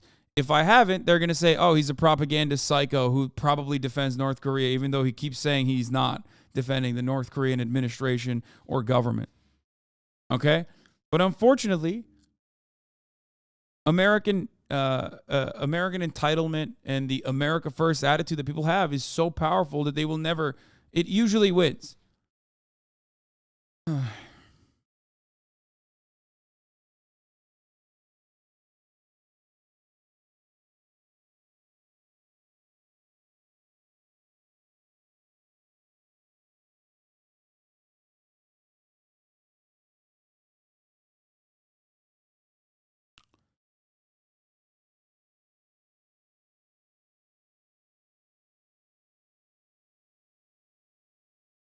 Let's never have face-to-face diplomacy with North Korea's leadership so we can never resolve differences or de-escalate tensions. Great idea, U.S. foreign relations consensus. Thanks.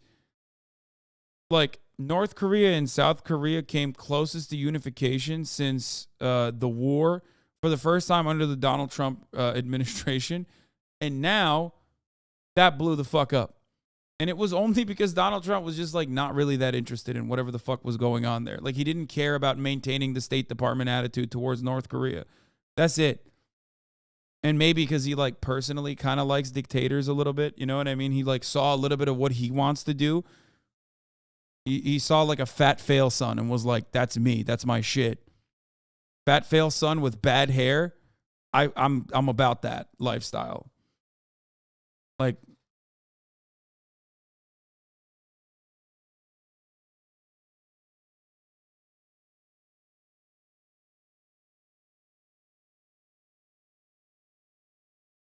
Jewisher ideology is a part of the immortal science of Marxist-Leninism. Folks, Jewisher. I love my Jewisher, folks. Don't we love it?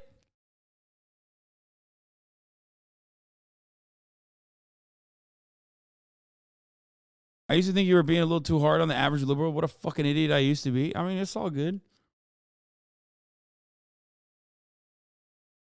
It's socialism or barbarism. Thank you for the 5 gifted subs.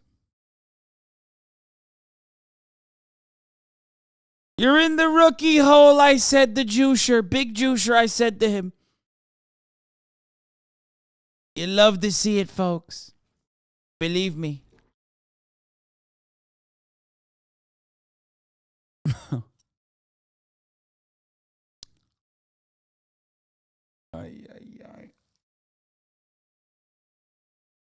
I just hit a blinker. Can I get a shout out? I don't want to watch the rest of this. I don't want to watch this either. I'm done. Let's see what Cutie Cinderella's up to.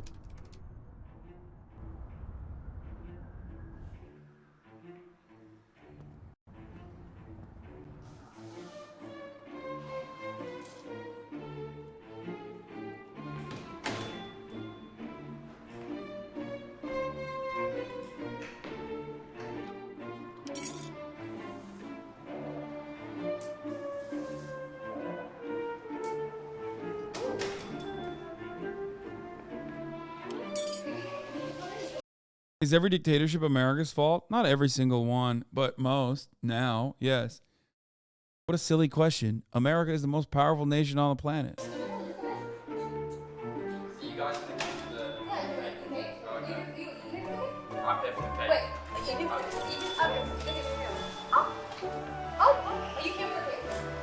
Yeah, what's going on? I have no idea what's happening in this video.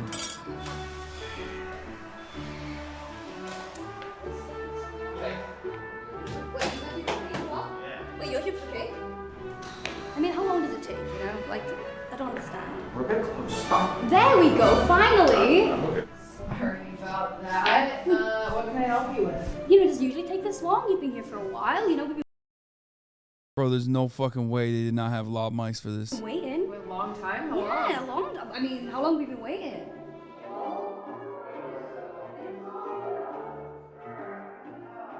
Oh, I forgot something. Are you kidding me? Again? Again? We've literally been waiting. No. Oh! Okay. Don't freak out, it's just styrofoam.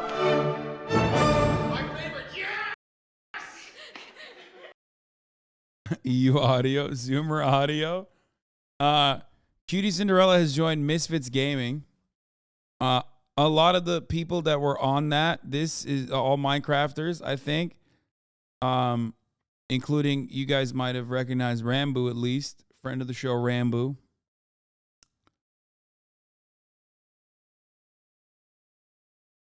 Bro, you can't say anything. You couldn't get this podcast sound to sound good for weeks. Man, is that my fault?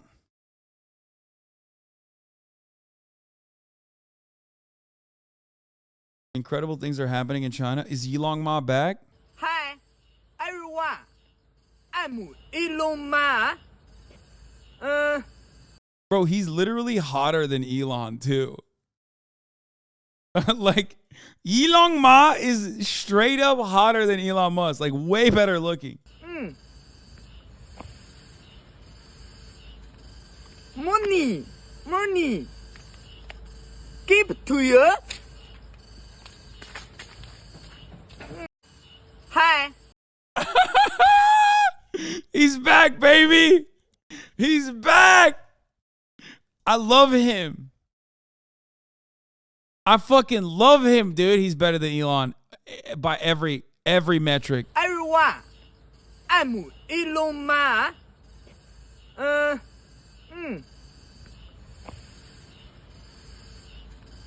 Money. Give to you. Yeah, it's a 10-10 impression too. He just straight up looks like him. He sounds like him. He behaves like him. China definitely released this because of their war with Elon. Why would China be in war with Elon? What? I think people just like make stuff up in their minds. Like they're like, oh man, I love Elon Musk and I don't like China. So I think China is at war with Elon Musk. Stop saying it's a deep fake. It's not a deep fake. Stop saying it's a deep fake. Stop. It's not a deep fake. It's real. It's real to me and it's real. Okay? Why? Why do you have to fucking ruin people's fun? Okay? It's very real. This is real. This is a real thing. This is Yilong Ma.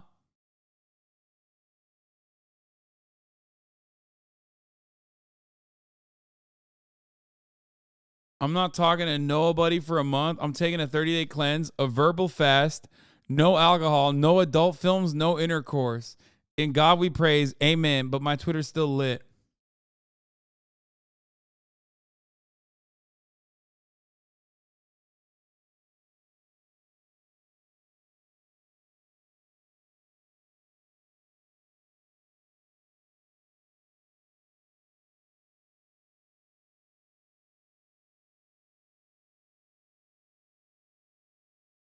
That's it. It's crazy. It's crazy that he just came out of the gates and swung like that.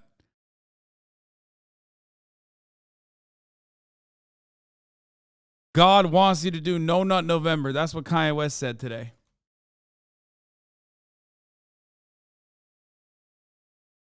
Juice it.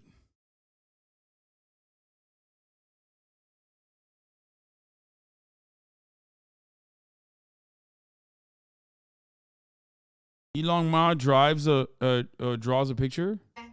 Everyone, I'm Elon Musk. I show my skills. Come on.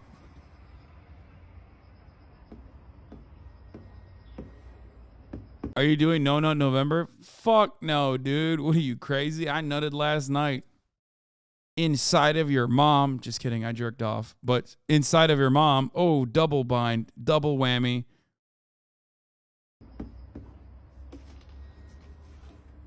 Beautiful. APE. NFT is interesting. What? I don't even know what he's saying, dude.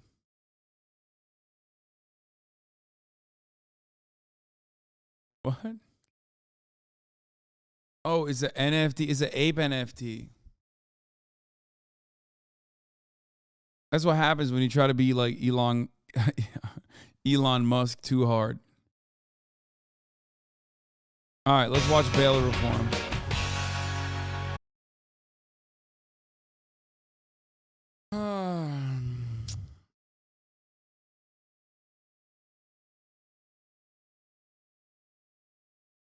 The most recent Rikers death waited for 3 years before a trial and died before he could go, since Rikers is a hellhole.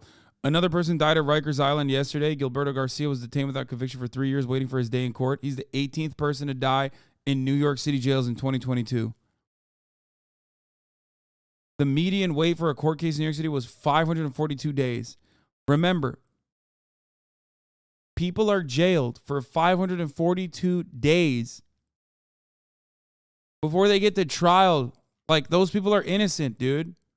They're innocent. They haven't been proven guilty yet. How fucking crazy is that? And in the overwhelming majority of those cases, they're there because they don't have enough money to pay for bail.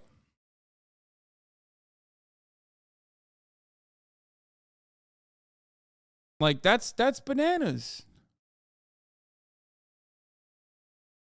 Clip of Oleyemi Olurin talking about this. This year, 16 people died in Rikers. And once that happened, that was the largest death toll since 2013. They declared the human rights crisis. This year, 17 people have already died. So the situation is worse than ever before. Originally, the campaign to close Rikers launched after Khalif Browder received so much national attention. I'm like, what happened to that? I thought Rikers was closing. And I'm going to tell you. So the plan was that Rikers is supposed to close by 2026. Then they said there were delays that pushed it back since 2027. Now, originally, Eric Adams said when he was running, he said he supported the plan to close Rikers and he would get on board with that. He's a Rikers piece needs of systemic shit. change, XYZ. Once he actually comes into office, he completely opposes bail.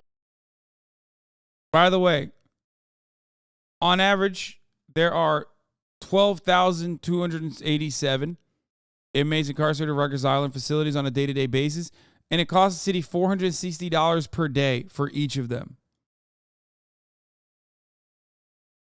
The cost of incarcerating one person for 1 year is $556,539.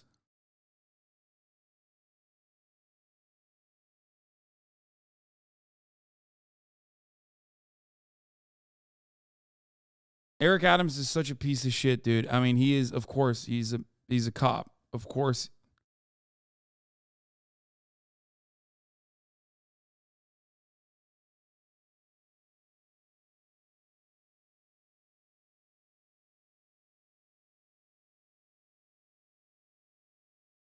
On the cheap end, okay, that's the full cost of incarcerating one person for 1 year.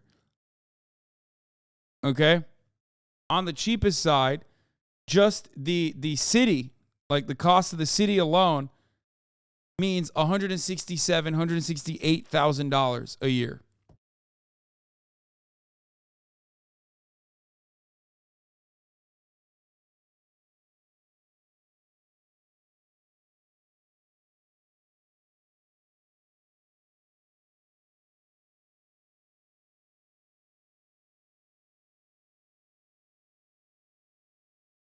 And not only that, but also people are fucking dying in Rikers because of like suboptimal conditions. People are dying at Rikers because like they're dying from freezing, they're dying from ridiculous conditions within the prison too. Bail reform. He opposes bail reform. He wants more money placed in. Yeah, they went for 2 weeks. I remember there were protests where they went for 2 weeks without heat in February. People were protesting outside of Rikers. the Rikers more money placed in NYPD, which he did. He gave them $90 million extra dollars to their $10.4 billion budget and spending. So he started immediately pushing against bail reform. So the plan for bail reform was to decarcerate Rikers. Rikers is only built to hold 3,000 people, but it has 5,000 people there. So we need to decarcerate Rikers in order to move towards the step to closing it. Eric Adams has resisted bail reform. So now that the numbers in Rikers are going up, he says, well, where are we going to put those people? We can't close Rikers because I just don't see why we put those 2,000 extra people if we don't close Rikers. So now he's opposing that, in addition to the fact that Rikers, what we want and advocates want is a receivership for Rikers right now to slow the deaths.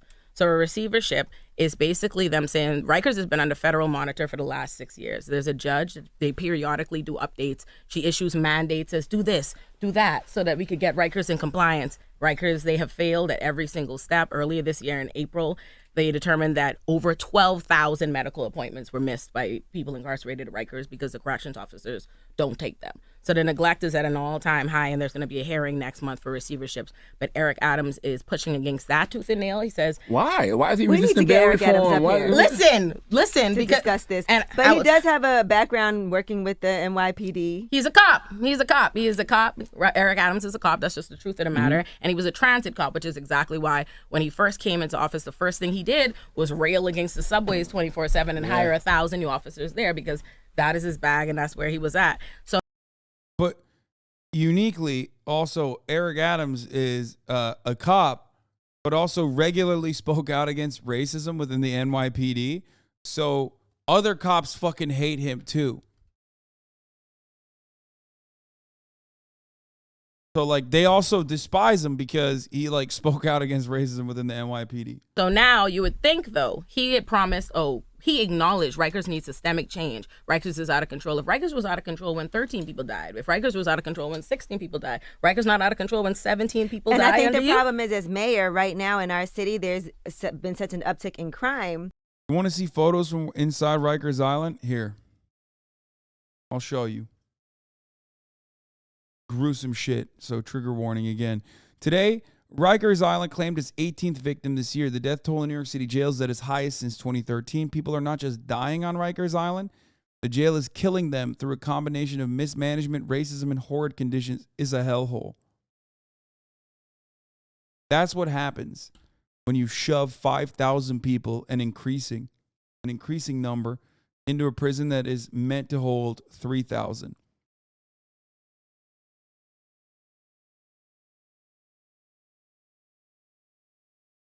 Filthy floors sullied with rotten foods, maggots, urine and feces and blood, plastic sheets for beds, cardboard boxes for beds and bags that's substituted for toilets. What Rikers looks like at a cost to taxpayers of over $1.2 billion a year.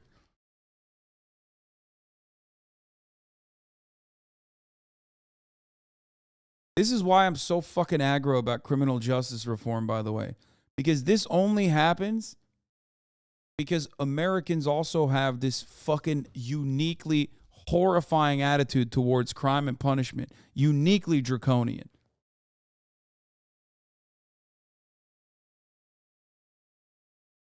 This happens because, like, people are just straight up. Bro, by the way, Uyghur concentration camp.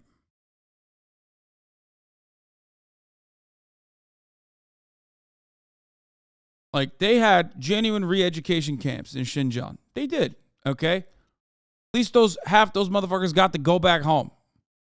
Look at this shit. Sorry. There's a reason why the United States of America has the highest percentage of incarcerated peoples on this planet. Okay? Ridiculous.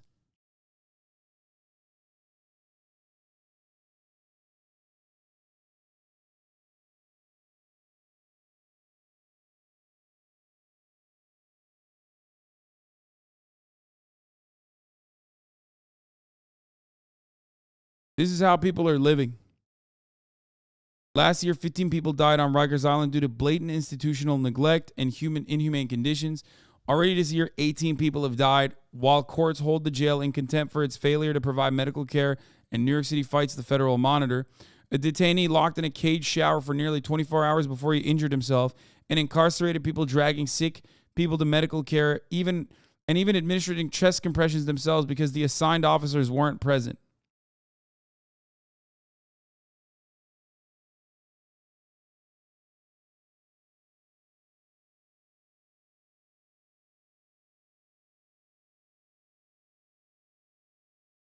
People should be smart and not go to jail. Good one, dude. That's fucking awesome. How about, first and foremost, these people are literally not going to jail because they're stupid. They're going to jail because they're poor. They're too poor to stay out of jail. These people are not guilty. You just think that they're guilty because in your mind, that's what a guilty person looks like. Okay? Those people are innocent. They haven't been proven guilty yet. These are pre-trial holds.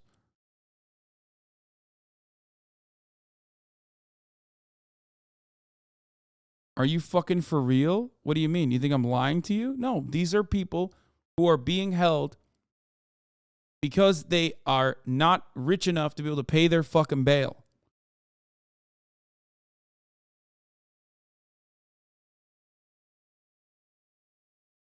Please, can you stop while I'm covering serious shit like fake tweet accounts?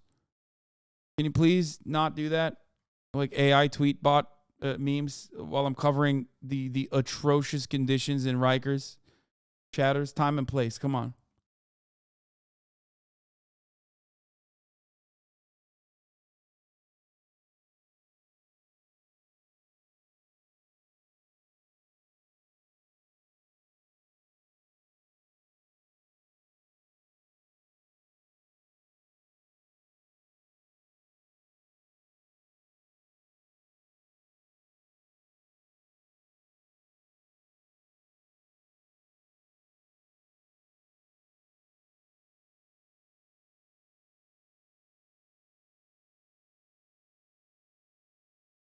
Anyway.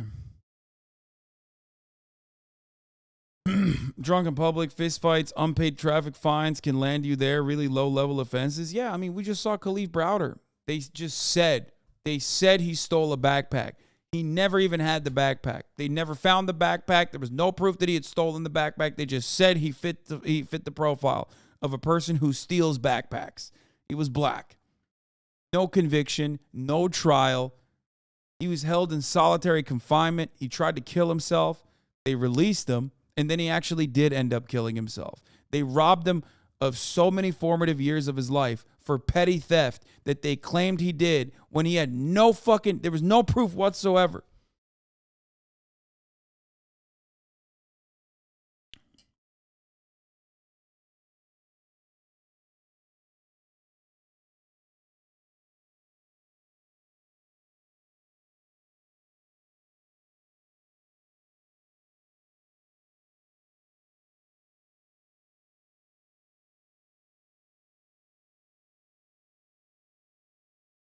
Even if he stole a fucking backpack, which he did not, by the way. I just want to stress that point.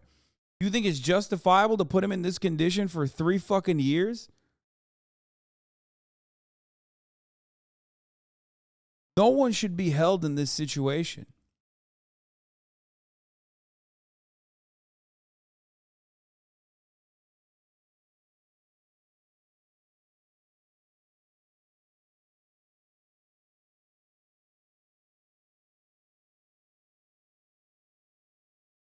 Anyway. Oh.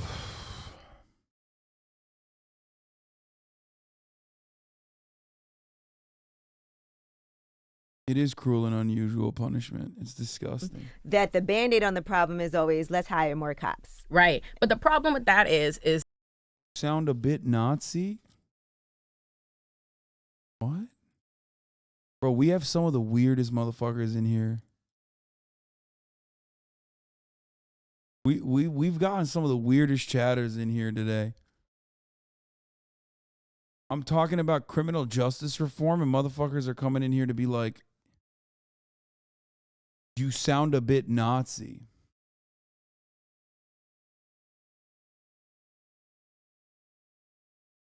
is this, right? What is the magical number that you think automatically solves crime? New York City, this is the funny thing. They highlight us as this like lawless place, despite the fact that Republican and all these rural areas have way more crime per capita, right? But they highlight us like we're Gotham City all the time. But we have over 35,000 officers in NYPD, despite the fact that the media will tell you that Rikers is understaffed, and that's a problem. That's also not true. There are 5,000 people incarcerated at Rikers, but there are over 7,000 corrections officers. There are 2,000 more corrections officers. I know, it's insane, Alec. There are 2,000 more corrections officers in Rikers, but you wouldn't know that based on that. And it's all these different things that keep happening. They have $10.4 billion they give to NYPD. But they don't acknowledge the fact that while you're giving more money to NYPD this year, he cut money on education, cut money on health, cut money on everything else, and then you act like it's a mistake. It's not a coincidence that post-pandemic, when New York City was one of the places locked down for the majority of the time, we had an eviction moratorium that was just up and lifted. Rents, people lost their jobs, businesses closed down, rents has skyrocketed to the average about $4,000. The reason why New York City has crime is because New York City is astronomically expensive to live in. And instead of putting the money towards that, we put the money into policing these exact same communities that don't have anything. And I want to say again, you can't give people nothing and then police them and punish them and condemn them for having nothing. So how do you message?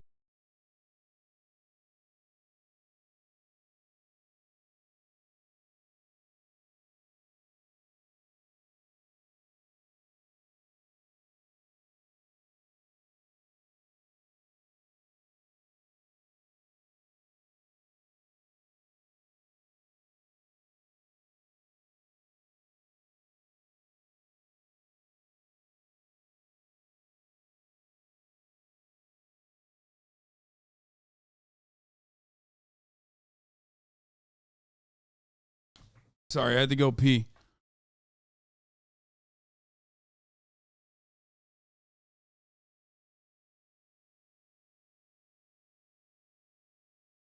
After seeing shit like this, is it wrong to feel hopeful? Is there something we can do?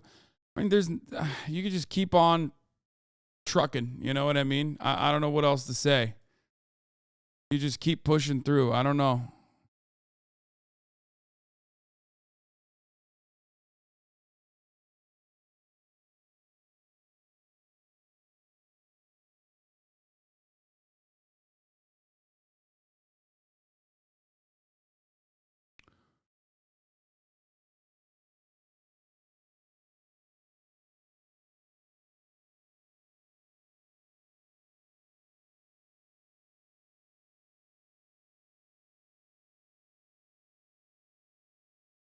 Only thing you can do is make things a little bit better in your life, I guess.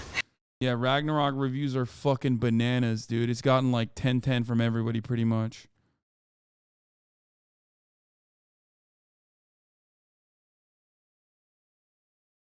Represents a culmination of the 2 decades that Santa Monica Studios spent working and learning about this franchise. This game will be remembered for a long time for not only its impressive visuals and script, but also gameplay improvements over its predecessor.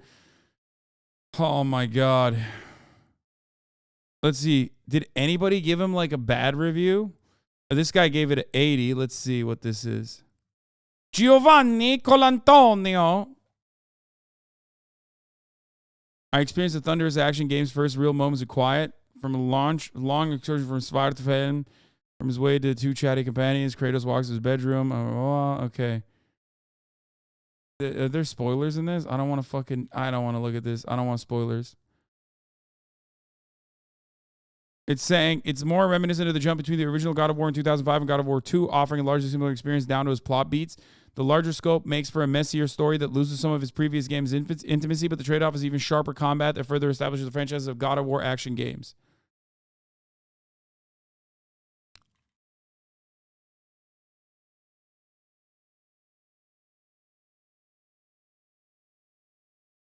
Who gave it like a low score? I want to know what they said. TLDR it's fucking incredible, but that's not really that surprising. I guess Ars Technica said if you come to God of War Ragnarok hoping for a story that's as tightly focused and as emotional as his predecessor, IGN Korea gave it a 6 out of 10. Wait, what? Why?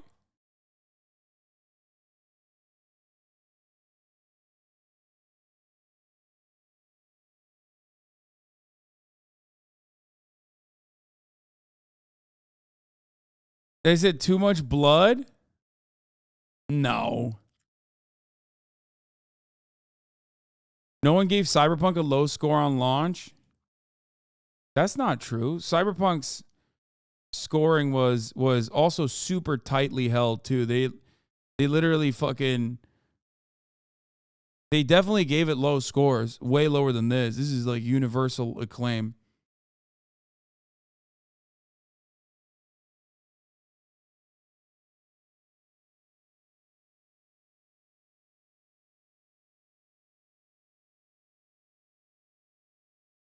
I'm watching your old playthrough right now. You hated the combat system. It's too complicated. You disliked how confusing the puzzle sequences were, and you said it had too much lore for an action game. Wait, what? Are you crazy? I gave it like, I think I said it was a 9.5 out of 10 or something.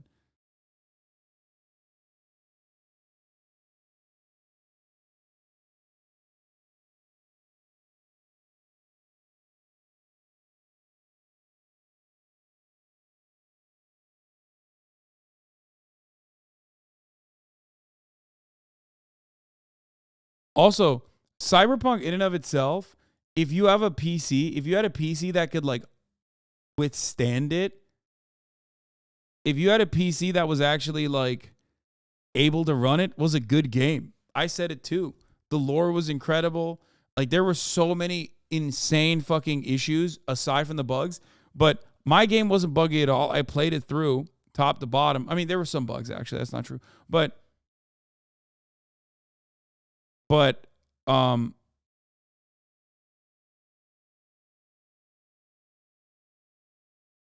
Cyberpunk in general was like the lore was great, the world building was great. It's just, it would have been better if you could just like fucking have cops actually like exist and not materialize behind you. But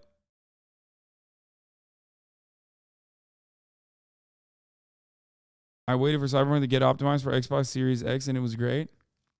You gonna return for the DLC? Yeah.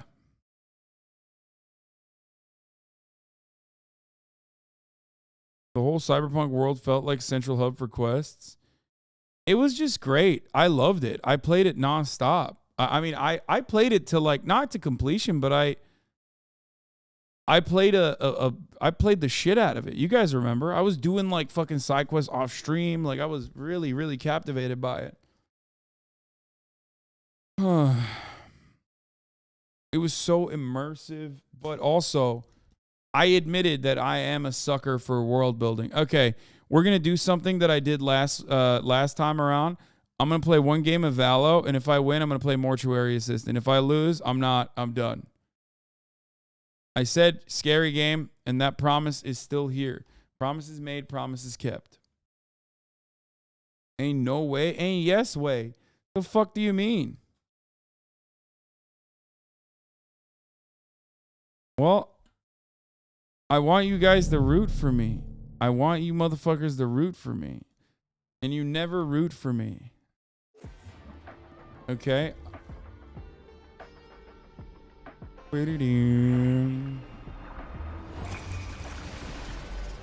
One game.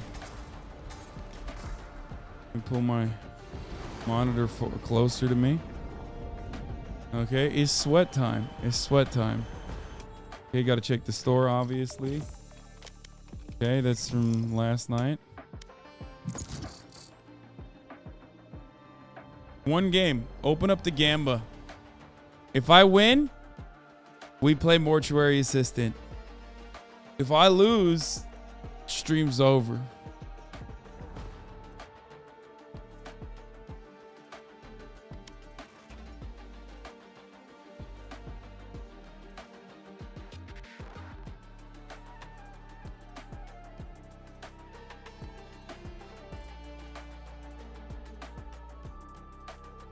High stakes, I know.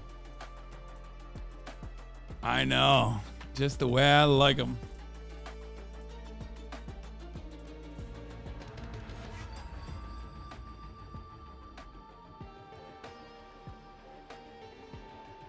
He's lying. He's addicted. I'm not. I'm not lying, and I'm not addicted. Match found.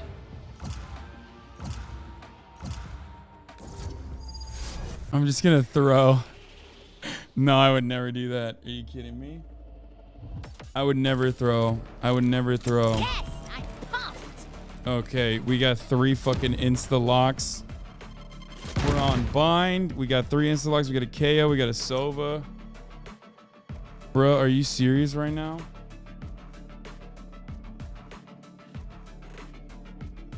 All entry, don't worry. Promise. Ooh, that's good. That's good. It's good team comp. We got KO.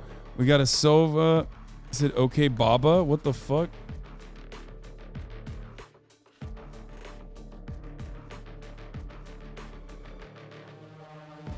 People say, do you like the Pearl map? I hate it. It's new. Remember, Pearl is one of the maps that I started on. So for me, all maps are new, brother. It's no different for me for whether I'm playing Pearl or any other map.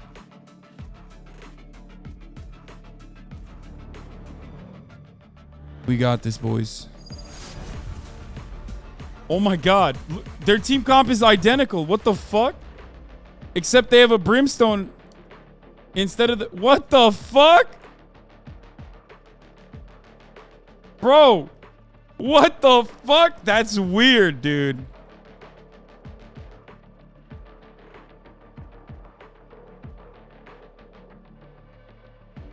Oh no, they got a bunch of silvers. I hate this map.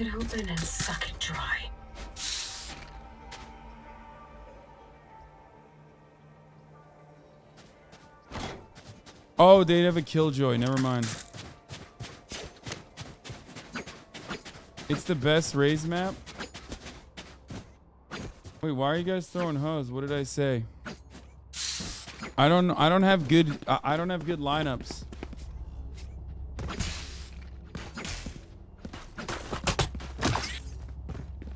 Reloading. Reloading. I'm so nervous, dude. Get it.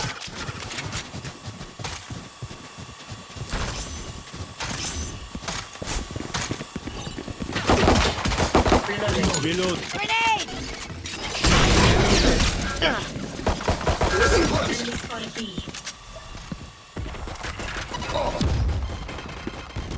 Take flight.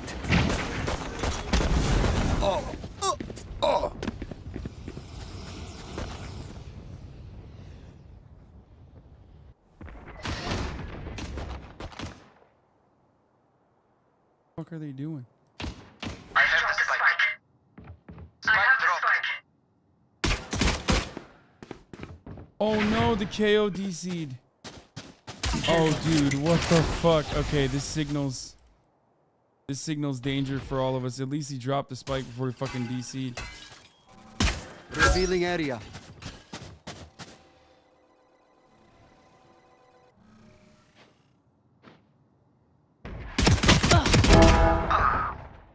I took their 30 seconds left. the raise down on site. Oh shit.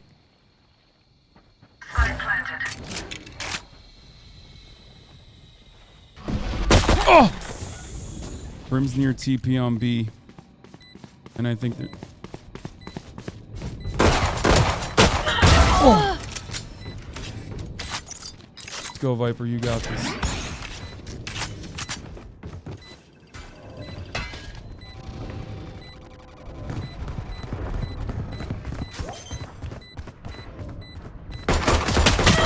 Oh my god, our Viper is not very good at...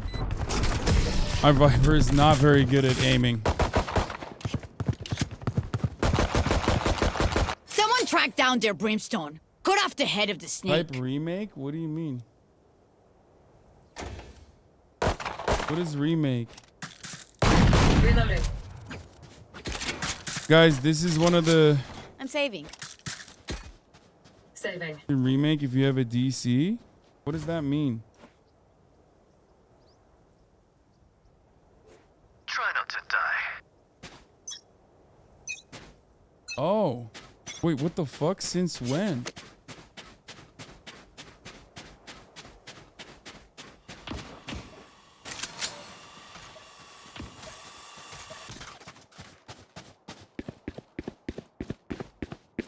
Decoy.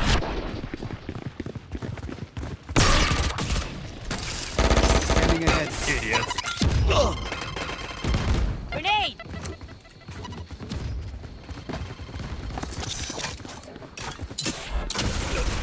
Reloading. Jump duck. Oh! Three in bathrooms. Right here. Enemy spotted A. Last player standing.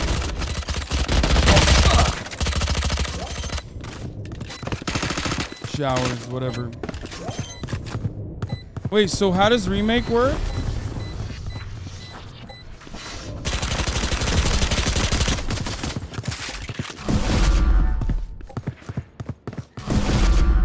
If I'm powered down, restart me. You leave me for scrap, I'll kill you. A remake can only be voted for in round 2? Well, I voted for it in round 2. What the fuck?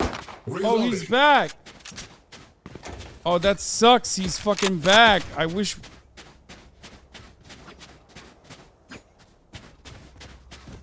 No, I can't do a remake because he's fucking back, Chad. Ready.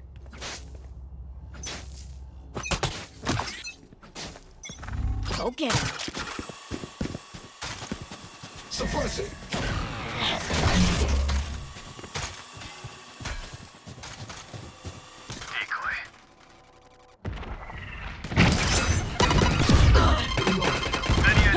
Oh, I died. That's crazy. I'm also ass too. That's not good. Toxin screen down. Kyrie Irving has been suspended. Oh.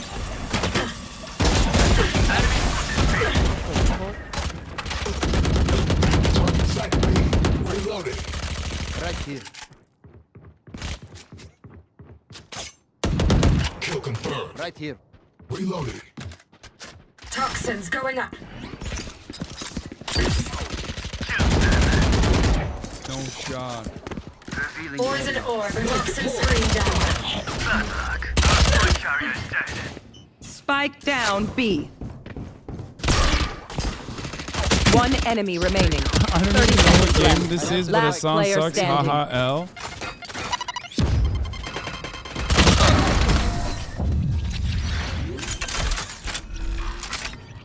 Nice. Break down. Reloading. Back in. Dude, I am doo-doo. Reloading. Reloading. Reloading. Chat's too mean? Oh, 100%. I'm saving.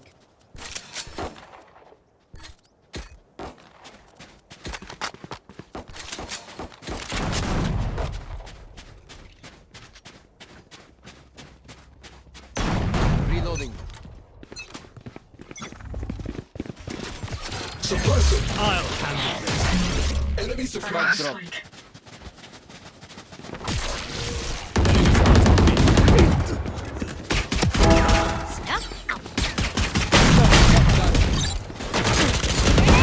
Oh, shit. Oh, no. Get away, get away.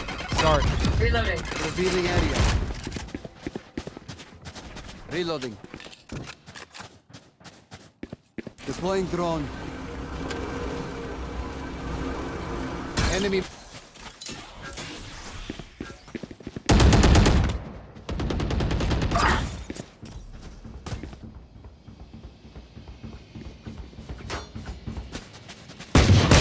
Oh. Nowhere to run! Last player standing.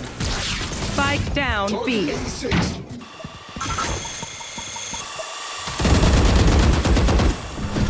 Don't jump down there.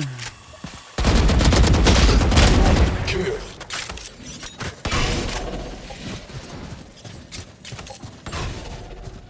30 seconds left.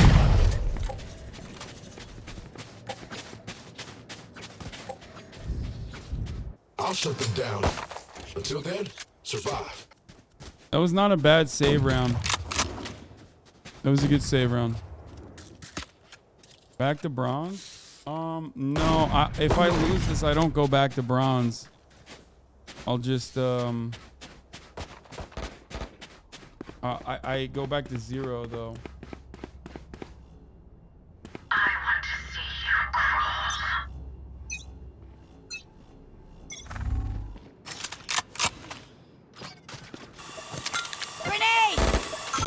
Reloading.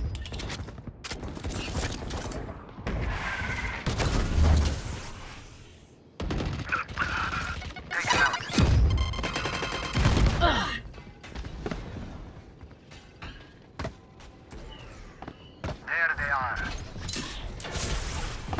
I am the hunter! Ah! You were getting so much better. Not today. I'm not playing well at all today, my friend. I'm playing really poorly.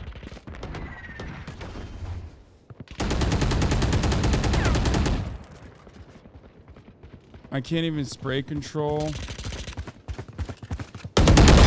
Sleep, brother. Reloading. What's he doing? What is that? Take flight.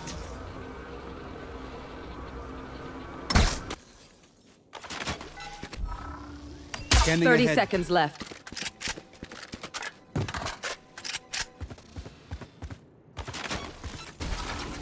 Shock dart.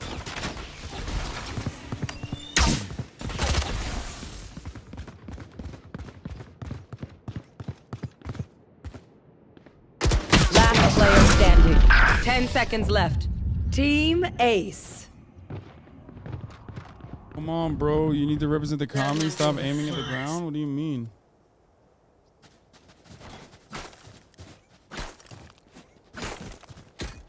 Both of their duelists are fucking trash. Both of this team's duelists are fucking trash. Hence the issues that we're running into currently.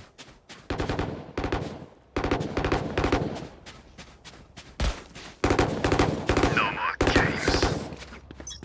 Chad, stop being toxic. Who's next? Shutting them down.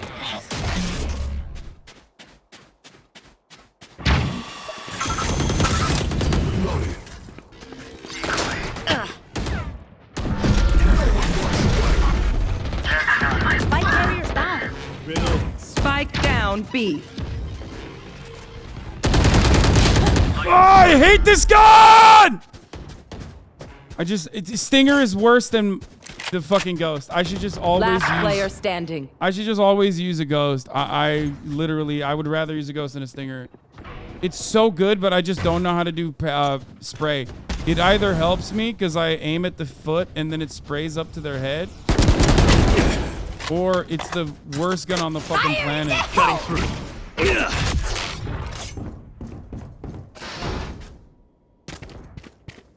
They're still there, probably. Ray's never even came. He's definitely still here.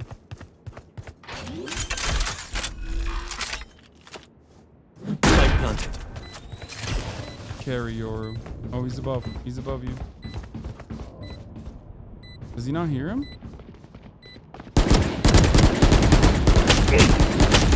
That the distance there is just nothing. He can't do anything.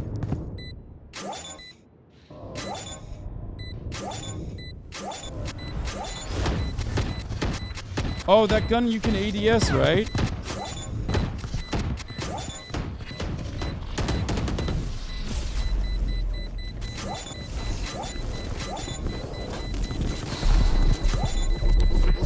Average Valorant experience.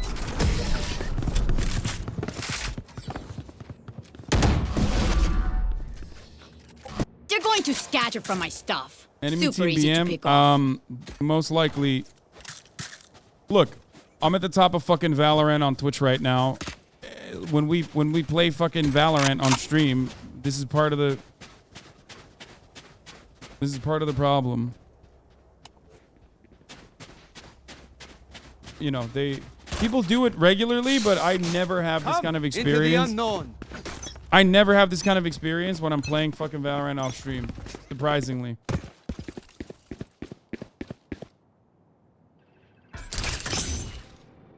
Deploying drone. Enemy. God damn, that's a good ass fucking raid. Grenade.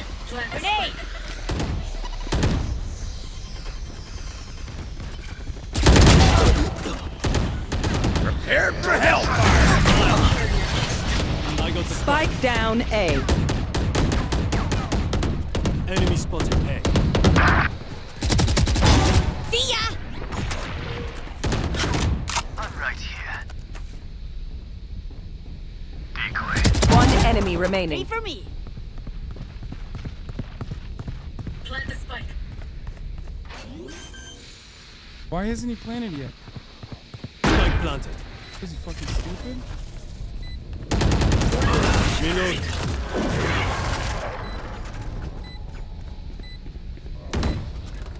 Make them beg. Reloading. Okay.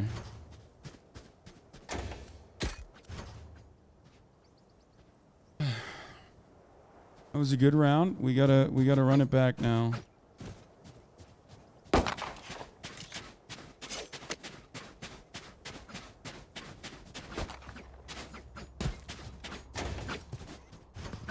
I'll find them. I carried that one? No, Viper did. Spike drop. Retrieved.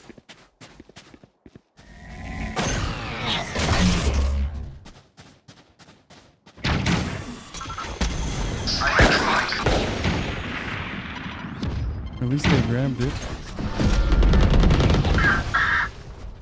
Shot down. Spike carriers down. Flashbang. Spike down B. Spike retrieved. One enemy remaining. He's in there still. Go plant. Go plant. Go plant. Go plant. He's in there.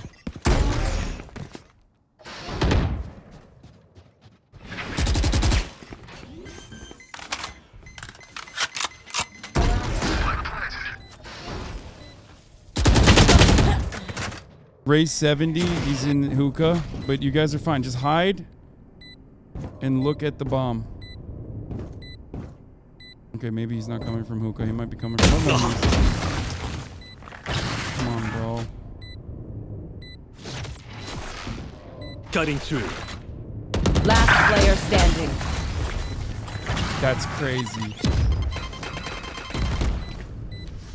Fake He's so teleport. low. Dude, come on! Just wait!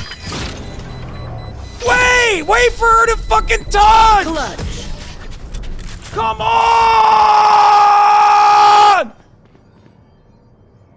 My priority is their suffering.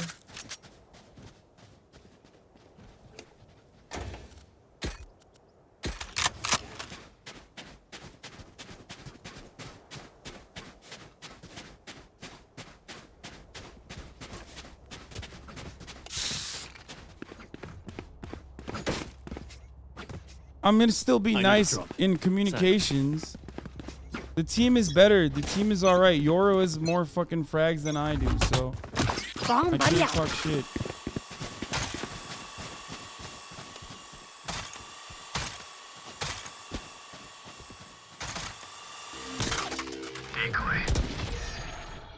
Killjoy's stuff is here. Util's here. Spotted B. Found them.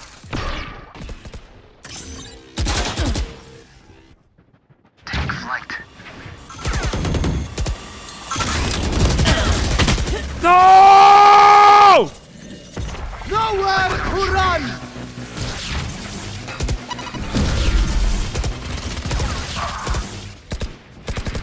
Fake teleport. Last carrier dead. Last player standing. Spike so down B. Enemy down. That's a good ass raise. It is literally a raise difference. Like, that's a better raise than me. She knows how to. Actually, I don't think that's a better raise than me.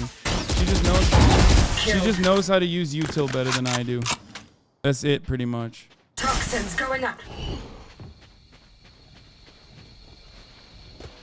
30 seconds left. No! No, I'm saying like overall, if I knew how to use utilities better, I would be a better player. Reloading. That's it. Reloading.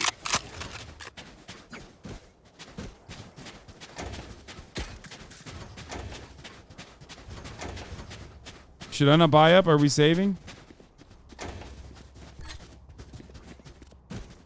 Oh, Let's go, Viper. Never mind, we're buying.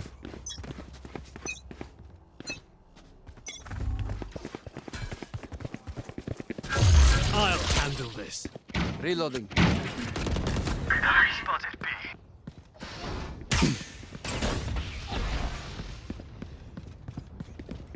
Knife deployed.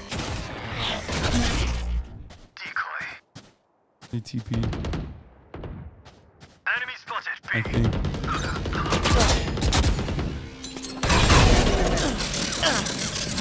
Holy fuck, that thing melted me, dude. What the fuck? That's madness.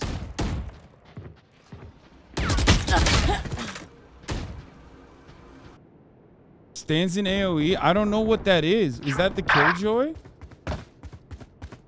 Plant the spike.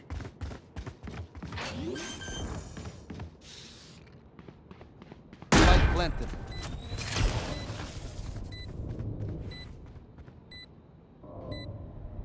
Right here.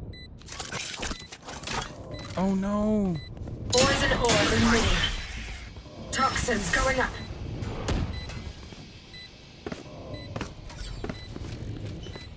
Toxin screen down. One enemy Poison's remaining. off. Enemy marked. Last player Come on. standing. Killjoy's gonna be. I am the hunter! Oh! At least we got it. At least we got the bomb off. Oh my god, we are trying so fucking hard.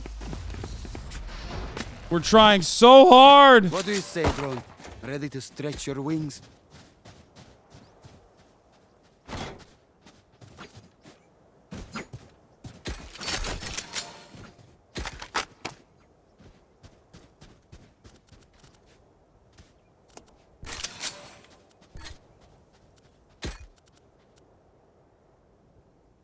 Anyone have funds to spare?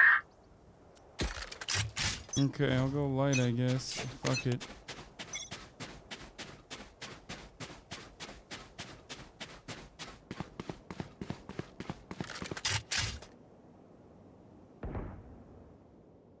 Decoy. Enemy spotted A. Scanning ahead. I should just stop playing this game. I'm not good at it. Toxins going up.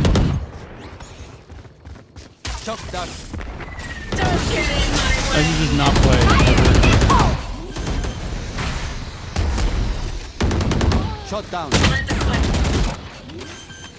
Toxin screen down. Bro, put it down! Spike down A. Last player standing. Hostile KIA.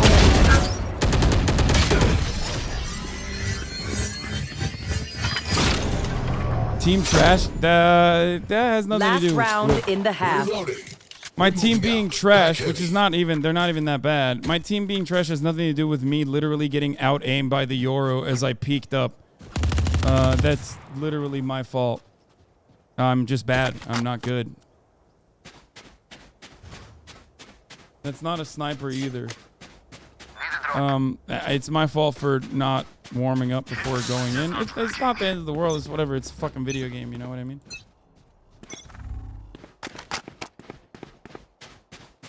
Spike dropped. Spike retrieved.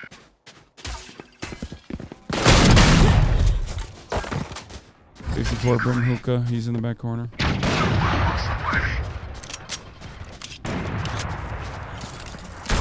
they are. Toxins going up.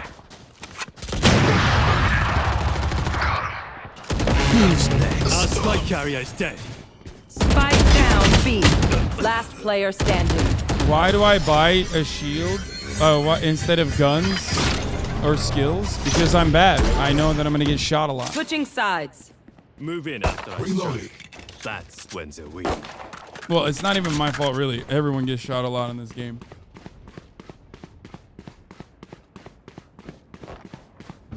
Yes, I've tried other agents besides Raze. I don't plan on playing other agents besides Raze until I'm better at Raze. Reloading.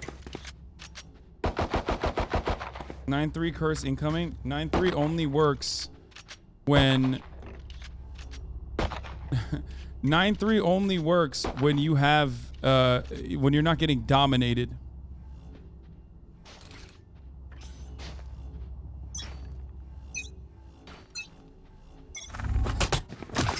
Bomb buddy out. Grenade!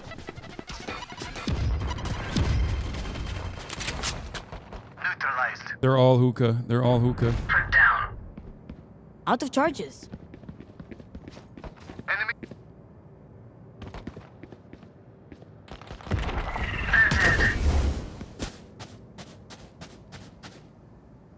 Enemy spotted B. Decoy. One enemy remaining. Spike down B. Flawless. That lot was Reloading. fresh. Reloading. No one beats my firepower. I got this.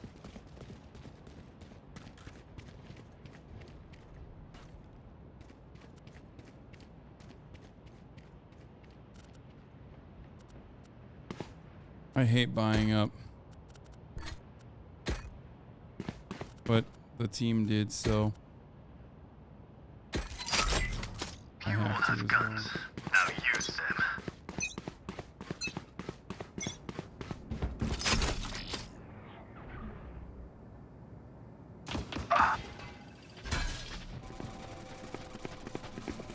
On my way.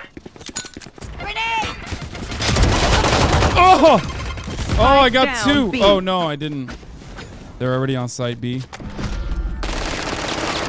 Brim is low, they're 30.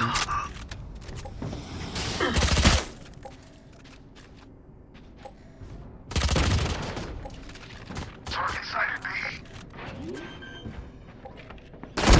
Dead. Get Spectre, Viper, get Spectre. One down. One enemy remaining. Now, where was I? Spike defused. Viper, there's a Spectre in the corridor. Oh. Remember, nobody's a hero when they're crying for air. Won the buy round at least. He said he doesn't like Spectre. Okay, respect.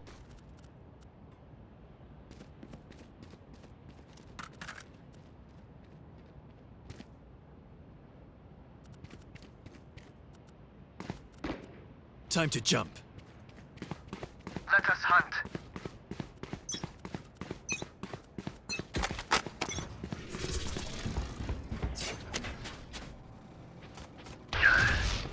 Enemy spotted. On my way.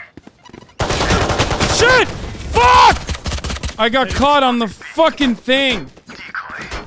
That was bad. That was bad. I fucked it up. At least the team is carrying. Spike down B. Left side, left Player side. standing.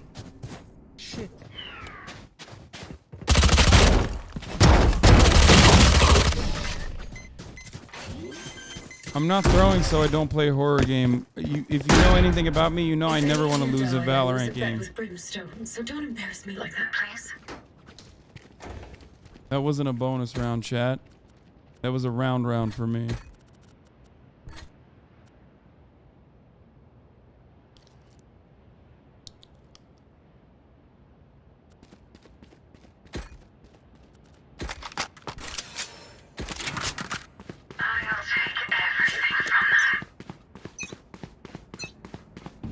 They're gonna go A now. Oh no, they're not. Enemy spotted B. Revealing area.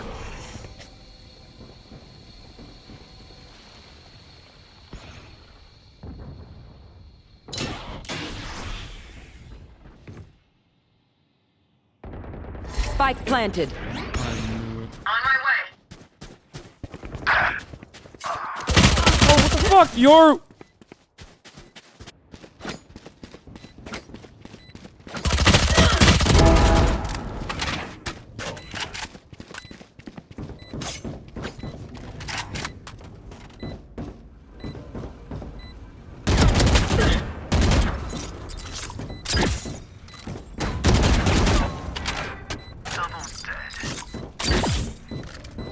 Just one health.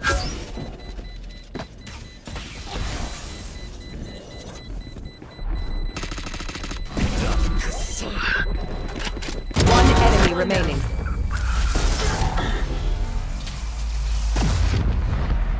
Literally brought a knife to a gunfight. Guys, I swap between the knife and the gun because a gun means I can walk faster, okay? Please, if you're gonna talk shit, at least know the fucking rules of the, like, know the mechanics of the game. Like, I really do appreciate why you guys, you know, I appreciate you trying.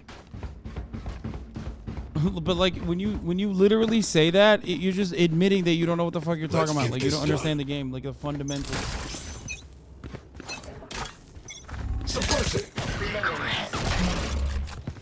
Are they even here?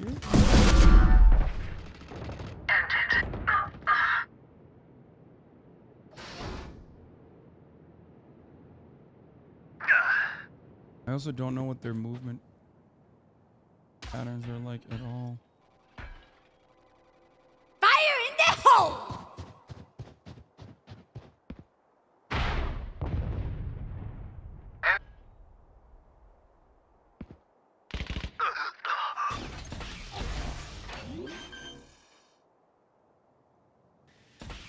Spike planted.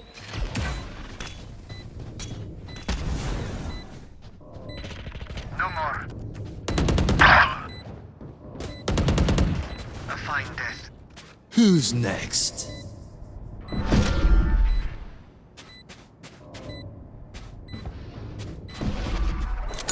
Grenade! One enemy remaining.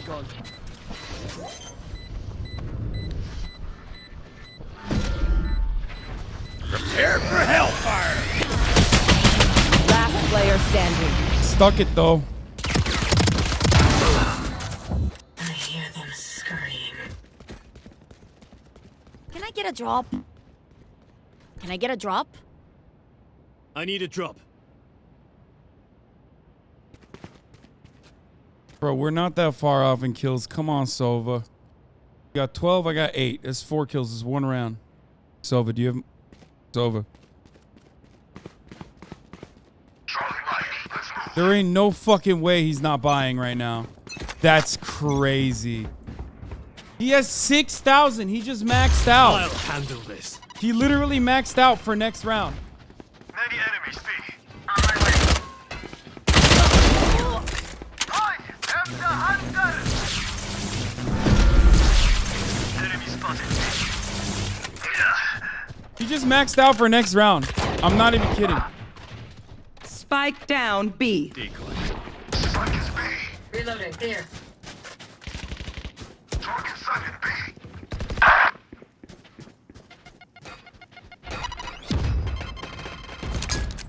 Grenade!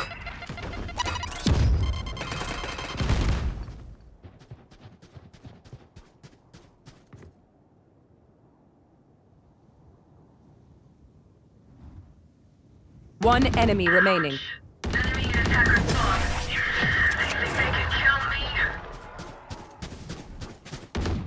That's bananas. That guy did not buy me. Don't give them time to reposition. He's saving for Valorant too, boys.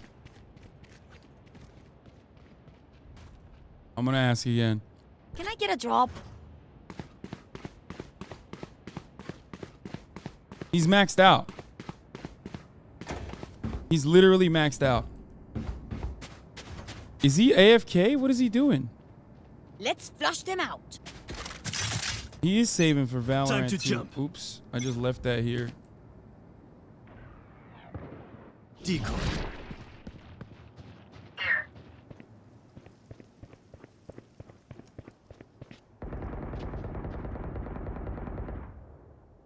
Nowhere to run! No one walks away. Don't get in my way.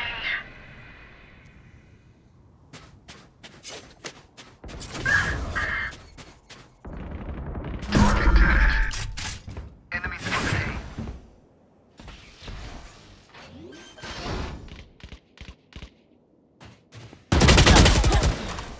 80 showers raised. Spike is A. Enemy spotted.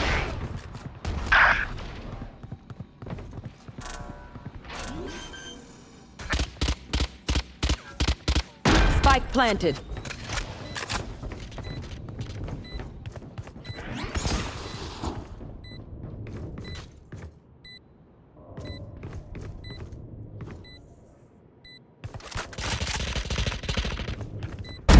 Double dead.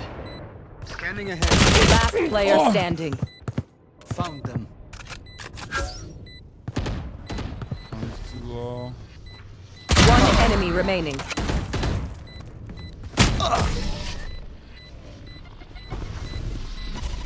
I don't know why Sova's behaving like that. Match point.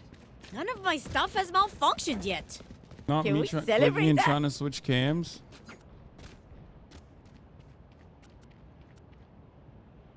You think Sova is a noob? Sova, can I request you? Can I get a drop? Thanks. Sova, thank you.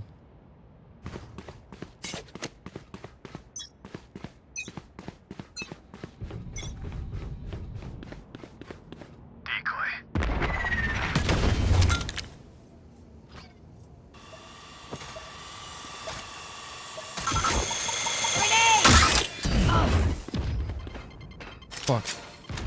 I had to fire that dumbass fucking grenade. Enemy spotted, B. Many enemies, B. Found them. You should run. Get him. Out of charges.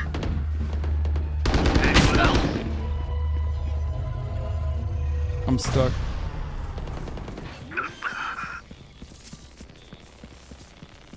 Spike planted.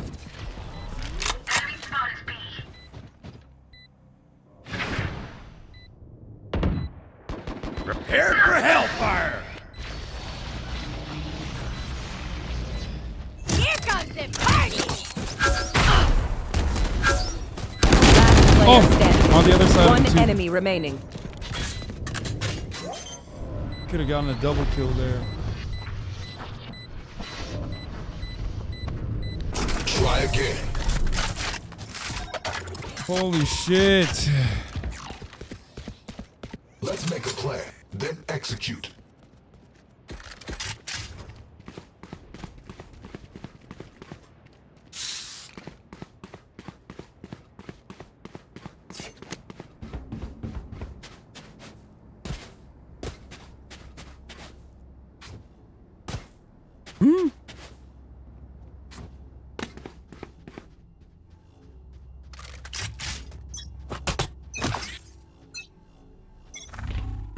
Okay.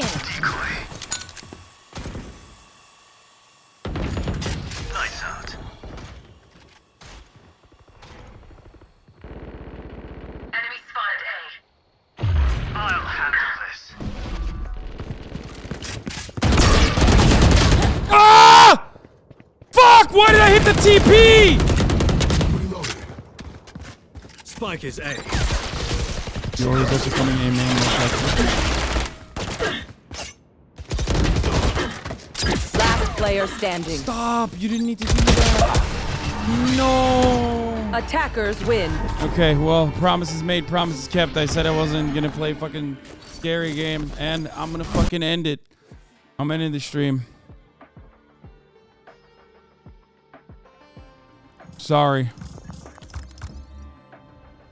But listen, fear not. Tomorrow we have I lost 23 RR from that. 23 RR. And luckily I'm 0 now. But hey, I played so poorly. That performance was atrocious. But anyway, tomorrow I have a lot of fun readily available for you guys. Okay.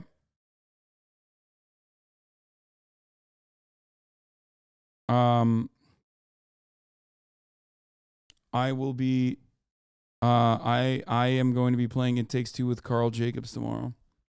Finally. Also, why do you always do unranked if it pisses you off so much to lose? What? I'm not doing unranked. That was ranked. I lost 23 RR from that. That was a ranked game.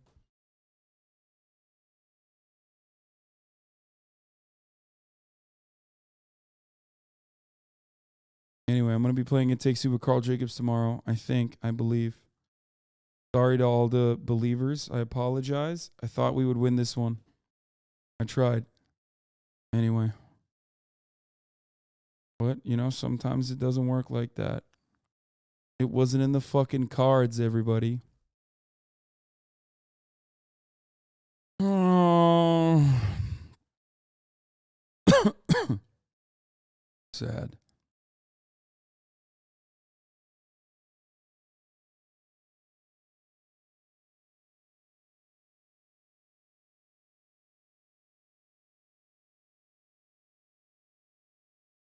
I didn't break a promise. I made a promise. I told you I'd play if I won, and I was 100% going to play.